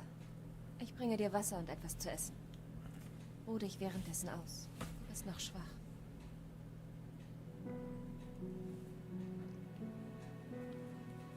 Guten Morgen. Wie geht es dem Verletzten heute? Ging mir nie besser. Nicht seitdem sie mich ans Rad gebunden und auf dem Marktplatz gevierteilt haben. Wie es scheint, ist dein Sinn für Humor zurück. Dir geht's also wirklich besser. Mein Onkel wird erfreut sein. Es war nicht leicht, ihn zu überreden, dich bleiben zu lassen. Hättest du noch länger herumgelegen, hätte er dich wohl einfach auf die Straße geworfen. Du kannst hier wohnen, bis du eine Bleibe hast. Aber mein Onkel erwartet eine Bezahlung für die Bleibe. Kost- und Wundsorge. Das ist also das Haus deines Onkels? Wir sind in der Mühle meines Onkels Peschek in Ratay. Er nahm mich auf und nach etwas Überredung auch dich. Ich liege hier schon viel zu lange herum. Onkel wird sich freuen, wenn er ein Maul weniger zu stopfen hat. Aber geht's dir wirklich gut? Gut genug, um zu tun, was getan werden muss. Wo finde ich Herrn Ratzig? In der unteren Burg zu Pirkstein. Er ist Herrn Hanusch von Leipers Gast. Aber ich bezweifle, dass jemand wie du einfach hineinspazieren und eine Audienz erbitten kann. Ich kenne Herrn Ratzig und habe ihm nicht wie aufgetragen sein Schwert gebracht. Ich muss ihn sehen. Wie du willst. Aber zuerst musst du mit meinem Onkel sprechen. Du hast hier über 2 Wochen im Fieberwahn gelegen. Und er hat den Apotheker und die Arzneien bezahlt. Du schuldest ihm einiges. Ich liege hier seit 2 Wochen? Mein Gott. Besser 2 Wochen im Bett als eine Ewigkeit im Grab. Wäre Onkel nicht gewesen, wärst du nicht mehr hier.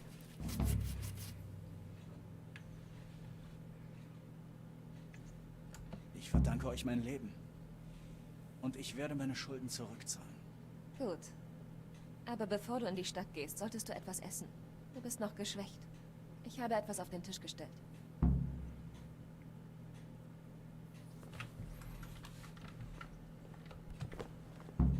Меча нет.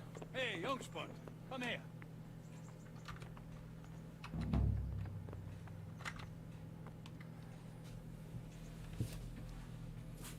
Ich heiße Heinrich. Danke, dass du mich aufgenommen hast. Ich heiße Peschek. Und das ist meine Mühle. А вас что за нахуй? 2 Wochen umsorgt, wo du tot rumgelegen bist. Und wo wir gerade über den Tod reden. Während du an die Höllenpforte geklopft hast, hat der Aderlasser ganz schön mit dir zu tun gehabt. Hat ordentlich gewerkelt, damit du nicht ins Gras beißt. Und billig ist der Quacksalber nicht. Hab ihn entlohnt, so gut es ging, aber du schuldest ihm noch was. Verstehe. Naja, besser verschuldet als verblutet, oder? Wie hoch sind die Schulden? Ich scheue harte Arbeit nicht. Das wirst du nicht mit Mistschaufeln abbezahlen. Ich hab da was Besseres im Sinn. Nur kann ich nicht jeden Dummdödel schicken. Wenn du beweist, dass du ein kluges Kerlchen bist, hab ich vielleicht was für dich, womit du richtig Kohle machen kannst. Was sagst du? Na schön, was soll ich für dich tun? Nix Aufregendes. Nur, dass du was von wem holst und es wem anders bringst. Und dich nicht dabei erwischen lässt. Das klingt simpel, bis auf das Nicht-Erwischen lassen. Weshalb sollte mich jemand dabei erwischen wollen? Ach, mach dir deswegen keinen Kopf. Ist eine Aufgabe wie jede andere. Nur brauchst du dafür die richtige Geisteshaltung. Hast du ein Problem mit Leichen? Kein ehrbarer Mann sollte sie berühren. Das ist eine Aufgabe für den Henker. Hast du geglaubt, ich schick dich auf dem Feld und lass dich Rüben ziehen? Im Feld ackern kannst du, aber woanders. Ich will wissen, ob du dich hinter Skrupeln verkriechst wie so ein Jammerbalg oder ob du offen für ungewöhnliche Aufgaben bist. Ich habe mit viel gerechnet, aber das ist doch etwas wild. Sprich trotzdem weiter. Es geht um den Ring. Mein Kumpel Wojciech von der Kohelnitzer Mühle hat ein Auge drauf geworfen. Aber dummerweise haben sie ihn beim Galgen zusammen mit dem Scheißkerl verscharrt, der ihn getragen hat. Heilige Maria, ich soll einen Leichnam ausgraben, ihm seinen Ring abnehmen und ihn deinem Kumpel in Kohelnitz übergeben? Ist dir nichts heilig? Geld stinkt nicht. Der Kerl ist hinüber, also wird er ihn nicht vermissen. Und der dünnhäutige Tor, der auf die Idee gekommen ist, dass es falsch ist, die Toten zu stören, hat nie die Bibel gelesen. Ein Leichnam ist immer noch ein Geschöpf Gottes. Also warum sollte man sich davor grauen? Also gut, ich mache es. Mein Lieber, du hast des Teufels Zunge. Wenn du dich anstrengst, kannst du wahrscheinlich sogar Sodomie mit Ziegen schönreden. Vorsichtig, Bürschchen. Also, Hier bei der Mühle ist irgendwo eine Schaufel. Wenn es Probleme gibt, komm wieder her. Und hier hast du was, damit es sich besser gräbt. Danke, ich werde es brauchen. Ich kann nicht glauben, dass ich so tief gesunken bin. Ach, und noch was. Hüte dich vom Henker und seinen Tölen. Teuflische Biester sind das, nicht nur die Hunde. Den Hunden kannst du Fleisch hinwerfen, aber dem Henker? Dem solltest du dich nicht anlegen. Gott behüte dich.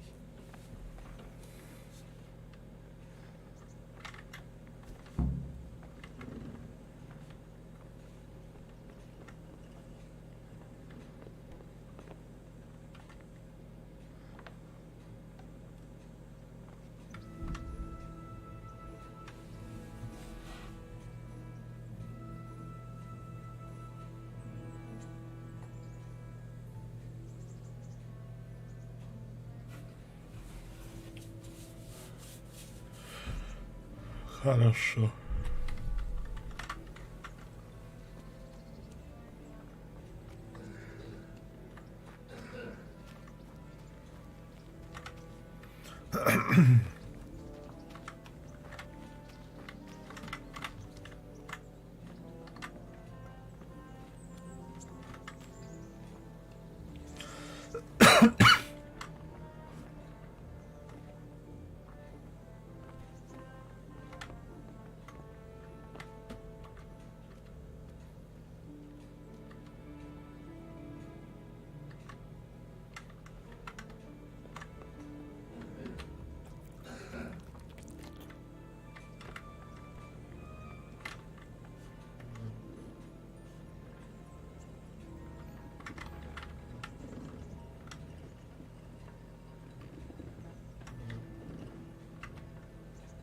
Нихуя себе, компьютер. Так.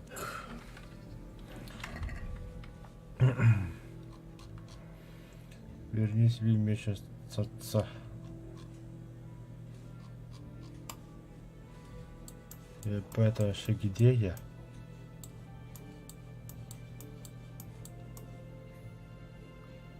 Капец.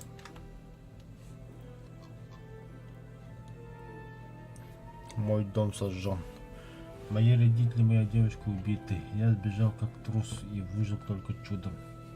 А когда я попытался сделать то, что должен, и похоронить своих родных, я лишился последней вещи, оставшейся мне от отца меча, который мы выкопали для пана Радзига.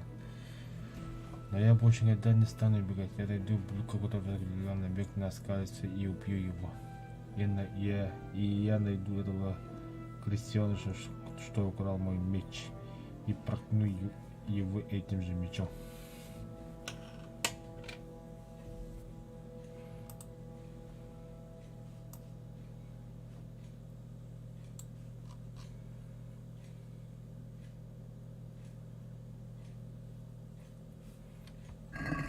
Возьми свои вещи в сундуке, где я спал. Ну-ка.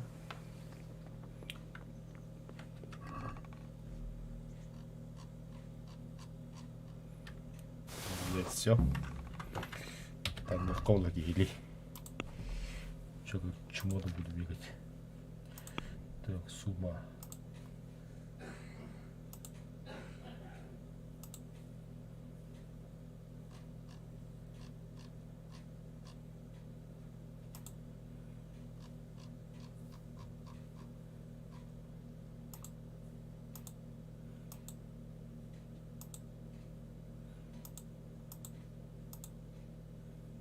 Ja, mana kejakkan. Қанда парбат курка дейді бля.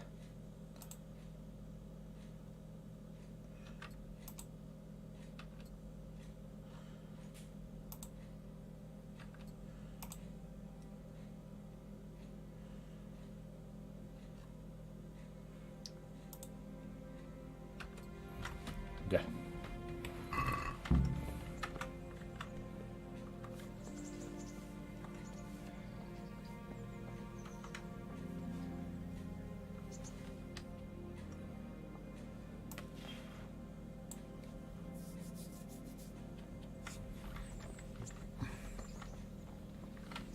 Это что у нас? это что?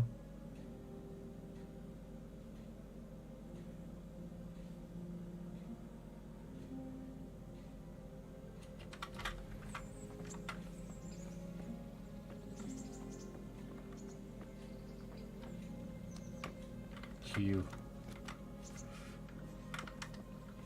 Так, где лопата? И лопата у меня. Нет лопата.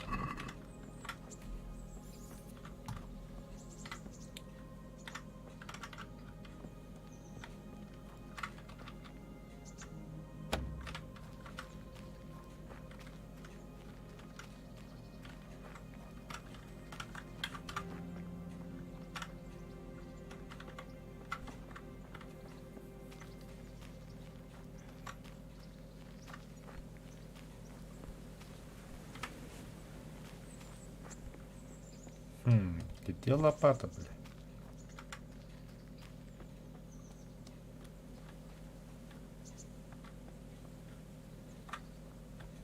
А, бля, вот. Взять.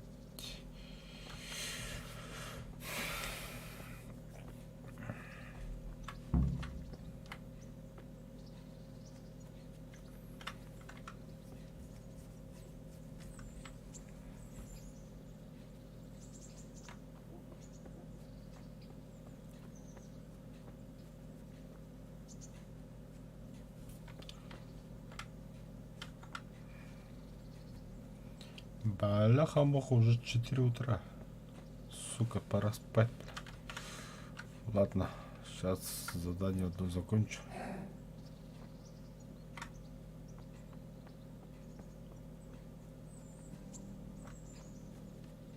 Сейчас могилу копать будем.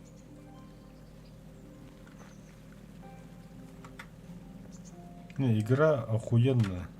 Базара нет. Графика, физика, да, вообще это... В основном это сюжет. Это, бля, это... Надо же так.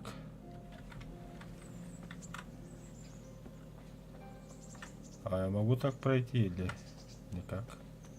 А нет, могу, смотрите.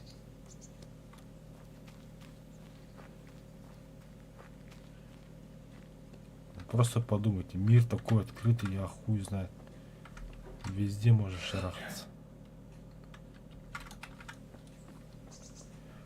Вот тут.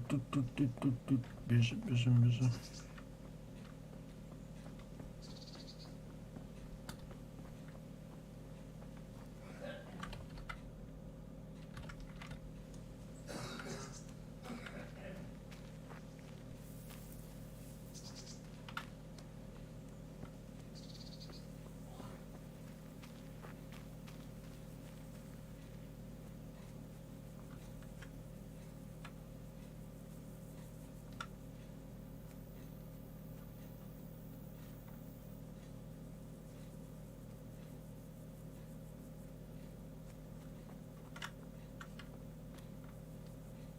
Мне просто интересно, это виселица, да?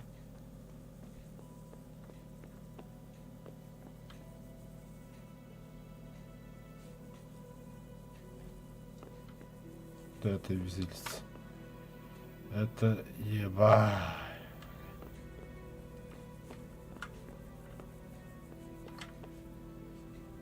Жестко, жестко.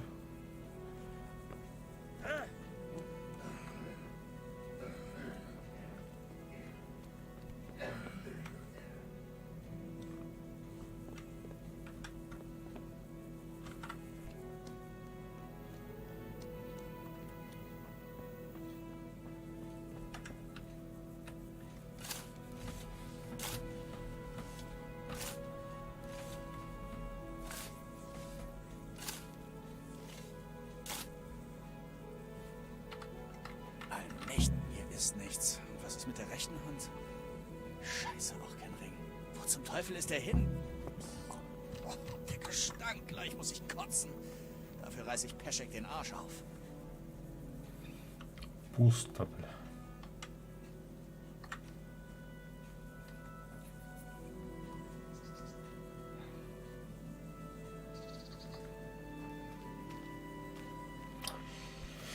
Интересно, значит, кто-то кольцо уже украл до нас.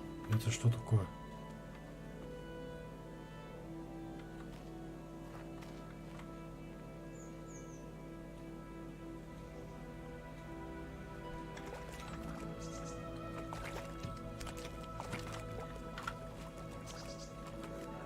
Это чья-то голова. Ай.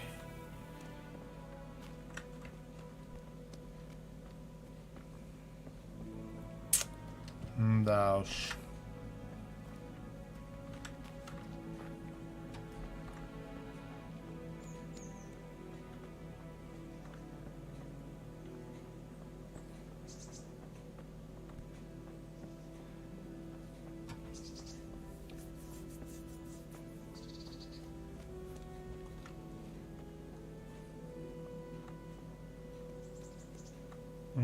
Я узнал, где находится Ратая.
Куда я иду?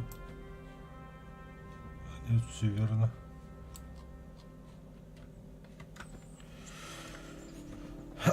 Ты узнал, где мельница. Угу. Эй, старик, старик, подожди. Стой, стой. Gott sei mit dir.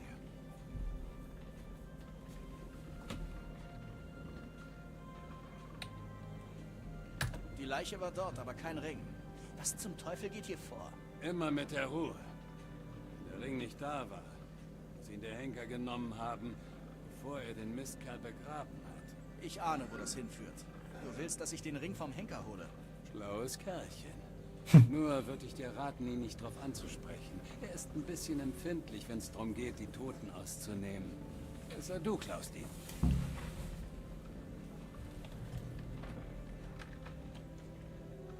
Na gut, ich besorge dir den Ring.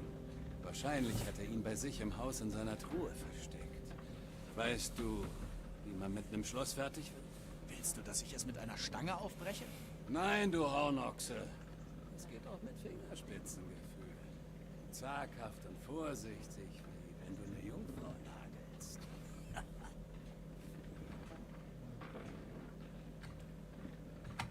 Hab noch nie versucht, ein Schloss zu knacken. Hol mich der Teufel. Wie bin ich bloß an so einen Grünspan geraten? Dann muss ich's dir eben beibringen. Komm mit. Mach's gut. Versuche die Truhe zu öffnen.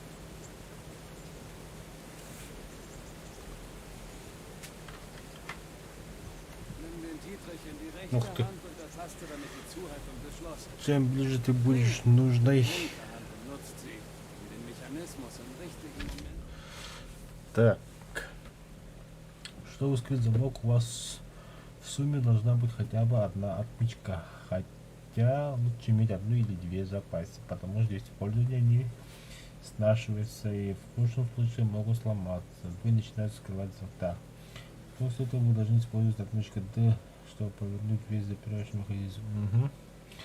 То, насколько вы вблизи к уязвимому месту, показывается размером указателя. Ага, все понял. Keine Hexe. Es braucht bloß etwas Übung. Stochere nun mit dem Dietrich im Schloss herum, bis du die Stelle findest und den... Hast du's? Gut. Jetzt drehst du das ganze Schloss mit der Klinge. Aber lass die Zuhältung ja nicht los. Sonst verkackst du's. Du musst von vorne anfangen.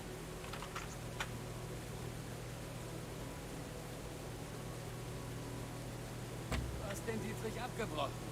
Das Krachen war bis nach Kuttenberg zu hören. Du musst nicht vorsehen. Ein erfahrener Wachmann würde dieses Geräusch sofort erkennen.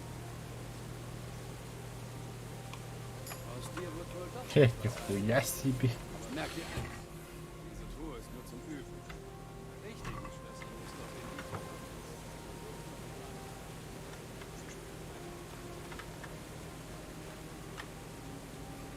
Не-не-не, подожди. Да, я знаю, что как раз у тебя. Подожди, бро.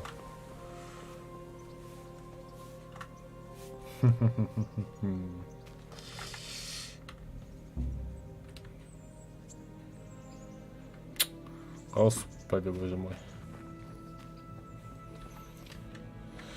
Так.